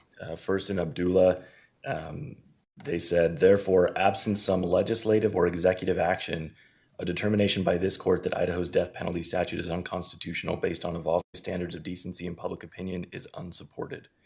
So they're really looking at that. And fast forward 5 years in the Hurston decision, 2020, the Idaho Supreme Court reaffirmed that view and then also said, quote, we continue to subscribe to the view of legislative bodies as the basis for determining a national consensus. And so, and the reason for that, they explain in Abdullah, is that courts just aren't good at taking a temperature of public opinion and what represents society's views. Now, looking at the states that have capital punishment, according to the resources both sides have cited, there's 27 states that still have it on the books. That's a majority. They've pointed out that there's gubernatorial moratoriums in 6 of those, which is true. But that means worst case scenario, there's 21 states that still have the death penalty on the books and can use it. And what the Idaho Supreme Court said in Hurston is that we're looking for a national consensus. And we're nowhere near a national consensus that the death penalty is somehow immoral or improper or indecent. I would also just note, it's not enough if what you're trying to show is a national consensus, it is not enough to just point to the fact that a state doesn't have the death penalty. You would have to show that the state removed the death penalty because that state believed that it was immoral or improper. So for example, if a fiscally conservative legislature just decides they don't want to fund the death penalty, but they have no moral objection to it, that's not evidence that there's some societal standard that would. What do you take of evidence from a state who is not enforcing the penalty because, for example, an executive of that state is morally opposed to it and has the power to preclude it from being applied? Should that be considered? So the Idaho Supreme Court did mention executive action, although in Hurston they seem to say the better picture is painted by legislative bodies.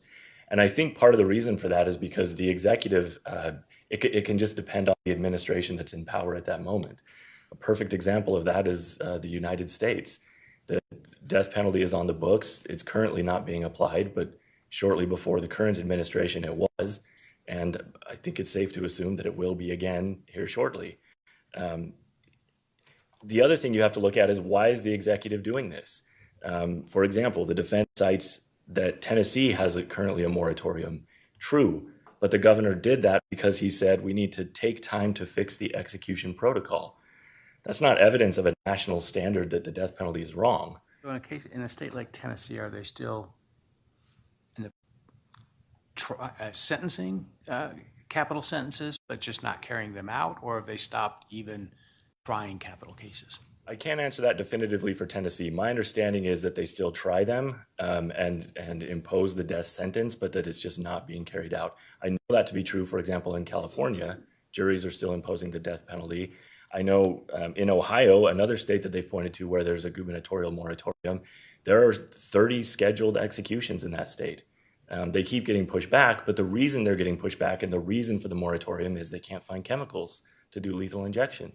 Again, that's not evidence that there's some standard of decency that's keeping them from doing this. They just can't find the chemicals to do it. So I think... Well, I mean, you could imply that the standards of decency as applied by the pharmaceutical companies who refuse to take part in it is some measure of that.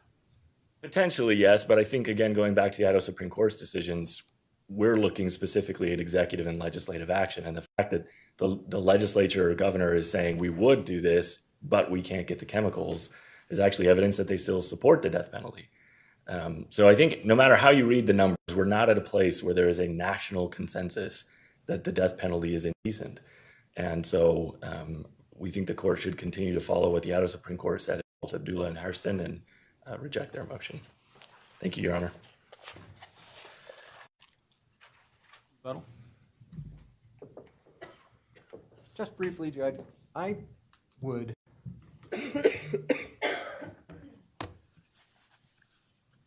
would caution the court trying to figure out why it is that a particular state either dropped the death penalty or imposed a gubernatorial moratorium. I mean, I think that these things are complicated. That looks an awful lot like trying to figure out from legislative history why something occurred. Half the time, what you see in the questions doesn't necessarily tell you what the legislature had in mind when they finally voted. And so I think the first step, as the United States Supreme Court has set it out, is just to look at the numbers. And then after that, the courts can consider other things. Or 2021, if you take into account moratoriums. How, I mean, certainly more than a third of the states, how does that represent a consensus? I would argue that the consensus can also come from the trajectory. So the fact that so many states dropped the death penalty within the last 10 years, and that appears to be the direction that things are going, is something that the court can take into account. I also note a lot of these states that have death rows and don't have a moratorium still aren't actually executing anyone. And so the actual number of executions in the states that are actually executing anybody is even than that. I think it's something like 13 jurisdictions that are actually doing executions. So anyway, for those reasons, Your Honor, we are asking that you strike the death penalty. Thank you. All right. I think that leaves us with your motion to trifurcate the proceedings and to apply the rules of evidence in the penalty phase. Right. So, Your Honor, I tried a case via the trifurcated method. It went smoothly, and we moved this court to do the same thing. If it's not trifurcated. Which case was that? That was Renfro. Which one? Renfro.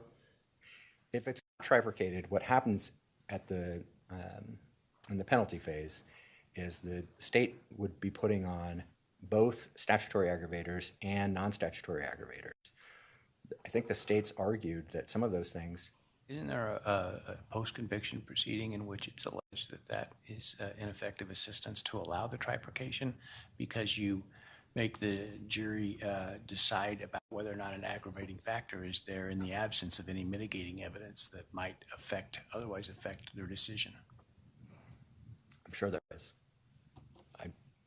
But I can't say that I agree. Because from a jury's perspective, I mean, you have to realize that these are people who have been pulled in, they don't have legal training, and now you're asking them to make a bunch of different decisions at the same time. And as we pointed out, I mean, we can go back and forth about, what's the, if you don't trifurcate, you're going to put on the victim impact during the penalty phase with everything else, right? And so whether or not there's even a statutory aggravator is now going to be influenced by all of the things that are emotionally really powerful. And so, I mean, we can go back and forth about, who does that prejudice. At the end of the day, a trifurcated proceeding is just simpler for a jury to do their job. They have to be able to make a decision about statutory aggravators to even have a death penalty in a particular case.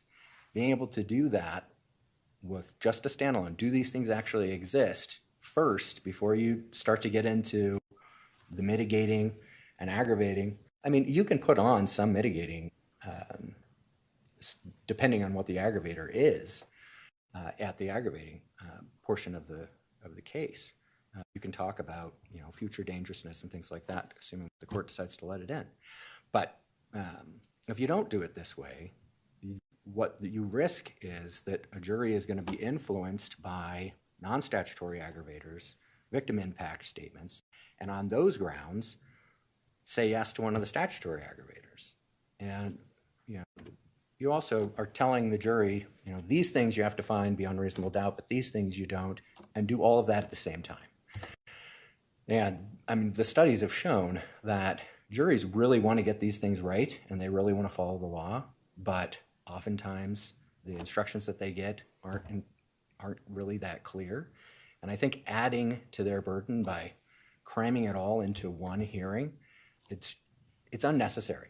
The court has the ability, I think under Rule of Evidence 106, to let them do the function that they're supposed to do with the statutory aggravators, and then that way they can make that decision. And if they don't find any, you don't even have to do the next part. But if they find one, then you open it up into the state's case in aggravation and the defense case in mitigation. In terms of using the rules of evidence, as we pointed out, a number of courts have said, confrontation clearly needs to be able to apply. You have discovery that needs to go out.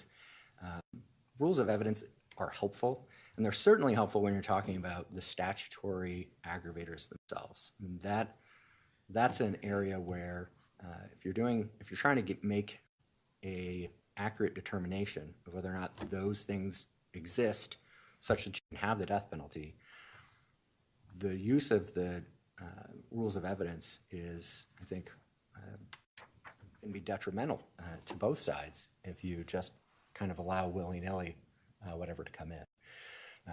So for the other reasons we put in the brief, Judge, we are asking the court to consider doing this as a trifurcated trial if it gets there. Thank you.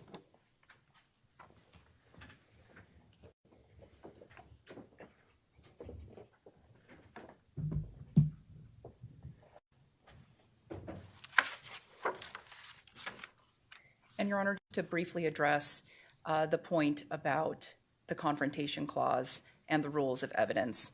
The defendant has fairly acknowledged in his brief that the Idaho appellate courts have issued binding precedent that's contrary to their argument today. The state's not going to belabor that point. I think the case law is clear and the state briefed that. As to trifurcation, the defense has yet to lay out what exactly this process would look like. And what I mean by that is, at what point it appears, although the defense has not explicitly stated this, that they would encourage this court to adopt a procedure where the state puts on all of its aggravating evidence for all of these statutory factors, and the jury then goes to deliberate on these factors without hearing any of the mitigating evidence. Now, this is very concerning, and particularly, the state briefed this. You take the propensity aggravator, where the jury is tasked with determining whether or not the defendant's going to pose a continuing risk, to send them back to deliberate without allowing them to hear evidence in mitigation. That's very concerning to the state about what that might do to, for example, the appellate record. And I think that post-conviction proceeding in the Renfro case really highlights the concerns with this procedure that they're asking the court to adopt. As to the assertion that this is simply too confusing to the jurors, the court will instruct the jury on what the law is. And as we've argued on these other motions, the court can't just start with the assumption that jurors aren't going to follow the law, that it's simply too concerning or too confusing for the jurors. The jurors will receive instructions. They are presumed to follow those instructions as a matter of law, and the court should assume that these jurors will do as they're instructed. And unless the court has any questions for me, that's all I have. Thank you, Your Honor.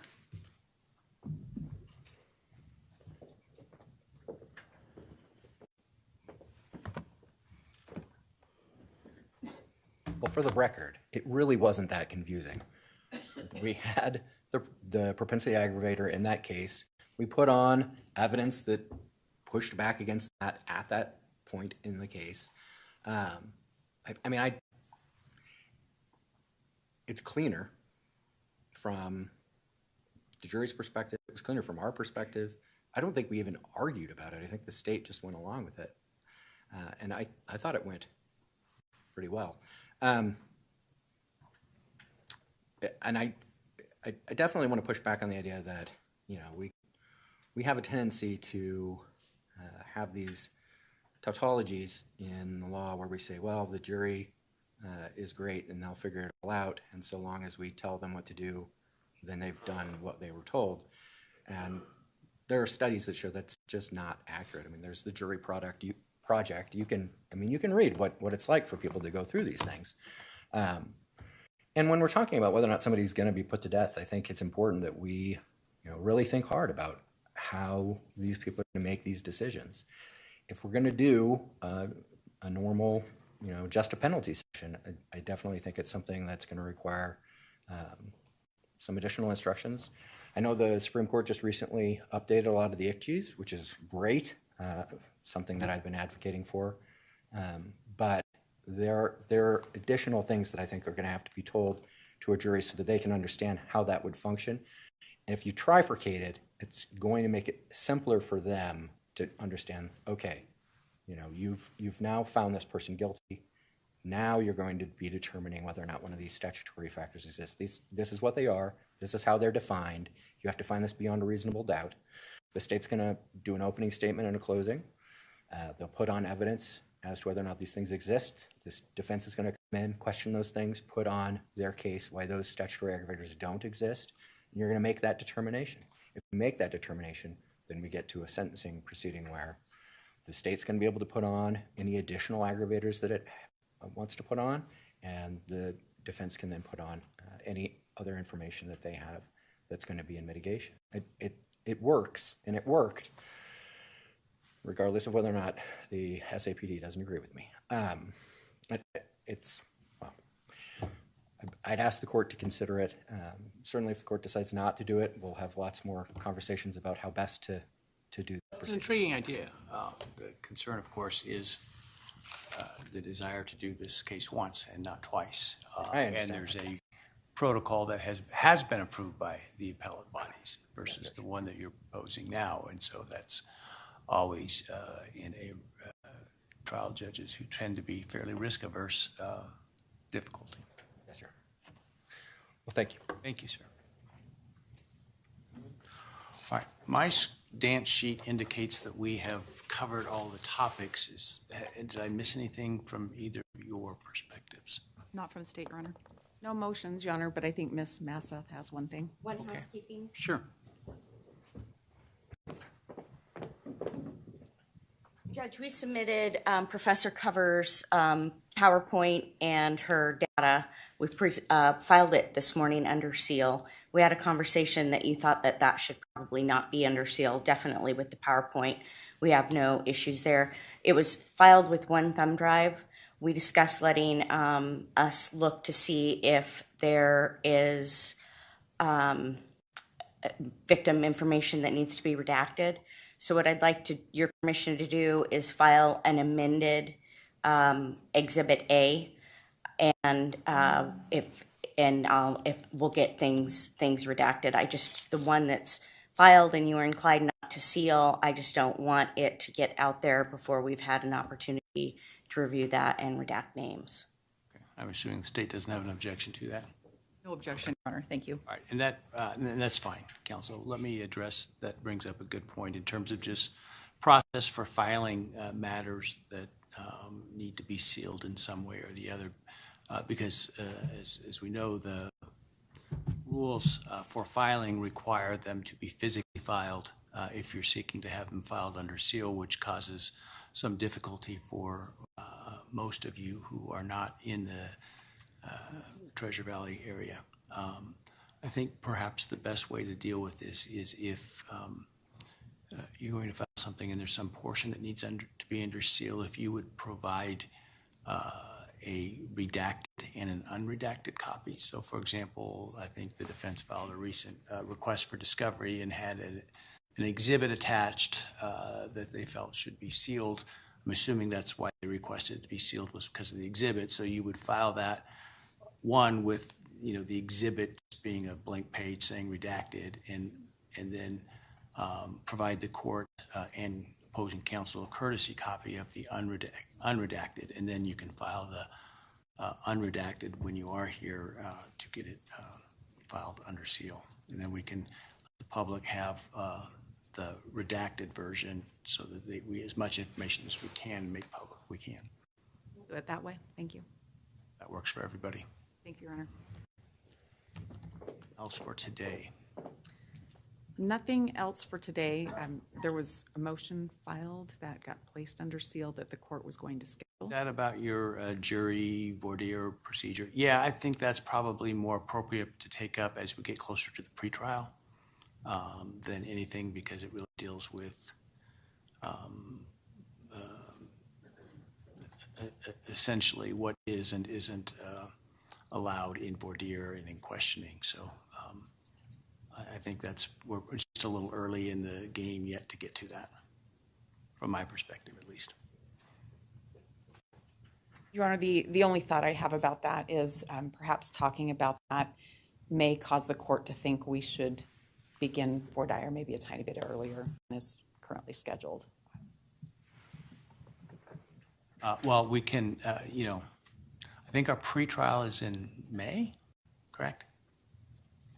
I don't recall. I think it's in trust the May. court on that. And our voir dire is set to begin in August or late July, I can't remember. So I think we have some flexibility there,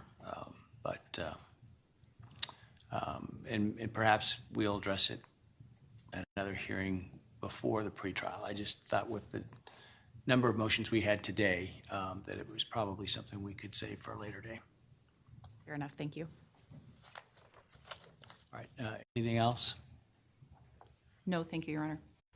So that I'm clear on the record with respect to why I sealed that, I don't think you submitted that intending it to be sealed originally. The reason I did is because it had in there specific questions that can and can't be asked of folks who are being questioned for voir dire. And because of the extensive publicity here, I don't want to unnecessarily limit our available group of veneermen because they've read something about what questions to specifically expect to be asked. And so that was my reason for sealing that. Okay.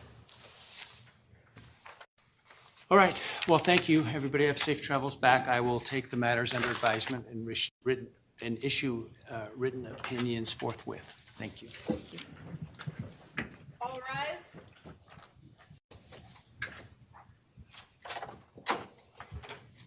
Court is in recess.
No DNA testing was attempted on those swabs. And no examinations were performed on the apparent hairs on the sheath. So with item 33 here, you weren't able to make a DNA profile match or comparison. From the profiles that were developed, I was not able to interpret any portion of those profiles and therefore cannot do any comparison to known samples. The next item is item number 34, law enforcement number 25, also machete and black sheath. Can you tell us about your examination of that item? Item 34 contained a machete within a sheath. Screening did not indicate the presence of blood on the swabs taken from the top and bottom edges of the machete blade. The DNA profile developed indicated a mixture of 2 individuals. The profile of the major contributor matched the known DNA profile of Logan Kimpton. The probability of finding this profile in a population of unrelated individuals chosen at random would be less than 1 out of 29 nonillion. The additional factors present were insufficient to determine the profile of the minor contributor. Okay, so that was your first finding there, that in the area of the top and bottom edges of the machete blade, you were able to develop a profile 34.1 with the major contributor of Logan Kimpton. Yes, the major was associated to Logan Kimpton. And what's your second finding? The DNA profile developed from the swabs taken from the rough areas of the machete handle indicated a mixture of 2 individuals. The profile of the major contributor matched the known DNA profile of Logan Kimpton.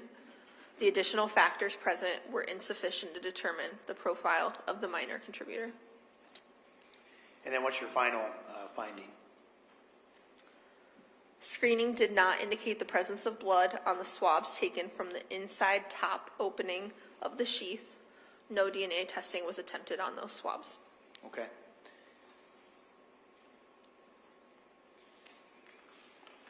We're on to item number 35 here,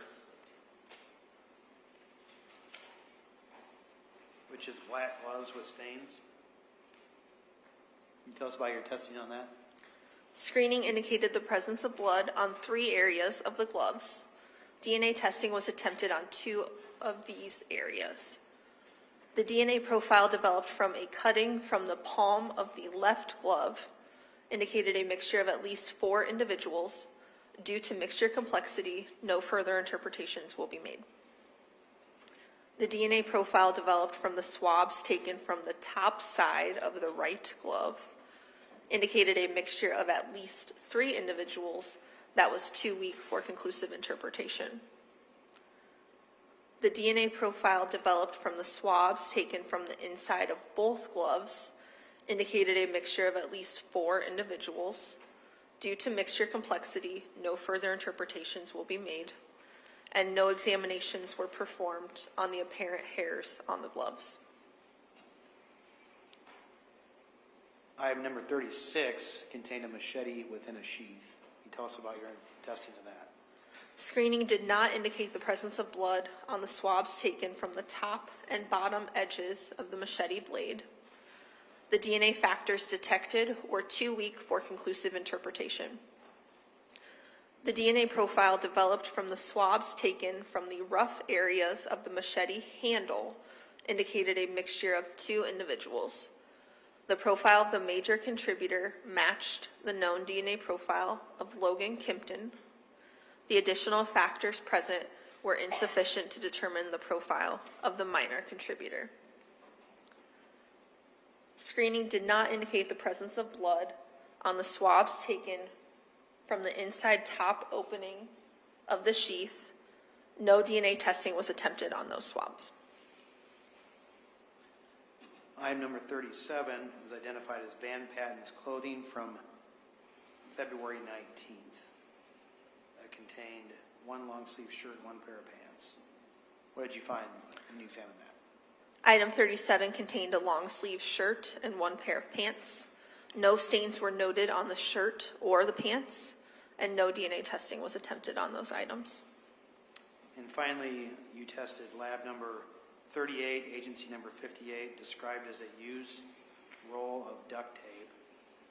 Tell us about your testing of that item. Screening indicated the presence of blood on swabs taken from 2 areas of the duct tape roll. DNA testing was attempted on one of these areas. The DNA profile developed from the inside ring of the tape roll indicated a mixture of 2 individuals. Melody Hoffman and Dakota Van Patten were included as contributors to this mixture. The probability of finding a contributor to this profile in a population of unrelated individuals chosen at random would be less than 1 out of 750 billion. Statistics were applied at 19 loci. So this item, lab number 38, then, that's described as the used roll of duct tape. You found the presence of blood through screening on 2 areas of that roll? Yes. And did your testing on one of those areas? Yes. And that was on the inside ring of the tape roll, so not the tape itself, but inside the tape roll. Correct. It was like the inside, kind of like cardboardy material on the inside of a duct tape roll. There was a stained area on the inside of there that I swabbed, and the profile that was developed is identified as 38.1. And that, again, that's an area that had in the screening positive for blood. Yes, screening did indicate the presence of blood on that area. And then there were 2 individuals there, one Melody Hoffman, the other one Dakota Van Patten, were included as contributors. Yes. Okay, I think we're done with this for now.